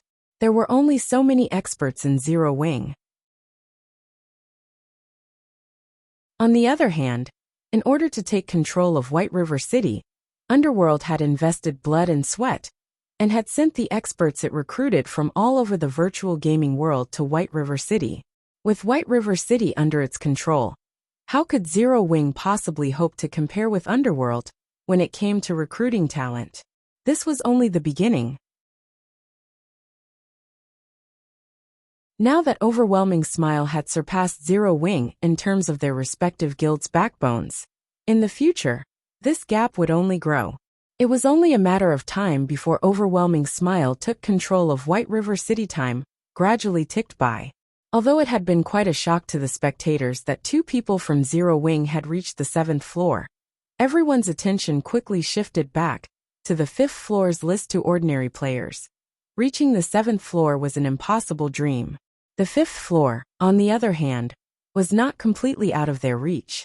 Hence, they paid more attention to the 5th floor's list. Look, 2 more people from Heaven's Burial have passed. 3 more from Overwhelming Smile have passed as well. Just as everyone was focused on the 5th floor's list, the list suddenly began to change multiple times. What's going on? I'm not seeing things right. Why did more than a dozen names suddenly appear on the list? Wow, it's true. The total number of people on the list was 224. Now it's 242. I wonder which guild or independent player succeeded. Many among the spectators greatly admired the independent experts who had reached the 5th floor at this point. There were only a few experts in White River City who had reached the 5th floor.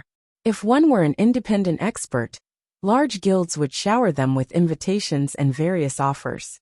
They would become famous overnight, and would no longer have to live an ordinary life. This situation had driven many independent players into a frenzy. It was one of the reasons why so many independent players were desperately challenging the trial tower. Today's mainstream experts were already on the 5th floor. After some more time passed, when these experts reached the 6th floor, it would be far more difficult for independent players to experience such overnight fame. As everyone began searching for the identity of those 18 experts, they suddenly realized that something amiss. Why does it seem like these people are from Zero Wing? This is a lie, right? All 18 people are actually from Zero Wing. None of the spectators dared to believe their own eyes. They immediately began counting the total number of players Zero Wing had on the 5th floor. In the end, they discovered that there were indeed 18 more 5th floor experts in the guild. Instantly, Zero Wing became the guild with the most experts on the trial tower's 5th floor. However, just as they finished counting, Another group of experts managed to pass through the fourth floor this time. The numbers were even more frightening. With a total of 45 people moreover, all 45 were members of Zero Wing. Suddenly, the Divine Colosseum fell silent. Just what was this? Nobody in the main hall could make sense of what was happening in the morning. Zero Wing's main force had challenged the trial tower. At that time, however, not a single person had passed through the fourth floor. Yet now, every single one of them past Zero Wing now had a total of 103 people on the trial tower's fifth floor.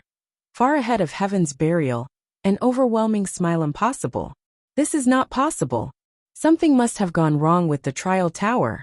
Feng Xianyang abruptly stood, his eyes bulging as he stared at the trial list. If it were just an additional dozen or so people, he would have at most been surprised. However, if every single member of Zero Wing's main force was an expert who passed the fourth floor, the term shock was no longer appropriate. This was simply terrifying. To obtain more experts who could pass through the fourth floor, Feng Xianyang had scoured and poached talents from various other cities. He had also received a continuous supply of experts from Underworld. Yet, even so, he still couldn't produce a 100-man team of such experts. What about Zero Wing? Not only was it a guild without any backing whatsoever, but it also lacked a wide array of connections. How did such a guild manage to obtain so many experts? Zero Wing really knows how to hide its strength. Ghost Shadow squinted his eyes at the fifth floor's list. He too felt a heavy pressure weigh on him. There was no longer anybody who dared to look down on Zero Wing.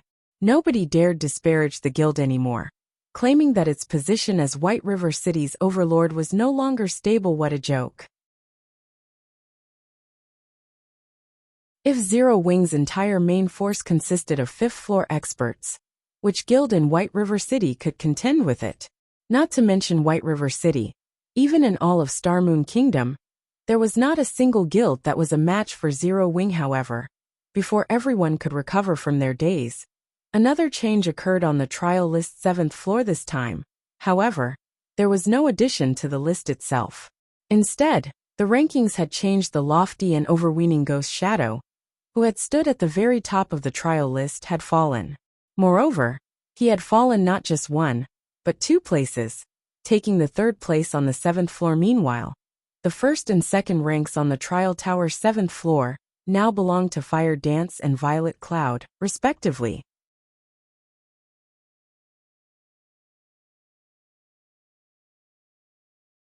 Chapter 651 Sensational. Chapter 651 Sensational. The floors of the trial tower were divided into 3 stages for the trial tower's first 4 floors.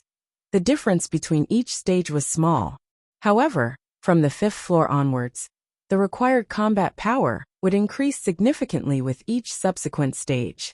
Hence, every time a player passed a stage after reaching the 5th floor, they had to undergo a relatively long period of training to proceed further in the Divine Colosseum. Only experts who had passed through the 4th floor would know how difficult it was to overcome each stage from the 5th floor onwards.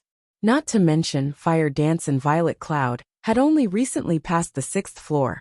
Arriving on the 7th floor, however, of everyone in the Divine Colosseum, the situation shocked Ghost Shadow the most. The record he maintained so far was the middle stage of the 7th floor.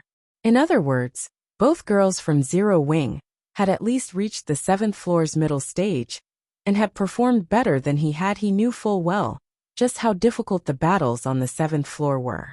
That was no longer a challenge that an ordinary human being could tackle.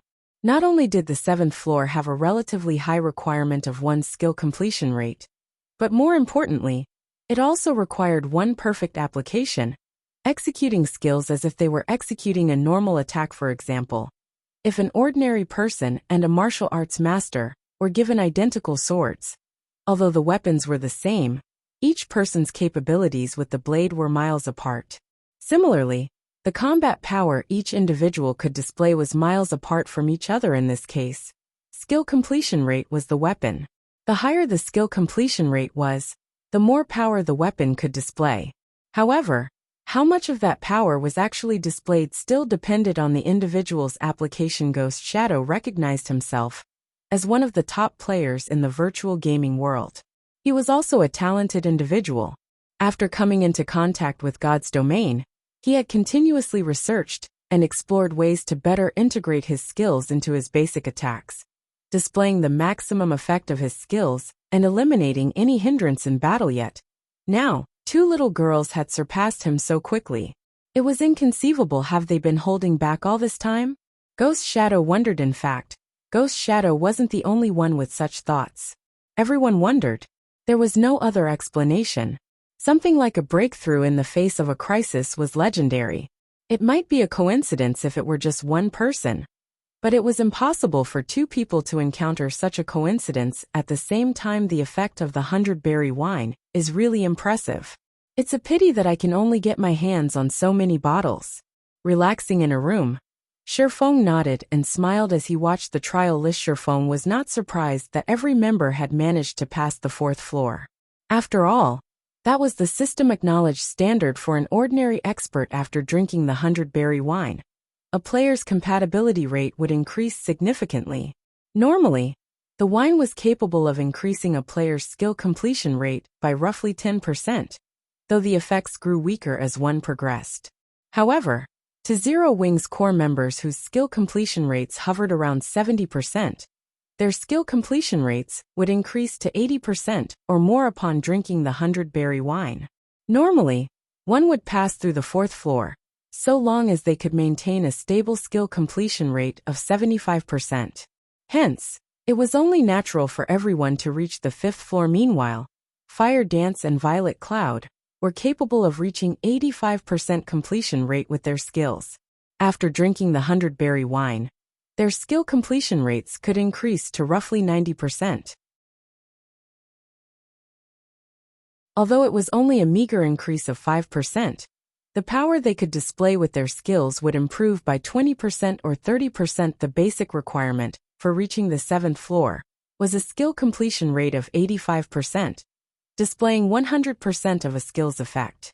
In addition, if one were capable of skillfully applying their skills into their basic attacks, they could normally pass through the 7th floor's early stage. Although Fire Dance and Violet Cloud might still lack actual combat experience and were not proficient with skill application, a skill completion rate of 90% would be sufficient to get them through even the middle stage and pushing them into the 7th floor's late stage.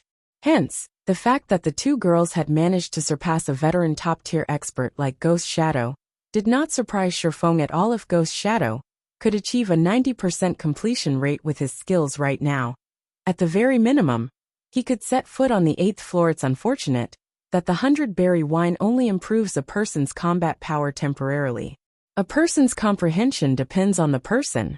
Sherfeng sighed as he glanced at the remaining 110 bottles of 100-berry wine in his bag. The 100-berry wine was a strategic tool in nurturing experts. It was no wonder why the Fantasy Shrine had managed to rise to power so quickly in the past. The 100-berry wine had definitely contributed to this achievement. Shortly after every member of Zero Wing's main force passed through the trial tower's 4th floor, news spread at the speed of light. This reminded everyone just how powerful Zero Wing was. Upon receiving this information, many guilds gave up on their development in White River City, shifting their attention to other cities instead. Against Zero Wing, whose main force consisted entirely of experts who could clear the 4th floor, their guilds stood no chance. Rather than wait for their extermination, it would be better for them to develop themselves elsewhere. Who knew? Their chances of achieving success might even be higher somewhere else. Meanwhile, in Heaven's Burial's guild residence, just how did Zero Wing manage to recruit so many experts? Flame Blood frowned upon receiving news of the Divine Colosseum's latest events. What happened? A short and chubby middle-aged man beside Flame Blood asked in a low tone. Zero Wing just sent its main force to challenge the trial tower. In the end, every member has managed to reach the 5th floor. Among them, 2 have even surpassed Ghost Shadow's record, Flame Blood said, not showing any signs of the arrogance he usually displayed as the commander of Heaven's Burial's main force. On the contrary, he had lowered his posture when he spoke to the chubby middle-aged man. Although the man before Flame Blood was not adept with virtual reality games. The man's position in the real world allowed him to remove flame blood from Heaven's Burial easily, should he ever wish to. Even the guild leader of Heaven's Burial, Singular Burial, had to treat this middle-aged man with great respect. Interesting. It seems that we won't be able to avoid a confrontation with Zero Wing if we wish to obtain this treasured land, the chubby man said as he caressed his goatee. After a moment of silence, he continued, since we can't beat them with numbers, let's improve the guild's overall strength. Flame blood. Notify Ghost Shadow, and tell him that I'll send Daybreak Fog to help out. We need to obtain the first clear of a 100-man dungeon as soon as possible. Daybreak Fog. Flame Blood could not help his surprise at the mention of this name. Are we giving up on Starmoon City? Heaven's Burial's ambition was colossal. The guild aimed to control all of Starmoon Kingdom. The best way to do so was to take control of the kingdom's lifeline first. Its players, the two cities with the largest player population in the kingdom, were Starmoon City and White River City.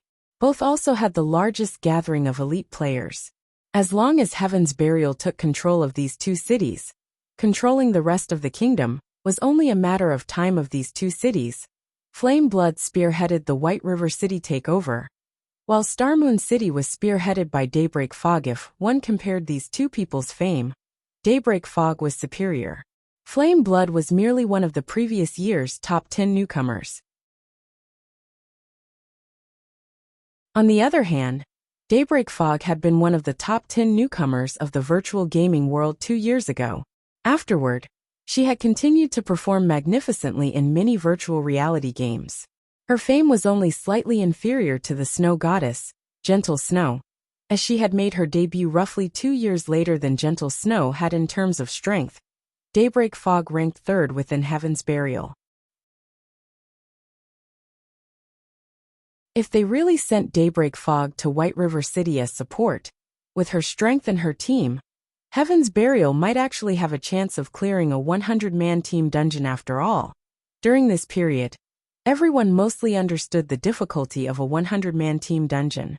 From the experience of clearing 50-man team dungeons, they had thought up of plenty of strategies. Now, all they needed to do was to take action. White River City has become Starmoon Kingdom's business center. The number of elite players migrating to the city increases by the day. Starmoon City is no match in this aspect. Hence, we have to prioritize this side for now. Moreover, when comparing the difficulty of 100-man dungeons, White River Cities is easier. If we allow Zero Wing to continue developing unhindered, it will become impossible to take control of White River City in the future. Suddenly, Shifeng received a communication request from a friend. Gentle Snow.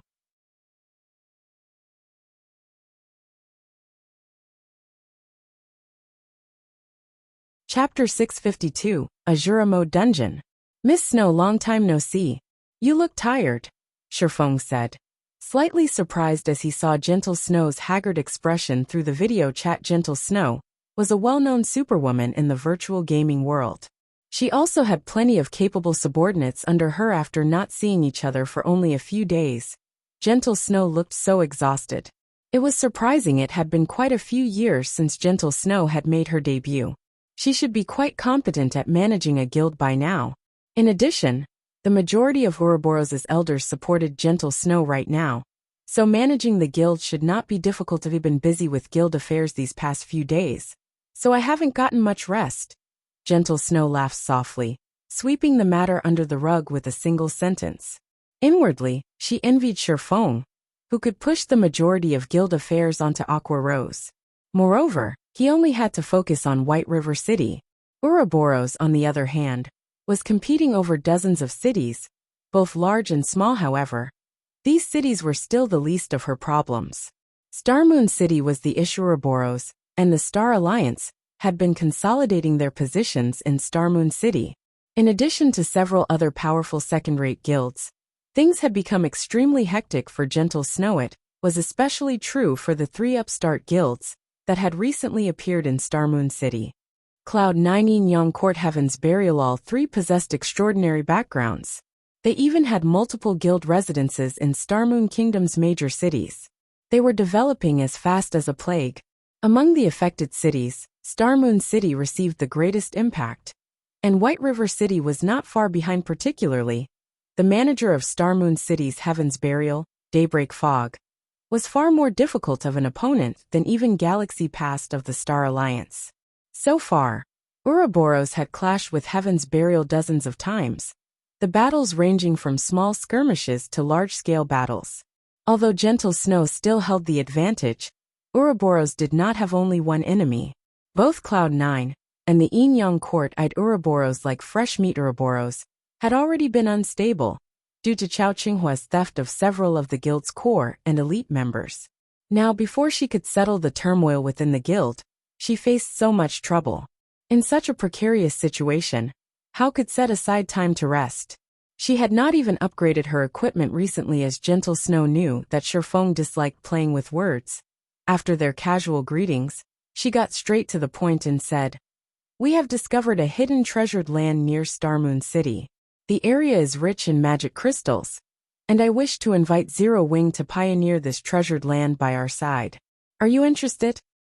Before the Divine Colosseum had been released, magic crystals had not been particularly valuable.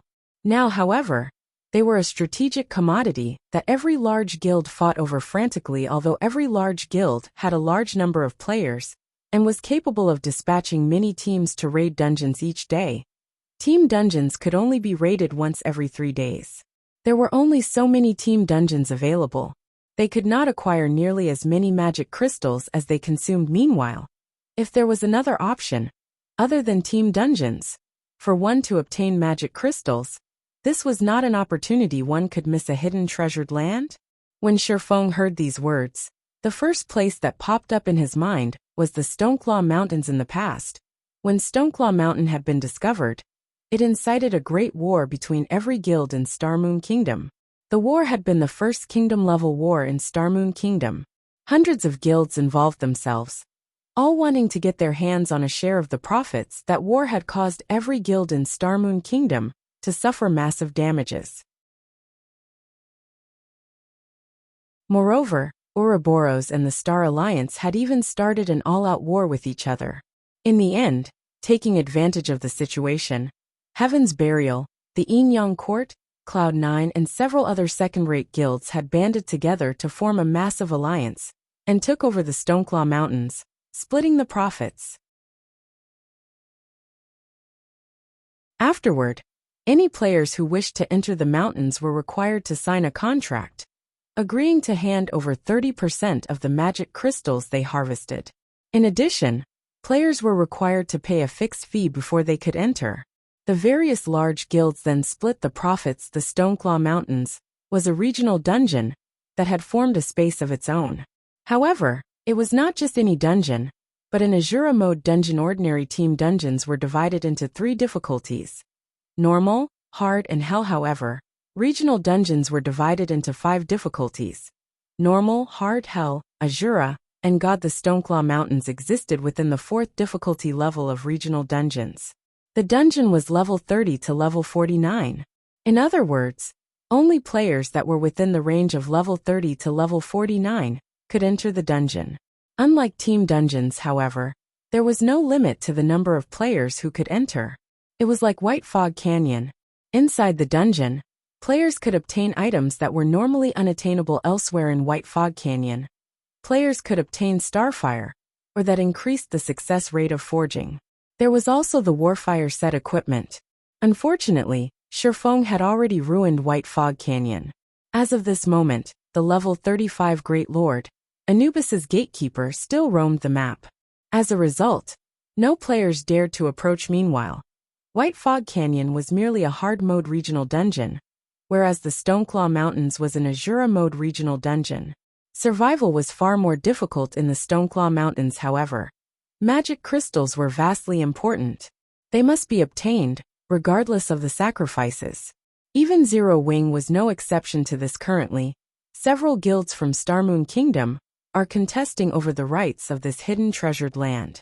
If Zero Wing is willing to help, I can offer 50% of the income. Gentle Snow offered a relatively attractive price to Gentle Snow. Offering 50% of the profits was a big concession on her part. The Stoneclaw Mountains were within the Starmoon City region. It was impossible for Zero Wing to send a large number of players to supervise the map. Hence, the responsibility of supervising the map would fall to Ouroboros. However, Zero Wing possessed extraordinary strength. As of this moment, even Shifeng's strength was a mystery. If Ouroboros and Zero Wing banded together, their chances of coming out on top would be a lot higher. Furthermore, working with other guilds was simply not an option for Ouroboros, alright? But I have a condition, Shifeng responded after giving it some thought. Zero Wing was based in White River City. There was a limit to how much combat power it could display in the faraway Starmoon City. Even though the guild was powerful, it could not move on the Stoneclaw Mountains by itself. Moreover, it was not realistic for a single guild to monopolize the Stoneclaw Mountains. Tell me. Gentle Snow rolled her eyes at Shifeng. Her offer had already been bountiful.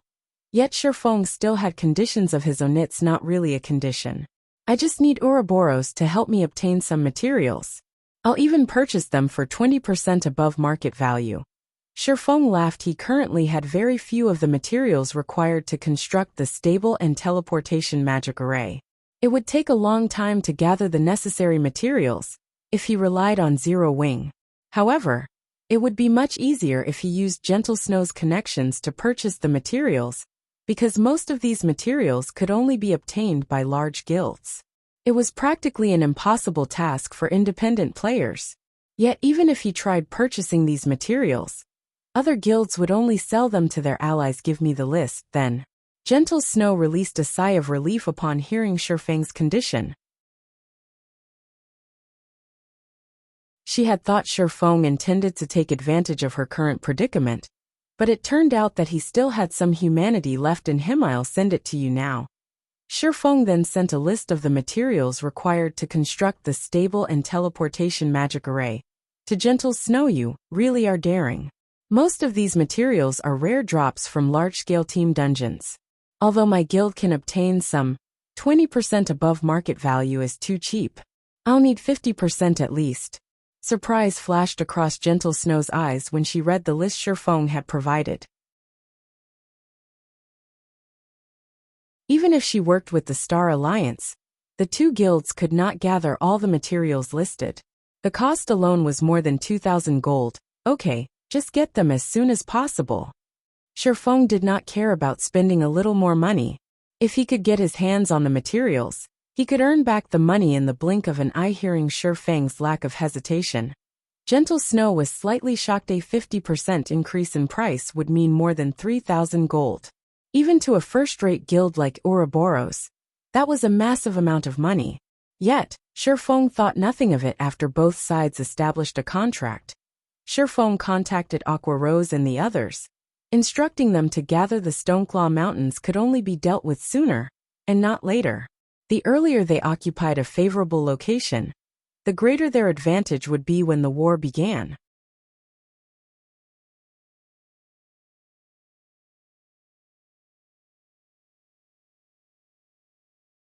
Chapter 653. Overall Improvement. Although the Trial Towers competition ended with Zero Wing's victory, the members of Zero Wing's main force were well aware that it had been due to the 100-berry wine. Otherwise, they would not have achieved such frightening results during the challenge. Everyone had discovered many of their own imperfections, their combat power improving slightly as a result. What a pity. If I could experience that kind of feeling once more, I might reach a stable skill completion rate at 87% and pass this stage. After the 100-berry wine's effects dissipated, Fire Dance challenged the 6th floor's late stage again. This time, she passed it without any issues, and could now reach the 7th floor with her own power. Unfortunately, she suffered defeat in the 7th floor's early stage. But the 100-berry wine did allow me to gain an initial understanding of how to use void steps. Guild leader will be surprised if he finds out. Void steps was an advanced style of footwork, and Shifeng's trademark technique. Just gaining an initial understanding of how to use the skill was extremely difficult. If Shifeng learned that Fire Dance could use void steps, he would definitely be surprised. He had spent many years in order to learn the technique, yet Fire Dance had managed to grasp it in such a short time. Although Shifeng's guidance largely contributed to her success, the fact that she had learned the technique in such a short time certainly had something to do with her innate talent, huh? Return to the residence? Fire Dance muttered as she read the message Aqua Rose had sent to her. She then chose to teleport out of the trial tower, inside the conference hall of Zero Wings Guild residence. Without wasting time, Shifeng retrieved all of the synthesized Tier 3 gemstones from his bag. All of you equip these Tier 3 gemstones. Shifeng had already replaced all his Tier 2 gemstones with Tier 3 strength attributed gemstones. As a result, his strength attribute had increased by more than 100 points. At this moment, even without activating Heavenly Dragon's power, his strength could match a chieftain of the same level. Even a lord of the same level would struggle to push him back if the main force replaced their Tier 2 gemstones with Tier 3 gemstones as well. Although they would not be as strong as he was, they could still contend with a special elite of the same level. Some, such as Fire Dance and the others, who wore a Tier 1 set equipment, might be capable of more ordinary players' attributes were inferior to common monsters of the same level. They would only be slightly stronger, with a full set of bronze equipment. At that time, the only advantage common monsters would have was their higher HP. If a player was fully equipped with secret silver equipment, their attributes should be roughly equal to an elite monster of the same level. Only when one wore a full set of dark gold equipment would they have the same amount of attributes as a special elite of the same rank for Zero Wings main force. Although their equipment was a mix of level 30 fine gold and dark gold equipment, they had the intermediate mana armor kits to make up for the difference. If they embedded Tier 3 gemstones into every item, their attributes should be roughly the same as if they wore a set of level 30 dark gold equipment. None of the main forces members dared to believe their eyes as they stared at the Tier 3 gemstones on the table. Every jaw hit the floor. Aqua Rose was similarly stunned, speechless. She knew full well just how valuable Tier 3 gemstones were. Moreover, no one had found a source for these gemstones yet. One could only obtain them from alchemy synthesis. However, synthesizing a Tier 3 gemstone would cost at least 20 gold. Meanwhile, there were over 1,000 shining gemstones on the table.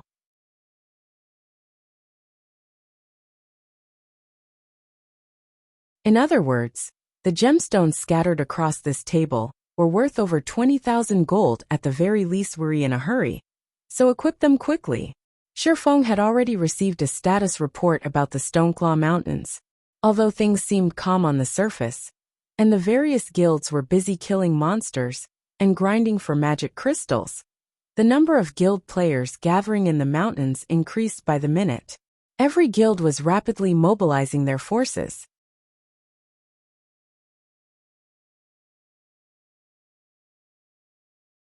Even Stone Forest Town, the closest town to the Stoneclaw Mountains, was surrounded by players. All of these players were members of various large guilds. It seemed that these guilds intended to capture Stone Forest Town. The nearest teleportation array to the Stoneclaw Mountains was over 10 hours on foot. On the other hand, Stone Forest Town was only an hour from the Azura Mode dungeon. The town was an absolute treasure, whether it was for repairing equipment or purchasing consumables. Stone Forest Town was the best option. Otherwise, they would have to waste a day to travel back and forth between Starmoon City and the Stoneclaw Mountains. Meanwhile, Stone Forest Town was not under Starmoon Kingdom's control. Instead, the forces of darkness held it. It was one of the towns that players could capture and occupy. As long as the town fell under a guild's control, said guild could hire an army of NPCs to defend the town for 15 days.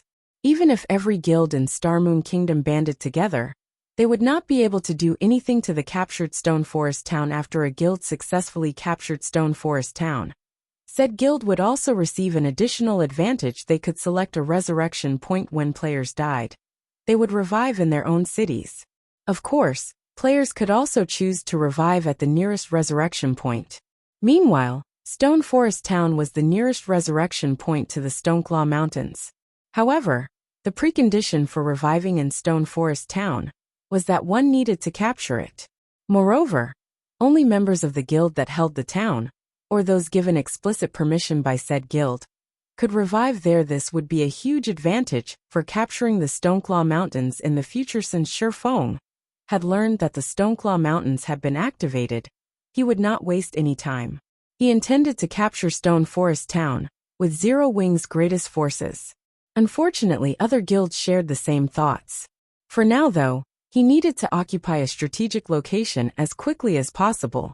Otherwise, their tasks would be far more difficult. A short moment later, every member of the main force had replaced their Tier 2 gemstones with Tier 3 gemstones, their attributes increasing significantly, following which, Shifeng led the main force and the Dark God's Legion mightily towards the teleportation hall. Wow. What's Zero Wing up to? Whoa, that's so impressive. I'm actually having trouble breathing right now. Is Zero Wing planning to start a war? The players on the streets could not help but wonder when they saw Zero Wing's frightening momentum. Over 400 players, fully equipped with the current best equipment, marched down the street. No matter where this army went, they would be a force to be reckoned with. They could easily trample a large guild. Not to mention, over 100 of these players were experts who had surpassed the 4th floor of the trial tower. If they participated in a field battle, they could easily stand against several thousand elite players. Meanwhile, a single large guild only had several thousand elite players. Suddenly, the various large guilds in White River City began to panic. Although an army of over 400 players seemed small, its strength was no laughing matter. If they wanted to, they could easily obliterate any guild team that was grinding out in the fields. Does Black Flame intend to move against us? Feng Xinyang trembled upon receiving this news. He was so shocked that he nearly jumped out of his seat. But why? We haven't provoked Zero Wing recently. We even yielded a few high-resource areas to them. They shouldn't have any reason to deal with us. Did some fool go and provoke Black Flame again? At this moment, the upper echelons of the various large guilds in White River City felt threatened. Every one of them immediately withdrew from the fields, returning either to White River City or the nearest town as fast as possible.